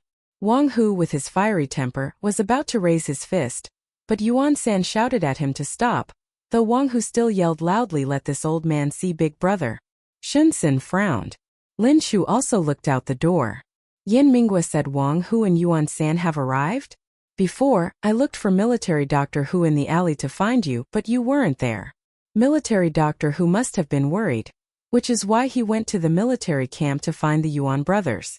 Lin Shu placed Yan Minggua's hand back under the quilt. "Let the physician stitch up your wound first. I'll go out and explain the situation to the Yuan brothers." Yan Minggua released Lin Chu's hand, considering it an agreement. Lin Chu turned and saluted Shun Sun. "My husband's brothers were concerned about his safety. If there was any offense, I ask for your gracious forgiveness, Your Excellency." Because of these words, Shun Sun couldn't help but look at Lin Chu a few more times. He had originally thought this man was rude, but now it seemed she knew how to advance and retreat better than he thought. He pouted. This young master's guards were all subdued by those rude fellows. What else can this young master do? These words added a few more shades of youthful petulance. Lin Chu, however, did not dare to underestimate him. Even if this was an arrogant youth, he was also a royal youth ready to take your life if displeased. But Shun Sen's words seemed to have no intention of pursuing the matter much further. Lin Chu also knew he wouldn't pursue it. Yuan San and his group were all formidable. If they were not willing to follow Yan Minggua, based on their military achievements on the battlefield, it's likely they would now be highly valued by generals. If the sixth prince wanted to win over these men, he naturally had to show his magnanimity. From ancient times until now, what emperor hasn't used both favor and authority? Lin Chu stepped out of the room. The group, who had been agitated moments ago, calmed down a bit when they saw her. "Sister-in-law, Military Doctor Hu said you were taken by soldiers. Wasn't Big Brother Yin with you?" Yuan San asked. The fact that they could find this place so quickly showed they had quite a few informants in Jiang City. "Brothers, you've misunderstood. My husband and I were framed by villains. This esteemed official rescued us. The physician is treating my husband," Lin Chu said. The group of men, hearing Lin Chu's words, began to murmur and discuss amongst themselves. Yuan San glanced into the room. "Sister-in-law, can I see Big Brother Yan? I'm not dead yet. You don't need to rush to collect my corpse." Yan Minggua's hoarse voice came from inside the room. Only then did the group of men show expressions of joy. "Big Brother Yan is fine. That Feng Yan. Just the other day he rewarded us with several whips, and then he laid hands on Big Brother Yan. If anything truly happened to Big Brother Yan, this old man will be the first not to spare him." A misunderstanding was resolved.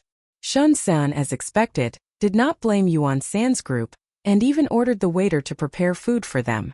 The meal was very lavish, but Yuan San's group ate awkwardly. Shun Sen offered to have them stay at the inn to rest, but they all refused. After his wound was stitched, Yan Minggua was somewhat exhausted. After medicine was applied, he fell into a deep sleep. Having endured the pain, he had sweated profusely, and mixed with the smell of blood, it was truly unpleasant. Lin Chu went down to the kitchen to fetch hot water to wipe him down. When she returned, she saw a carriage stopped in front of the inn. Sun Sen's eunuch Bai personally let people out to welcome them. And the person who stepped out of the carriage was none other than Jiang Wanshue, holding a child. Chapter 18. Why was Jiang Wanshue here? Seeing eunuch Bai's demeanor, could Jiang Wanshue have some connection with the sixth prince? Lin Chu was filled with questions. Seeing Jiang Wanshue being led by eunuch Bai, Lin Chu also found it inconvenient to stand there, so she carried the basin of water back to Yan Minggua's room. While wiping Yan Minggua down, Lin Chu constantly paid attention to the movements outside. Since it was dark and the entire inn had been rented out by Sun Sen, there were no other guests staying. Any small sound became clear in the night. She heard footsteps going up the stairs. It was clearly not just one person. Then the sound of the adjacent room's door opening. "I'm a little tired. Please trouble the innkeeper to boil a tub of hot water and bring it up." This clear voice, like a nightingale, could only be Jiang Wangshu's. Today, Lady Han must have been frightened. The young master has instructed that if Lady Han needs anything, she should just say so. Although this servant is a bit clumsy with words, she is quick at her work, so Lady Han, just give your orders. This shrill voice was definitely eunuch Bai's. It's difficult for sixth young master to have thought of everything so thoroughly. I thank you in advance. The door closed and footsteps going down the stairs sounded again. It must have been eunuch Bai and his group leaving. Not long after, a waiter brought hot water to the adjacent room. Lin Chu couldn't understand. The inn had so many rooms. Why did the sixth prince arrange for Jiang Wanshue to stay right next to their room? In another luxurious room of the inn, Sun San sat bonelessly in an armchair, holding a handful of chopsticks. On the table opposite him was a bamboo chopstick holder. He indifferently tossed the chopsticks one by one into the holder. Some fell in, but most scattered across the table and onto the floor. On his fair, delicate face, impatience was clearly visible. Eunuch Bai pushed the door open, walked to Sun Sen's side, bowed respectfully, and said, "Your Highness, Lady Jiang has been brought back by us." "Oh, where have they been settled?" Having managed to toss one chopstick into the holder, Sun Sen seemed a little more interested. When he threw the next chopstick, he used too much force and missed again. "As per your orders, we have settled her in the room right next to young Marquis Yan." Eunuch Bai finished speaking, then carefully observed Sun Sen's expression. "Your Highness, is that appropriate?" Sun Sen cast a glance, looked at Eunuch Bai lazily. "What's wrong with it?" Eunuch Bai was flustered and dared not say more. To make the strategic move, they had naturally thoroughly investigated everything that happened in the capital back then. Childhood sweethearts, two innocent souls. If it weren't for the Yan family's catastrophe that year, it is feared that Lady Jiang would now be the Yan princely heir's wife. But to this day both have married. Lady Jiang's son is already so grown up. Meeting again, it's feared their feelings are no longer there. Only awkwardness remains. This ancestor always acts on a whim. Today, Eunuch Bai had also seen the extent to which Yan Minghua protected Lin Chu. What he feared was that Sun Sen's arrangement would not only fail to make Yan Minghua serve them, but if the two women met as love rivals and fought each other, it would turn into a case of hoisting him by his own petard.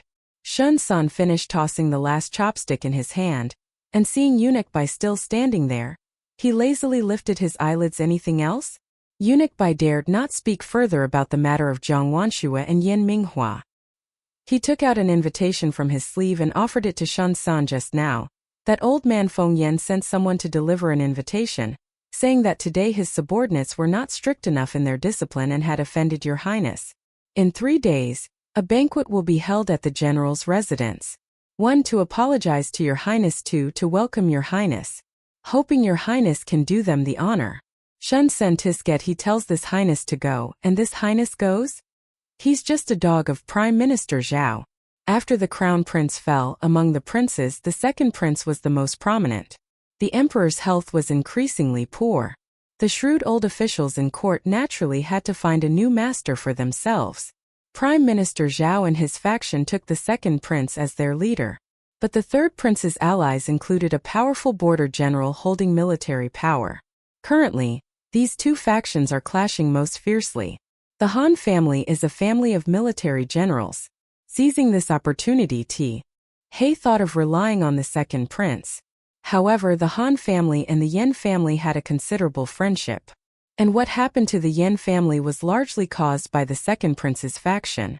There's a saying, to cut grass one must remove its roots. Although the emperor had spared Yen Minghua's life, the second prince's faction remained wary.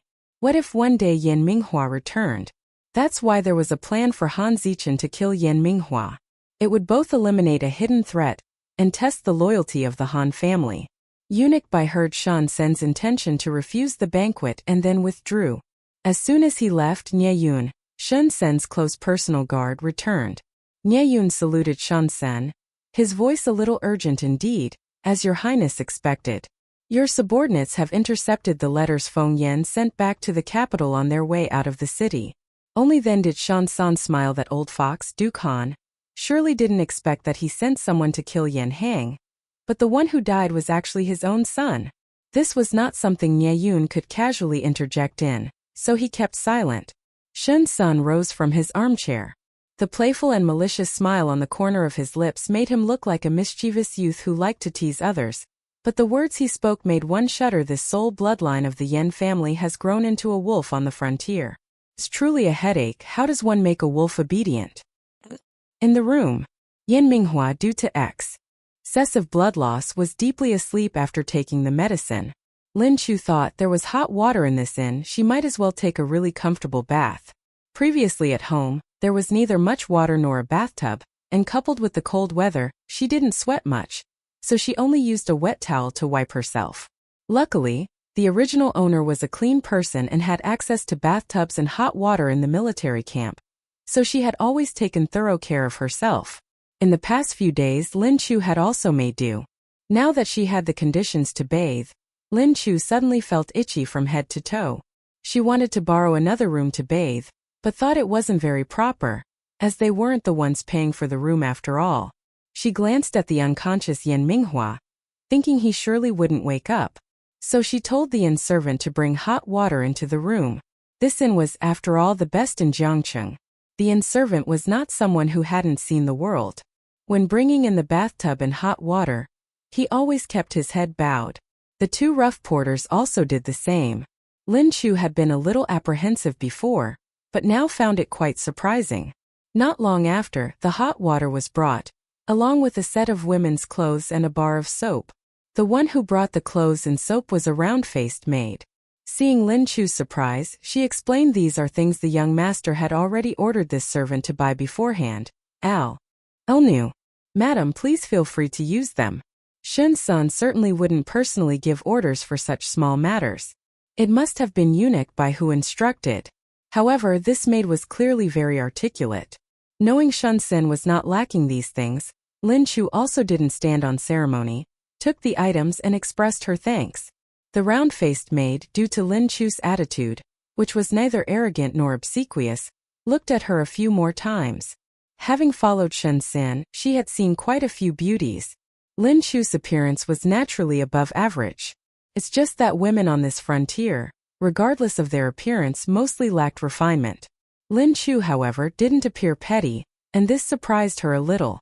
After the round-faced maid withdrew, Lin Chu tested the water temperature, then prepared to bathe. Halfway through taking off her outer robe, Lin Chu suddenly turned her head to look at the bed. Although Yen Minghua was still unconscious, she still felt a little uncomfortable. After thinking for a moment, she decisively went and pulled down the bed curtains.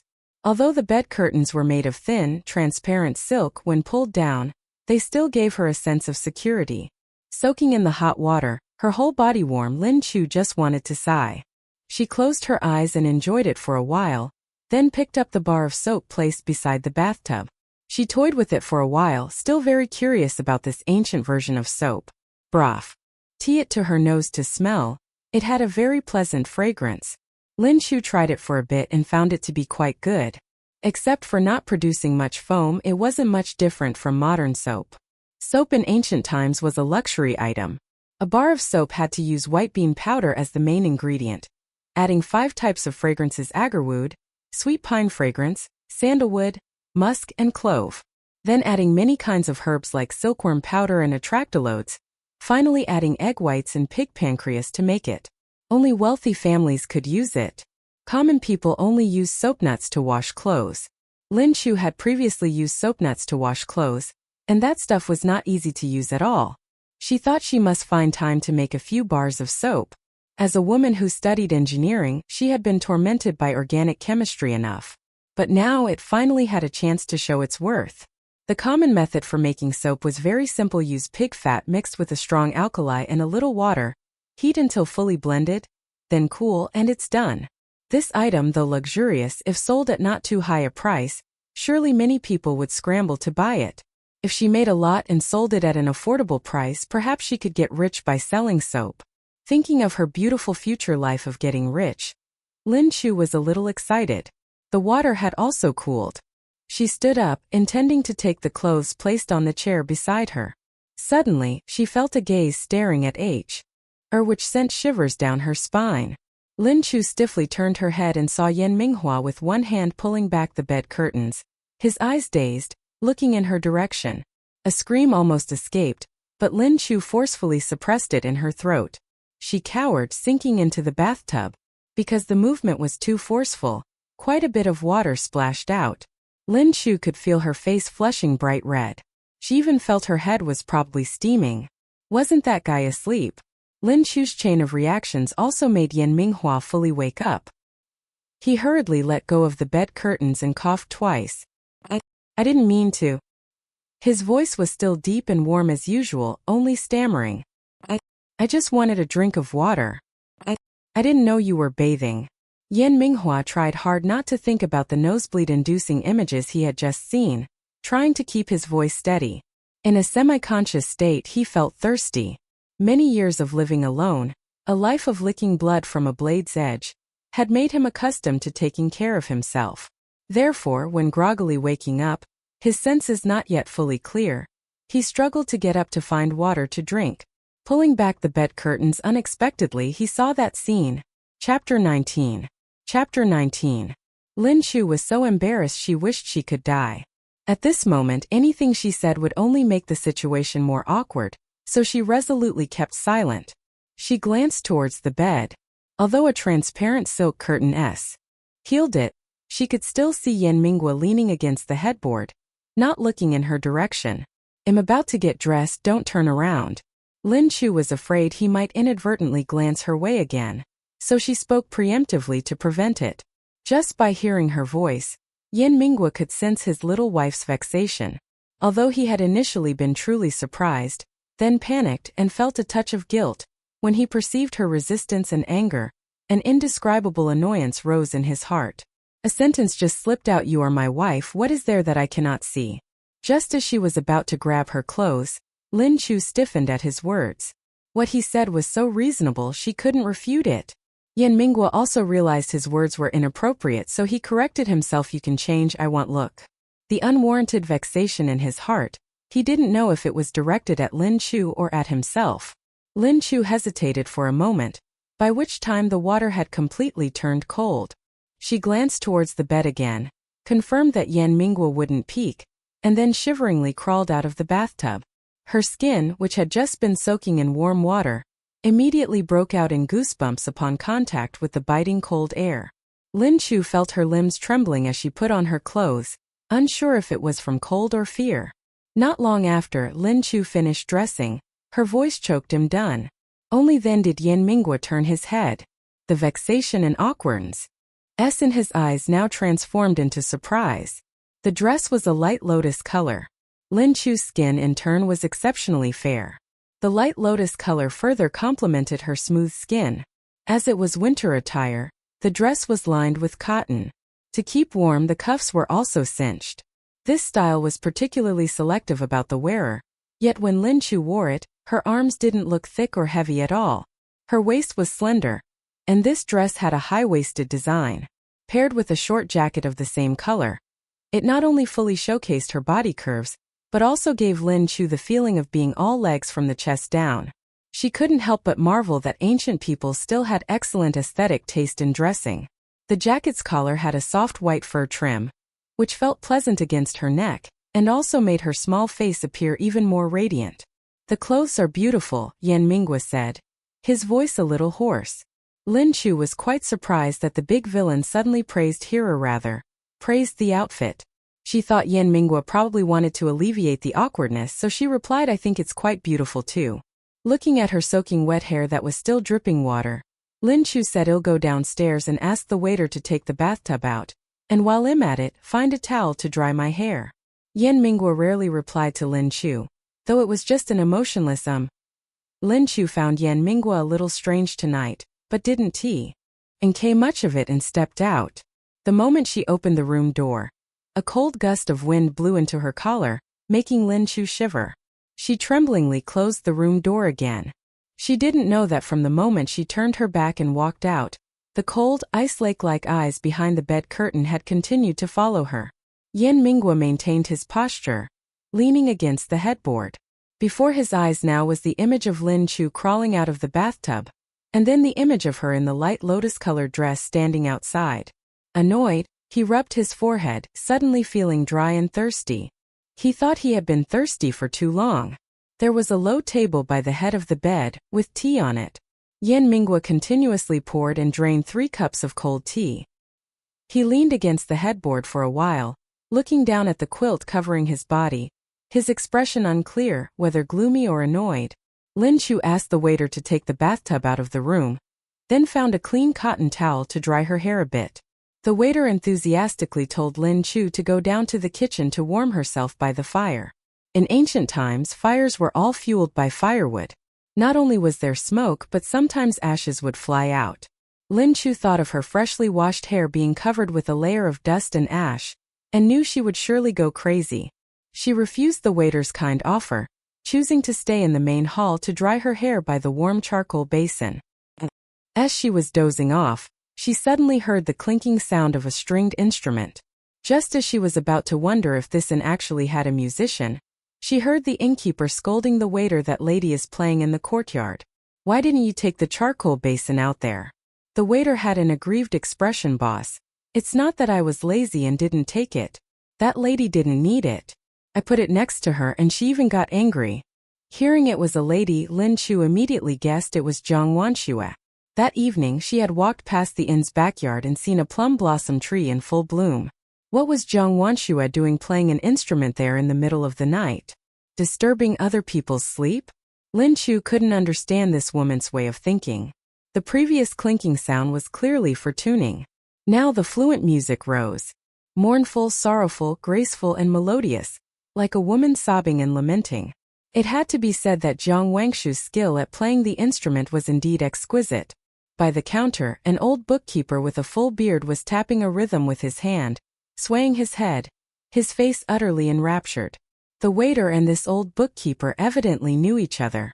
Seeing this, he chuckled and said, Old Gua, tell me, what tune is that lady playing? The bookkeeper's wrinkled face showed a self-satisfied expression. My clothes loosen, yet I regret nothing I waste away for him. One.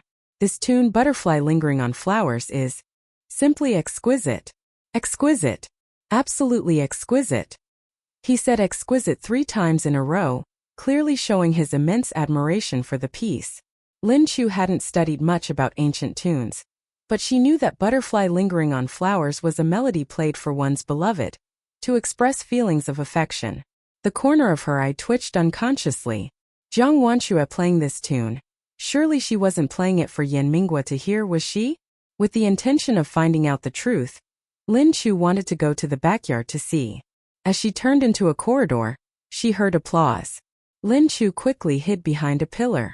Looking up, she saw the 6th prince applauding, slowly walking out from the opposite corridor.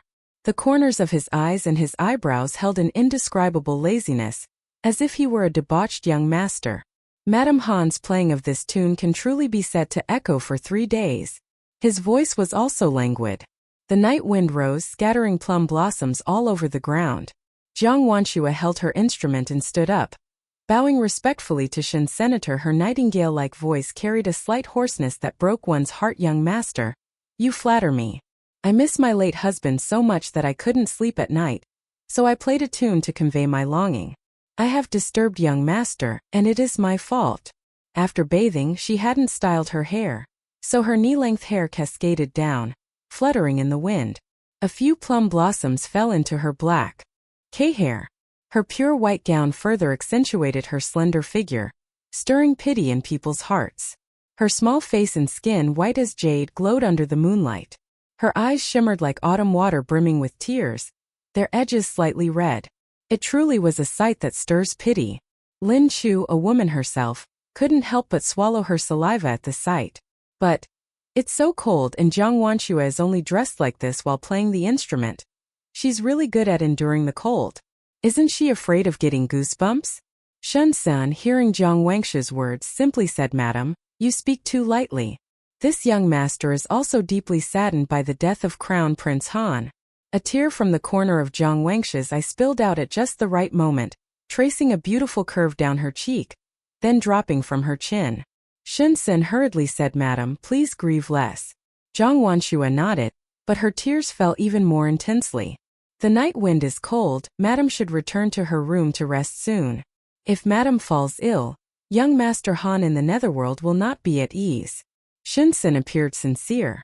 Saying this, with one hand he reached for the cloak draped outside. Jiang Wanshua still had tear streaks on her face, but a glimmer of self-satisfaction flashed in her downcast eyes. "Is he going to give me his cloak?" Lin Chu inwardly cursed, "Damn it. Could it be that Jiang Wanshua truly has an illicit affair with the sixth prince?" The next second she saw En San merely pull the cloak closer to himself and rub his arms. "It's really cold tonight. This young master should also return to his room to rest."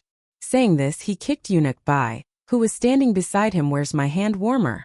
Eunuch Bai hastily handed him the exquisitely crafted bronze hand warmer he was holding. Shun San hugged the hand warmer, yawning as he walked upstairs. His gaze swept past the pillar where Lin Chu was hiding, a teasing glint in his eyes. Jiang Wanshua stood under the plum tree, holding her zither. The fragile and distressed expression on her face slowly fell away like a mask, leaving only a look of grinding teeth. On the way back to their room, Eunuch Bai couldn't help but mutter, "Your Highness shouldn't have come down." Shun San replied with a lazy expression, "For someone to play a piece of butterfly loves flowers in the middle of the night, it takes a lot of courage. If I don't come out to support her, how will she approach Yanxing later?" Thinking that the sixth prince was only 17 this year and his actions still had a touch of childishness, Eunuch Bai swallowed the words, "Lady Jiang might have intentions toward your highness." Back down.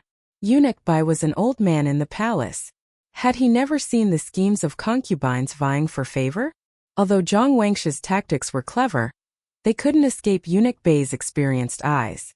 After watching a good show, Lin Chu returned to her room in an excellent mood. Jiang Wangshua's zither music now had been heard throughout the entire inn, so Yan Mingwa couldn't possibly be asleep. She tiptoed to close the door, but hearing nothing from Yan Mingwa, she didn't feel it appropriate to break the silence. Lin Chu thought perhaps she should sleep on the floor tonight. Unfortunately, after rummaging for a while, she couldn't find anything suitable to spread out.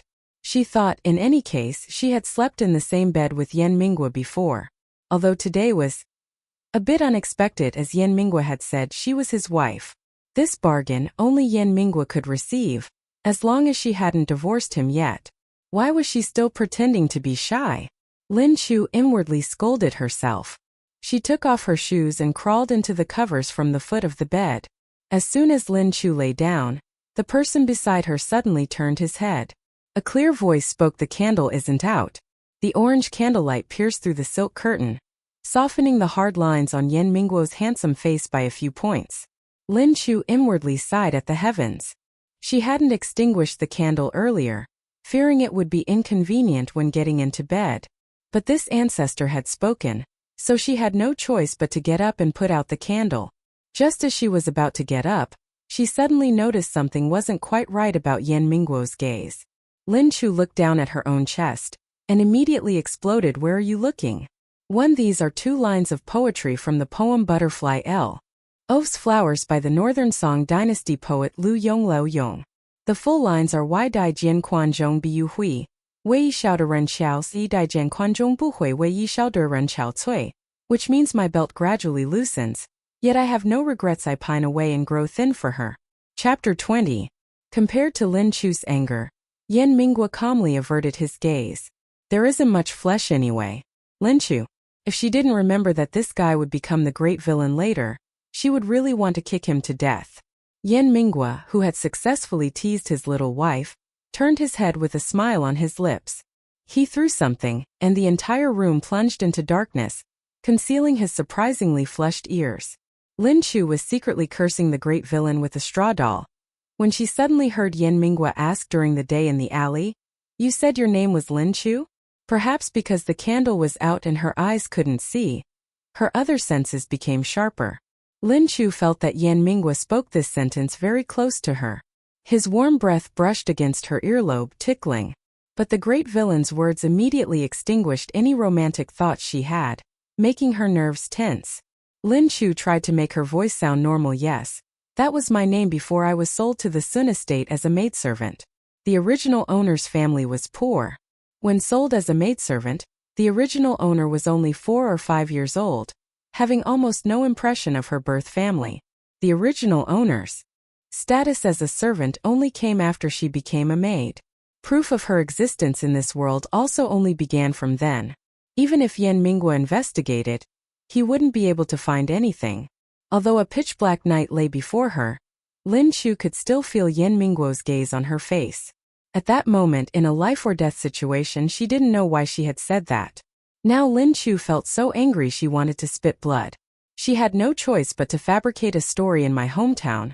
There's a belief that if a person dies, someone always needs to remember their name. On festivals and holidays, by burning some joss paper, they can receive it. You're truly thorough. You've even planned out how to be a ghost. Yan Mingguo's voice deepened, as if he had something on his mind. Lin Chu gave 2 forced laughs, and could only continue lying. "Of course. Being a human is already this difficult. If, as a ghost, someone burns more joss paper for me, I imagine it won't be too hard over there either." Yan Minghua was silent for a moment, then suddenly let out a laugh. That laugh was tinged with sorrow, and a bit of sadness. "Then you must remember my name. My name is Yin Xing from the capital." This sentence suddenly made Lin Chu feel a pang of bitterness in her heart. She knew he would be the great villain who survived until the end, but he knew nothing of his own fate. Every time he went to battle, he probably prepared himself for his bones to be buried under the yellow sand. She turned her head, wanting to see what expression Yan Minghua had at that moment. But in the darkness she couldn't see anything. She only heard Yan Minghua say, "Go to sleep." Lin Chu's thoughts were scattered, her mind in a jumble. But all day today, she was truly bone-weary, and soon fell into a deep sleep. A dreamless night. The next morning, just as dawn broke, Lin Chu, accustomed to her biological clock, woke up. As she dressed, she couldn't help but glance at her full round breasts. Small? Compared to Jiang Wangshi's flat figure, she thought this body was very ample. Realizing what she was doing, Lin Chu felt flustered. Shaking off those strange thoughts, Lin Chu finished tidying herself up, preparing to go down to the kitchen to decoct medicine. Unexpectedly, as soon as she opened the door, she saw Jiang Wanshue and a maidservant approaching with a tray. Jiang Wanshue was still wearing the white lace-embroidered slip from yesterday, with a long white jacket embroidered with orchids over it. She had styled her hair in a fallen horse mane bun, adorned with a magnolia hairpin, simple, refined yet elegant. The makeup on her face also couldn't hide the dark circles under her eyes. Instead, it added to her haggard beauty. It seemed Jiang Wanshue hadn't slept well last night. Cough cough. I woke up early today. Cough cough. And decocted medicine for Brother Yan in the kitchen and also simmered some soup. Cough cough cough. Jiang Wanshue stood outside the room, covering her mouth with one hand, coughing incessantly. The maidservant beside her carried a bowl of brown medicine and a bowl of soup on the tray. Could it be that by wearing thin clothes and playing a stringed instrument in the courtyard last night, she had made herself ill? Lin Chu glanced at Jiang Wanshue, saying with polite sarcasm, "Lady Han is already ill, yet you still have to do these things." Jiang Wanshue shook her head repeatedly. Cough cough. We arrived at the inn a bit late yesterday and I couldn't meet Brother Yan even once. Cough cough cough. Sister-in-law. Cough cough cough. May I go in to visit Brother Yan? She looked at Lin Chu with hopeful, pitiful eyes. The corner of Lin Chu's eye twitched. She thought to herself, I haven't done anything to her, so why is she putting on a face like she's being bullied by me? For whom to see? Look at what Lady Han is saying. Last night, my husband even said that Lady Han played a stringed instrument in the courtyard, surely missing her deceased husband. My husband and heir Han had a good relationship, so you can be considered half a sister to my husband. Why speak so formally? Lin Chu brought up last night's events. As expected, Jiang Wangshi's expression stiffened, but she maintained her smile. Coughing a few times, she weakly said, "Sister-in-law's words are right." Lin Chu internally observed that Jiang Wanshua had twisted her words, turning her implication about the music into teaching. Lin Chu felt a bit annoyed inwardly, thinking, you want to act like a white lotus? This lady here will definitely not let you have your way. She flashed a radiant smile. I merely said Lady Han was speaking too formally. I didn't say the piece Butterfly Loves Flowers that Lady Han played for her deceased husband was inappropriate. You used the word teach. Outsiders might think I'm bullying you. When the three words Butterfly Loves Flowers came out of Lin Chu's mouth, Jiang Wangshi's expression turned ugly. She had thought that in this borderland, other than Yin Minghua and the Sixth Prince, no one would recognize that melody. She had been with Han Zichen for 5 years. To rise above in the struggle with his principal wife and other concubines, she had meticulously studied male psychology. That piece, Butterfly Loves Flowers, she had indeed played for Yin Minghua, gambling on his past feelings. As for the Sixth Prince, a mere youngster, Jiang Wanshua believed that she, a woman who understood male psychology well, still had the charm to capture his heart. Men, after all, naturally couldn't resist weak, helpless women. She had married Han Zichen when she was only 16, and now she was just over 20, the most beautiful age for a woman. Han Zichen was dead, but his principal wife also had children. Previously, when Han Zichen was alive, she was highly favored, but her and her child's situation in the Han household was not very smooth. Now that Han Zichen was gone, if she returned to the manor, she believed the principal wife would tightly control her. Her son, moreover, was a fool. She couldn't rely on Han Juni to live peacefully in the Han manor for decades. Now that she was still young and beautiful, Jiang Wanshua would not miss any opportunity before her. One of her maternal cousins, who was originally a mistress to the legitimate son of the Duke of Zhong's manor, was later brought into the household. Jiang Wanshua glanced at Lin Chu. Beneath her eyes, glistening like autumn water, seemed to hide a sharp poison knife. Sister-in-law is joking. In an instant, Jiang Wangshi's true expression vanished from her eyes. Lin Chu felt uncomfortable under her gaze, but also knew she couldn't push others too far. She took a step back, saying, Lady Han, please come in. Jiang Wanshua came before Yin Minghua. Perhaps she realized his coldness, coupled with matters like the broken engagement and the poisoning attempt. She herself also felt embarrassed. After reluctantly exchanging a few words, she used the excuse of feeling unwell to return to her room. Lin Chu brought water for Yin Minghua to wash his face, then brought the medicine. But Yin Minghua had no intention of drinking it. Lin Chu speculated on Yin Mingguo's thoughts. Could it be that he thought he no longer had any relationship with Jiang Wanshua, so he didn't even want to drink the medicine she had decocted? She caught a cold last night. This morning she woke up early to decoct medicine and simmer soup. Perhaps she feels guilty about past events and wants to atone to you? Lin Chu tried to persuade the great villain who was suffering from love. Who would have thought Yin Mingguo's next sentence almost made Lin Chu choke on her saliva? What if she put poison in it? You don't need to worry so much. I accidentally discovered her medicine bottle before. I specifically went to the pharmacy to ask. The physician said it contained flour. She probably didn't actually intend to harm you, Lin Chu said. Yin Minghua let out a soft humph. I swapped in the flour. Lin Chu widened her eyes. Yin Minghua slowly said it was that day. Lin Chu suddenly remembered that day she had rarely overslept. After waking up, she had even seen mud on Yin Mingguo's shoes. So Yin Minghua had gone out, dumped the medicine from the bottle, and replaced it with flour? Why would he do such tricks? Lin Chu took a moment to regain her voice, stammering doubling. Yin Minghua was silent for a moment, then slowly said, afraid she would use it to poison.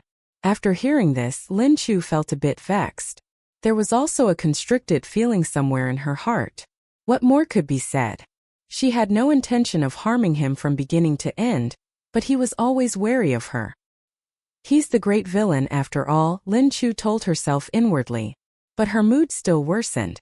she said half-jokingly, half-seriously. So now you're not afraid I'll poison you anymore? Yan Mingguo looked at her, saying with certainty, you wouldn't do that. She smiled. Of course not. Unless she didn't want to live a nightmare. Because of this, the relationship between Lin Chu and Yan Mingguo seemed to have reached an impasse. Outwardly there was nothing, but they always felt a distance between them. Jiang Wanxue, on the other hand, was quite persistent. Every day, she woke up early to brew medicine and stew soup. Only a few days later did Lin Chu discover that Jiang Wanxue wasn't just preparing a portion for Yan Mingguo, but also for the sixth prince. Whether the sixth prince actually ate it, no one knew. During that time, Lin Chu met Han Junyi once. The child spent most of his time in his room. That day, Lin Chu saw the boy admiring plum blossoms in the courtyard. She intended to say a few words, but as soon as Han Junyi saw Lin Chu, he ran away, as if he had become afraid of people. Lin Chu always felt that Han Junyi's personality had become even more solitary. She had also reminded Jiang Wanxue once, but Jiang Wanxue retorted with a few words. Thinking that it was someone else's child after all, Lin Chu didn't say anything more.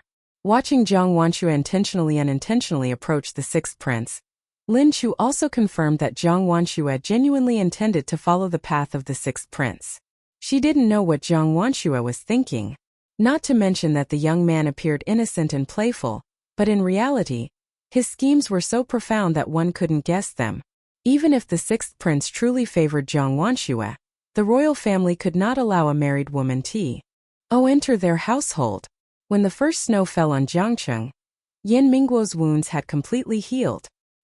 He had spoken with the sixth prince all morning.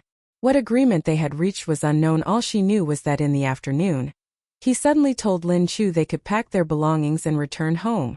Perhaps Han Zichen's matter had been settled amicably.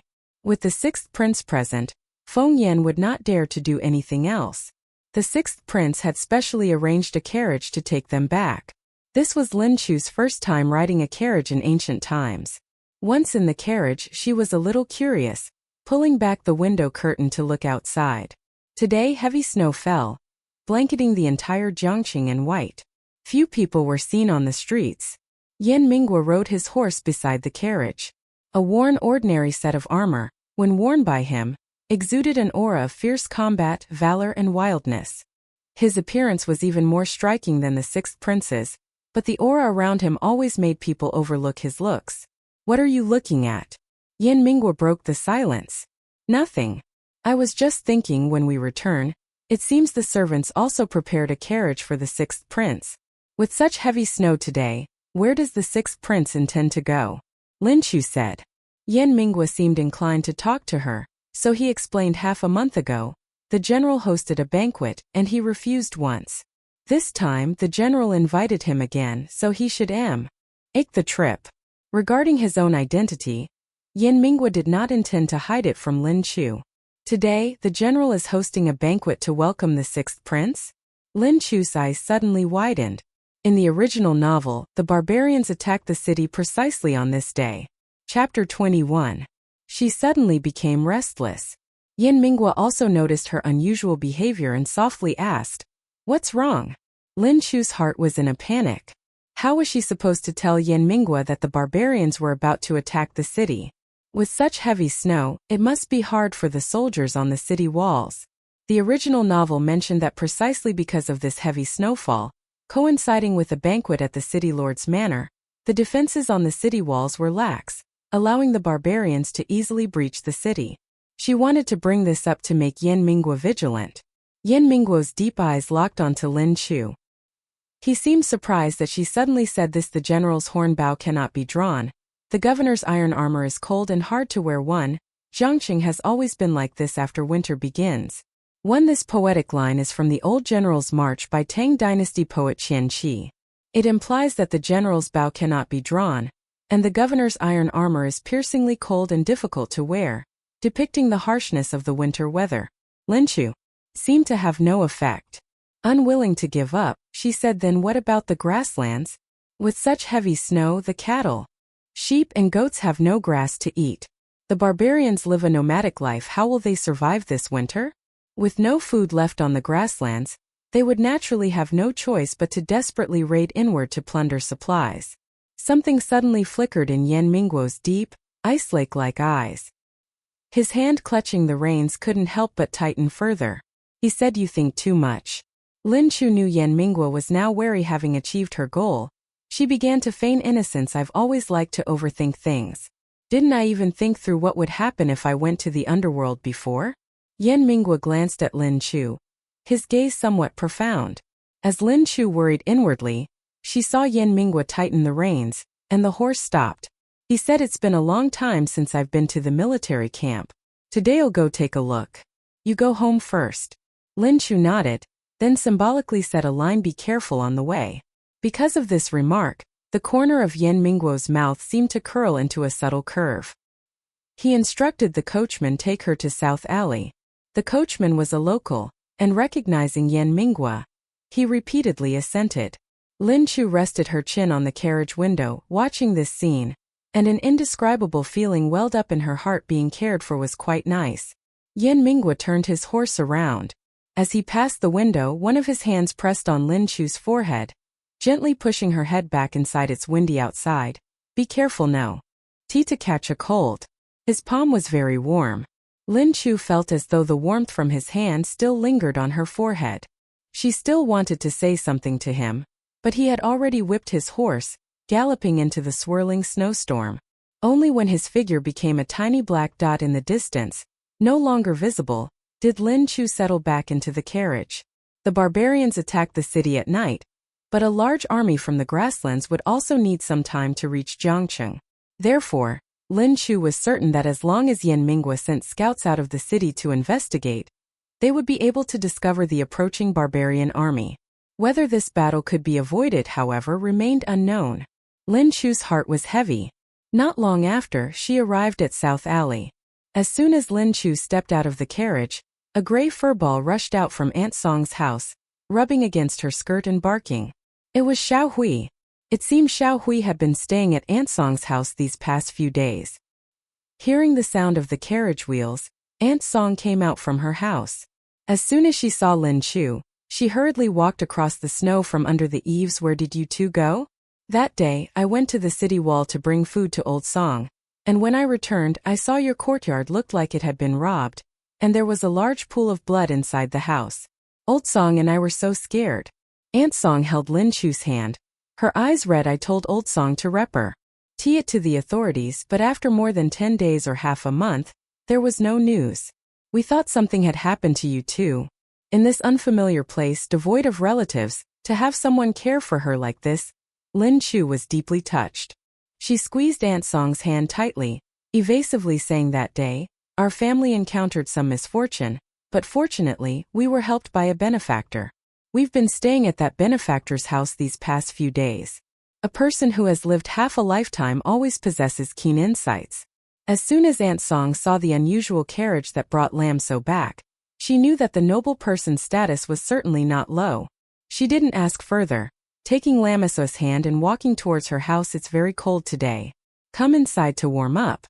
She also invited the driver. "Young man, come inside and sit, have a hot cup of tea." The driver politely declined. Lam So was safe in South Alley, so he hastily drove the carriage away. Old Man Song was on duty at the city gate today, not at home.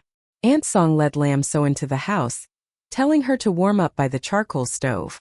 She then went to the firewood pile under the eaves, got more wood, and put it into the stove to make the fire burn brighter. In the straw pile next to the charcoal stove, the hen Lam So had bought earlier was curled up, warming itself. Occasionally, a few chicks would peek their heads out from under their mother hen's belly, chirping, adding a touch of liveliness to this cold winter. "Why didn't Brother Yin come back with you?" Aunt Song rubbed her frozen hands and sat down next to Lam So. "My husband said he was going to the military camp to see what was happening," Lam So said. Aunt Song then smiled. "Now that Brother Yin has recovered, your family's life will gradually get better." Lam So was worried about the barbarians attacking the city. Even if Yen Minhua had discovered the barbarians, the entire military authority of Guangtan was in the general's hands. She feared he wouldn't be able to turn the tide.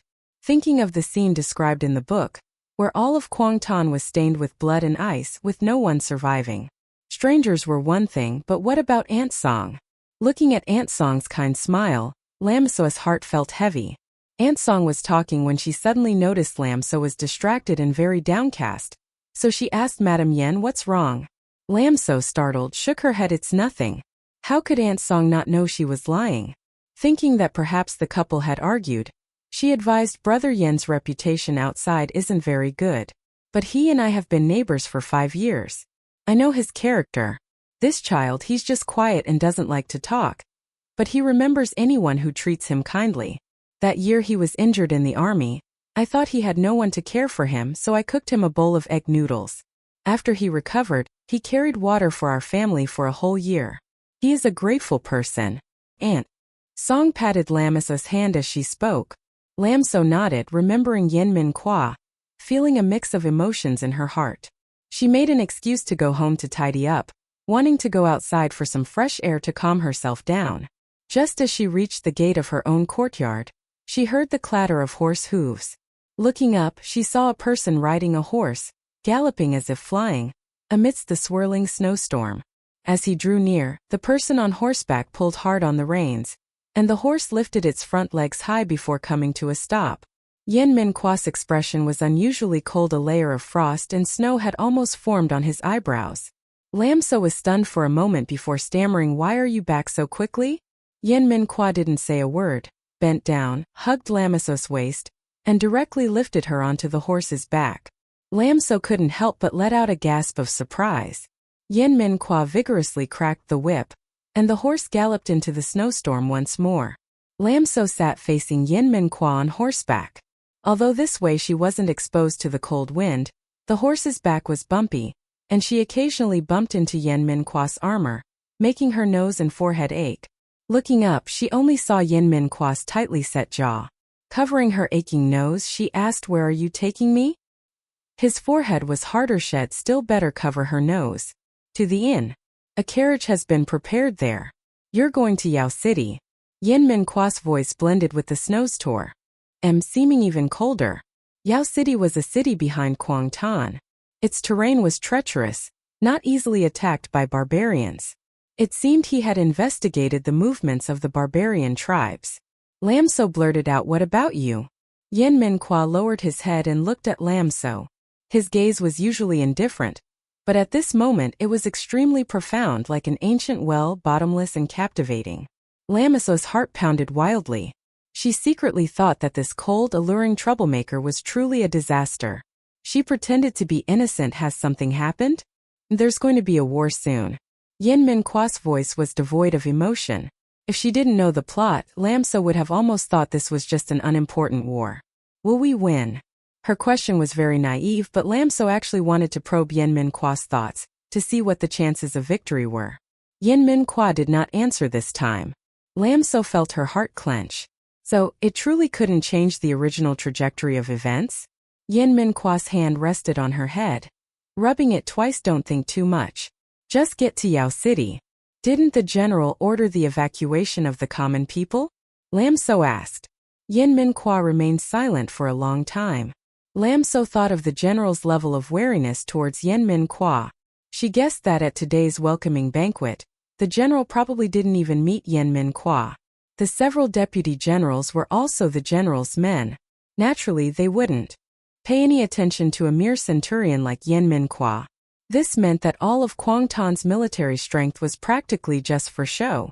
Unless they waited until the barbarians were at the foot of the city, only then would they act. The warhorse ran very fast. Not long after, they arrived at the inn. 2 carriages had been prepared at the inn's entrance. Zhang Van Tuet was holding Han Quan Deep's hand. Standing in front of one of the carriages, her expression clearly displeased. Yen Min Kwa dismounted first, then carried Lam So down, lifting her waist and placing her into the rear carriage. Afterward, he instructed the driver, "I've taken care of the north gate. Get out of the city quickly." This driver was the young soldier who had helped him carry water before. He said with a serious expression, "Brother Yen, rest assured. I will definitely take sister-in-law safely to Yao City." The maid urged Zhang Van Tuet, "Madam Han, it's time to get into the carriage." Zhang Van Tuet didn't know what had happened. She only thought Yen Min Kwa had learned of her feelings for the 6th prince, which was why he wanted to send her back to the capital. After all, Yao City was a necessary route to return to the capital. She cast a sideways glance at Yen Min Kwa, then reluctantly pulled Han Quan deep into the carriage. Both carriages departed. Yen Min Kwa mounted his horse. The round-faced maid standing outside the inn suddenly called out to Yen Min Kwa, "Please, trouble yourself to bring His Highness our prince back safely." Yen Min Kwa said of course, then whipped his horse and left. Zhang Vantuet's carriage was ahead. Lam So sat in the carriage, her heart pounding wildly. It was already noon. Tonight, this place would undergo a fierce battle, transforming into a dead city.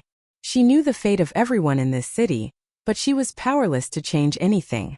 After going a short distance, Thatch Luke, who was driving the carriage, suddenly shouted, "Where are you going?" Lam So pulled back the carriage curtain and looked. She saw Zhang Vantuet's carriage, turning onto a different road at the intersection. That was not the road to the North City Gate, but the road to the City Lord's manor. Lam So gripped the wooden frame of the carriage window, and in a low voice ordered Thatch Luke go via the South Alley. Thank you for joining Lovebook. See you in the next emotional chapter. Goodbye for now.